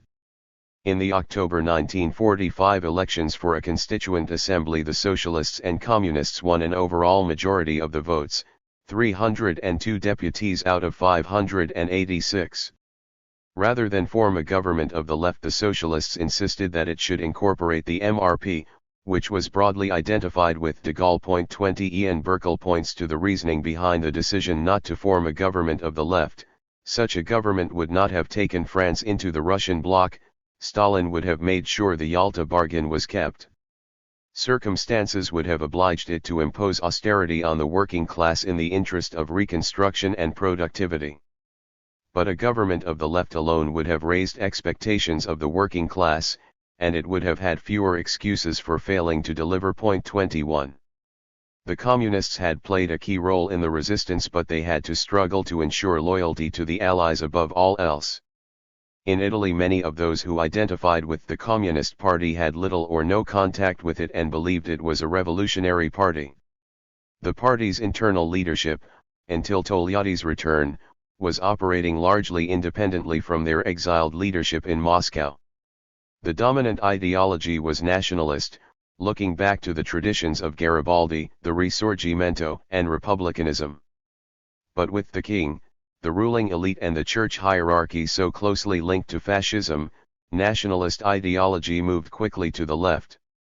Nationalism was a powerful force motivating resistance to the German occupiers and their fascist allies, but it had its limitations. Togliatti brought back the message that the central goal was not socialism but a strong, democratic Italy. In April 1945 the resistance rose and liberated Milan, Turin, Genoa, Venice, and all the towns and cities still under occupation. As Calco explains, the resistance was triumphant and in power. Was Italy on the verge of revolution? The Allied military wasted no time in finding out. They knew it was necessary to disarm the partisans and take over local governments. Disarmament, the Anglo-Americans executed with astonishing success. 22. Across northern Italy the Allies organized parades after they arrived in resistance-held towns and cities at the end of April and the beginning of May, where the partisans marched past, were given speeches and toasts, and were then requested to hand in their arms. Military authority was established, and with the acquiescence of the resistance forces all CLN decrees and appointees were subject to military approval. Until the end of 1945 northern Italy remained under military rule, despite the fact that the government in Rome had ruled the south and center of the country for some time. They could only be successful in this because the resistance leadership and the PCI acquiesced in disarming the resistance fighters and dissolving the CLNs. That was not inevitable. Togliatti's ability to carry that argument relied on the absence of any coherent left challenge and his suggestion to the party membership that he was playing for time, and once the situation was more favorable the party would move back to insurrection. Kalko rather simplifies the process and exaggerates the success in getting resistance fighters to hand over their arms. The communists had to put across a dual message in order to do so. The PCI argument for progressive democracy could be understood by armed workers and peasants as the first step on the path to socialism. For Togliatti it meant the creation of a bourgeois democratic Italy, perhaps a republic, perhaps not. As Paul Ginsborg argues, many of the rank-and-file members of the party, especially the partisans, remained perplexed about the adoption of progressive democracy as their end aim. But they interpreted this as essentially a tactical move on Togliatti's part, to ensure the immediate legality of their party. They were convinced too that once the Allied troops had left, the revolutionary goals of the PCI would once again be proclaimed.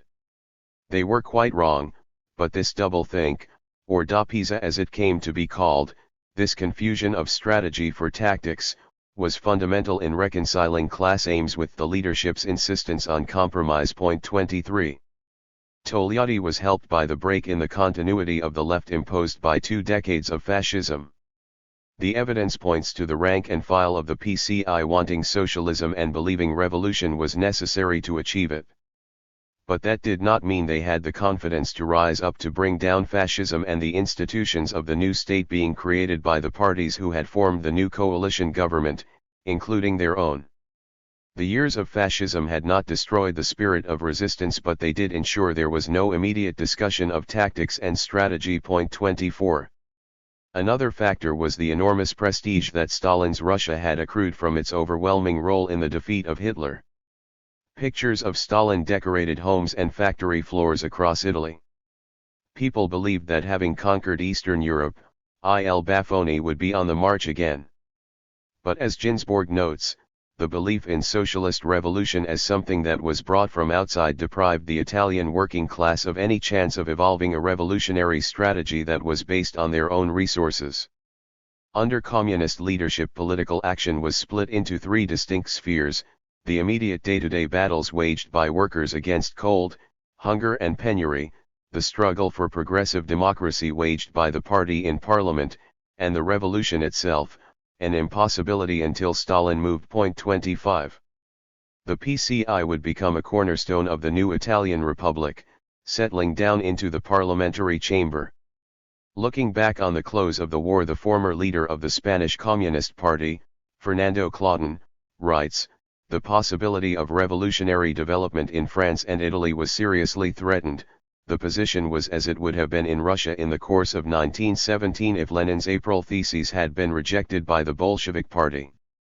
The bourgeois revolution would have consolidated itself, one way or another, but the proletarian revolution would not have taken place." 26.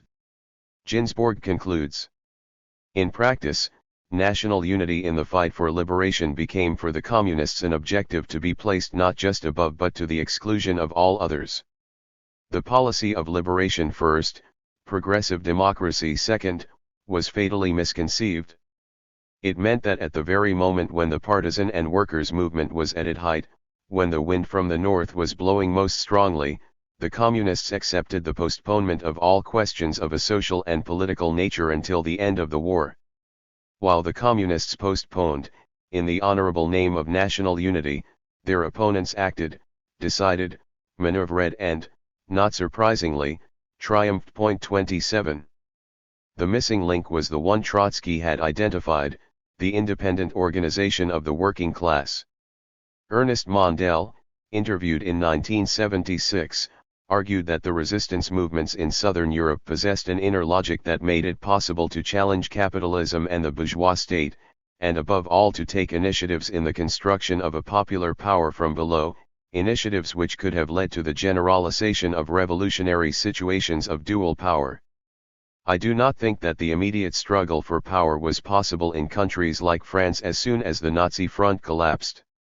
Nor do I think that we can treat as insignificant the presence of American troops, which has been held up as the sole, irrefutable argument by the Stalinists and which revolutionaries have tended to dismiss too lightly. The nearest we can get to a correct formulation is this: during the liberation struggles it was possible to develop factory occupations and takeovers, to form local organs of popular power, and above all to bring about the general arming of the masses, in such a way as to generalize the situations of dual power and open up the possibility of a later seizure of power. We should not forget that the presence of American troops was limited in time and that the American soldiers brought strong pressure to bear for their return. Moreover, even without any pre-existing situation of dual power, the fluctuations in the political conjuncture brought about highly explosive crises. The most important of these was in Italy in 1948, when, in response to the attempted assassination of Togliatti on July 14, the masses went well beyond a general protest strike to occupy factories, railway stations, electric power stations, etc., thus demonstrating that they instinctively posed the question of power. If workers' councils had already existed and if a part of the proletariat had been armed, then July 1948 could have opened up an extremely deep revolutionary crisis in Italy. 28. This has the merit of breaking from the one fine day approach to revolution. For Marxists, revolution is not simply one day of street fighting. It is a protracted crisis in which the old clashes with the new. In Tsarist Russia this only took a few months because of the weakness of the absolutist regime, of the bourgeoisie and, crucially, of a rooted bourgeois workers' party committed to reforming the system. In the debates in the Communist International following the October Revolution, particularly at its third and fourth congresses, a revolutionary crisis in Western Europe was seen as one lasting years rather than months, with all sorts of ups and downs for the forces of the new. This is what happened in Germany between 1918 and 1923, when the Communist Party let what was a revolutionary moment slip away. In January 1943, the writer Arthur Koestler, a former member of the German Communist Party who had settled in Britain, wrote, "The nearer victory comes in sight, the clearer the character of the war reveals itself as what the Tories always said that it was, a war for national survival, a war in defense of certain conservative 19th century ideals, and not what I and my friends of the left had said that it was, a revolutionary civil war in Europe on the Spanish pattern." 29. As Trotsky had predicted, that revolutionary civil war did briefly emerge. But his warnings of what would happen if Koestler's friends of the left ensured it was safely bottled up again were vindicated. 70 years on capitalism still produces wars and fascism, but it also still creates the desire for revolutionary change. Timeline: 1918. November 11, the armistice with Germany marks the end of the First World War. 1919. January 18, opening of the Paris Peace Conference to negotiate peace treaties between the belligerents of the First World War. June 28, Germany and the Entente powers sign the Treaty of Versailles after 6 months of negotiations. The German armed forces are limited in size to 100,000 personnel and Germany is ordered to pay large reparations for war damages. 1920. January 21, the Paris Peace Conference comes to an end with the inaugural General Assembly of the League of Nations. 1922.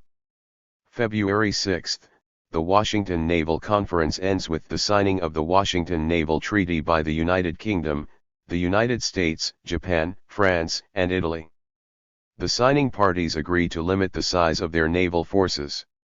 October 29, fascist leader Benito Mussolini is appointed Prime Minister of Italy by the King. 1927. April 12, the Chinese Civil War begins between nationalists and communists. 1929. October 29, the Great Depression begins. 1931. September 19, Japan invades Manchuria. 1932. January 28, fighting around Shanghai between China and Japan. February 27, Japan takes control of Manchuria from the Republic of China. 1933. January 30, Nazi leader Adolf Hitler is appointed Chancellor of Germany by President Paul von Hindenburg. February 27, Germany's parliament building the Reichstag is set on fire. The German government blames the communists. February 28, the Reichstag fire decree is passed, nullifying several German civil liberties. March 23, the Reichstag passes the Enabling Act, making Hitler dictator of Germany. March 27, Japan leaves the League of Nations. October 19, Germany leaves the League of Nations. 1934. June 30, the Night of Long Knives occurs, during which Hitler executes the leaders of the Sturmabteilung and other rivals. August 2, Hitler becomes Führer of Germany, becoming head of state as well as Chancellor. August 8, the Wehrmacht swears a personal oath of loyalty to Hitler. September 18, the Soviet Union joins the League of Nations. December 29, Japan renounces the Washington Naval Treaty and the London Naval Treaty. 1935. October 2, Italy invades Ethiopia, beginning the Second Italo-Abyssinian War. 1936. March 7, German forces occupy the Rhineland, established as a demilitarized zone under the Treaty of Versailles. May 5, Italian forces occupy Addis Ababa in East Africa. May 7, Italy annexes Ethiopia.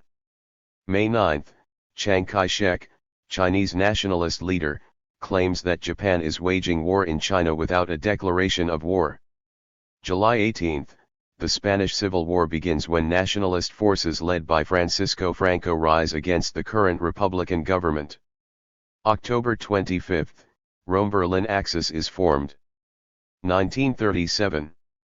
July 7, the Marco Polo Bridge incident, which most historians regard as the beginning of the Second Sino-Japanese War.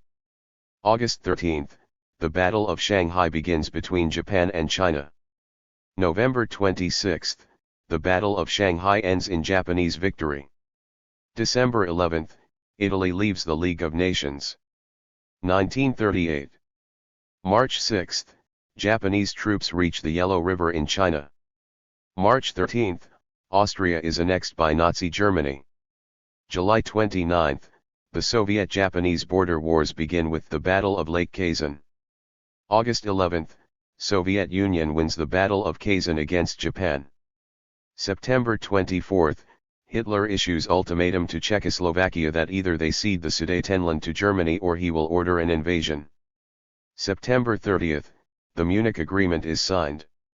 Britain and France agree to German annexation of Sudetenland without presence of Czech government.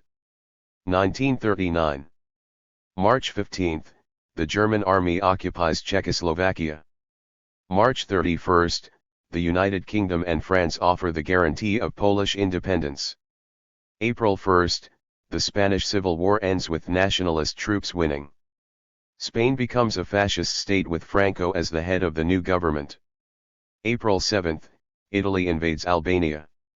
April 28, in a speech before the Reichstag, Hitler renounces the Anglo-German Naval Agreement and the German-Polish Non-Aggression Pact. May 11, Battle of Khalkhin Gol begins with Japan and Manchukuo against the Soviet Union and Mongolia. May 22, the Pact of Steel, known formally as the Pact of Friendship and Alliance between Germany and Italy. July 10, Prime Minister Neville Chamberlain reaffirms support for Poland and that Britain would intervene on behalf of Poland if hostilities broke out between Germany and Poland. August 23, the Molotov-Ribbentrop Pact is signed between Nazi Germany and the Soviet Union, with secret provisions for the division of Eastern Europe, joint occupation of Poland and Soviet occupation of the Baltic states, Finland, and Bessarabia. September 1, Hitler invades Poland. September 3, Britain and France declare war on Germany. Mussolini declares Italy neutral but allied to Germany. September 17, USSR invades and occupies eastern Poland under terms of the Molotov-Ribbentrop Pact. September 28, Warsaw surrenders. October 6, Polish forces surrender. November 4, the U.S. Neutrality Act is passed, the French and British may buy arms, but on a strictly cash basis. November 30, Russia attacks Finland to begin the Winter War. 1940. March 12, Finland signs a peace treaty with the Soviet Union. The Finns are forced to give up significant territory in exchange for independence. April 9, German forces invade Norway and Denmark. British and French forces sent to Norway but ultimately fail to prevent German occupation. May 10, Winston Churchill replaces Neville Chamberlain as Prime Minister of Britain. Germany invades Netherlands, Belgium, Luxembourg, and France. May 26, British forces in France begin evacuation from Dunkirk. June 10, Italy declares war on Britain and France. June 13, German troops occupy Paris. June 21, Russia occupies Baltic states, Estonia, Lithuania, and Latvia. June 25, France surrenders. July 10, Battle of Britain begins with German air attacks on shipping in the English Channel. August 20, Chinese Communists launch the 100 Regiments Offensive against the Japanese in northern China. September 2, U.S. President Roosevelt agrees to hand over 50 destroyers in return for the UK granting America bases in various imperial possessions. Effectively start of U.S. aid to the UK. September 22, Japanese forces occupy French Indochina. October 16, Jews in Warsaw and surrounding area ordered into Warsaw Ghetto. October 28, Italy invades Greece. 6–9 December, British forces counter-attack after Italian army enters Egypt. Italians driven back into Libya suffering major losses. 1941. February 11, German troops of Afrika Korps arrive in Libya to combat British advance. March 11, President Roosevelt signs Lend-Lease scheme under which U.S. provides UK with arms and material under a loan scheme.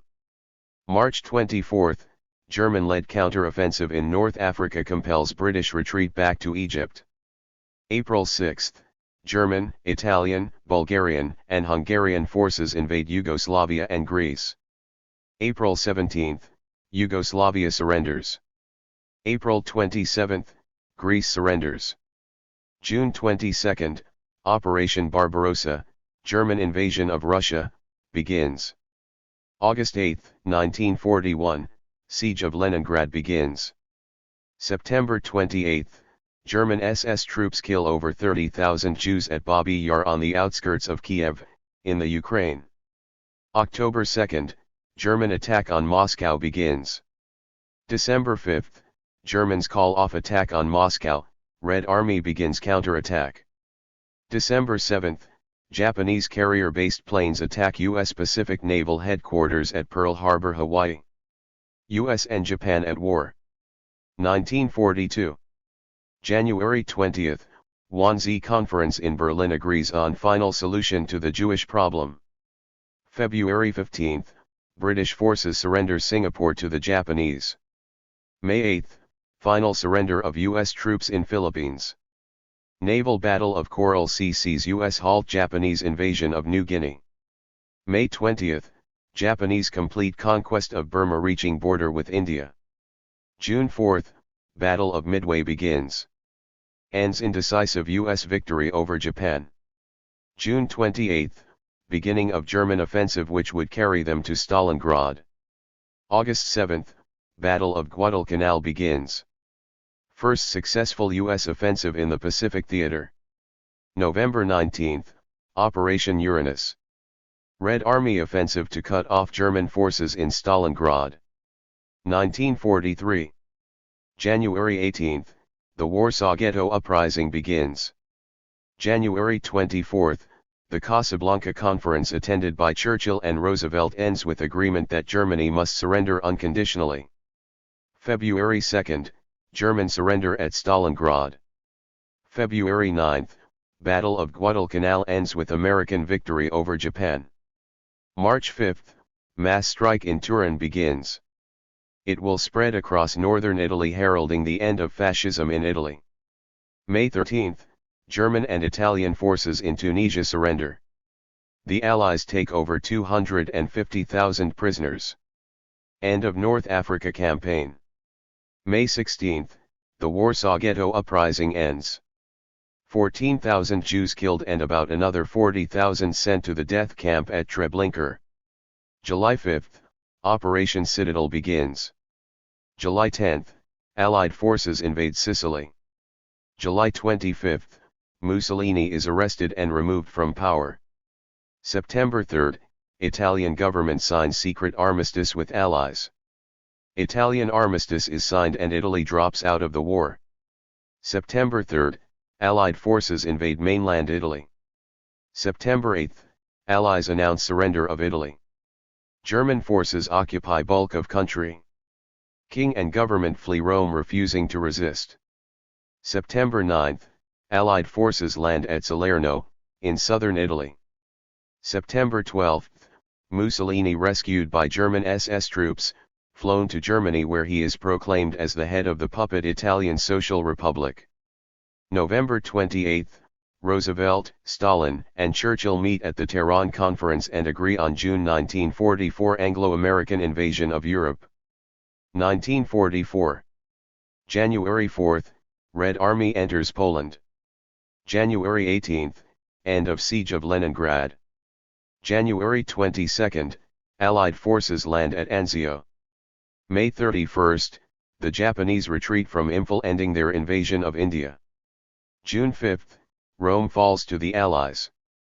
June 6, D-Day, 155,000 Allied troops land on the beaches of Normandy in France. June 19, the Battle of the Philippine Sea begins. It will be the largest aircraft carrier battle in history. Ends with a decisive victory for the Americans.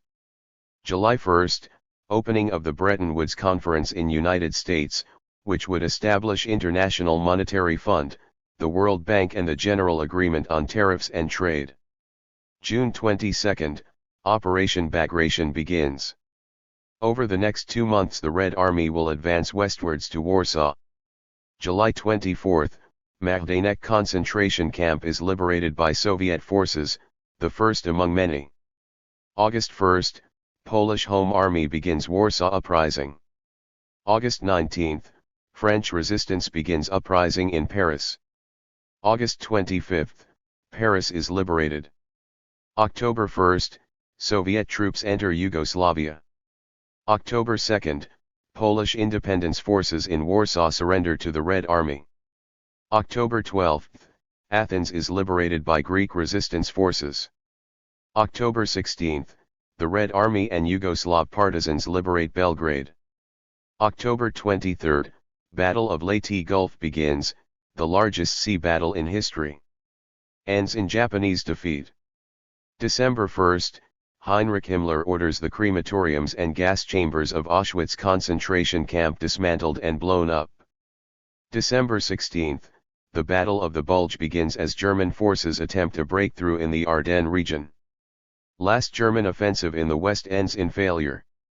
1945. January 12, Red Army offensive in East Prussia begins. January 27, Auschwitz concentration camp is liberated by Soviet troops.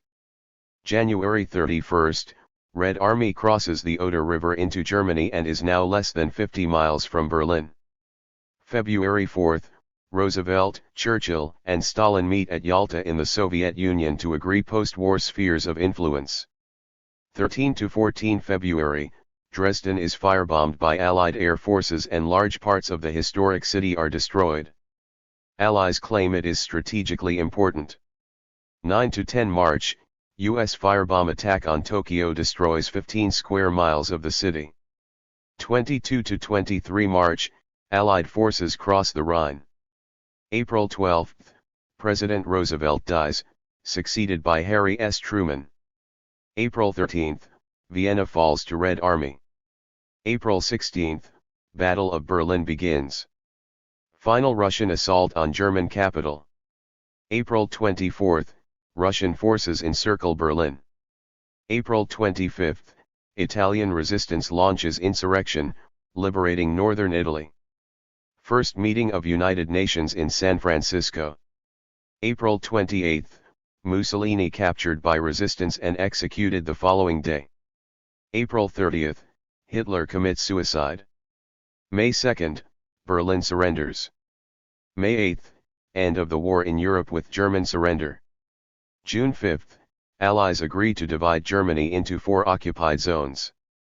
June 22, Americans capture island of Okinawa.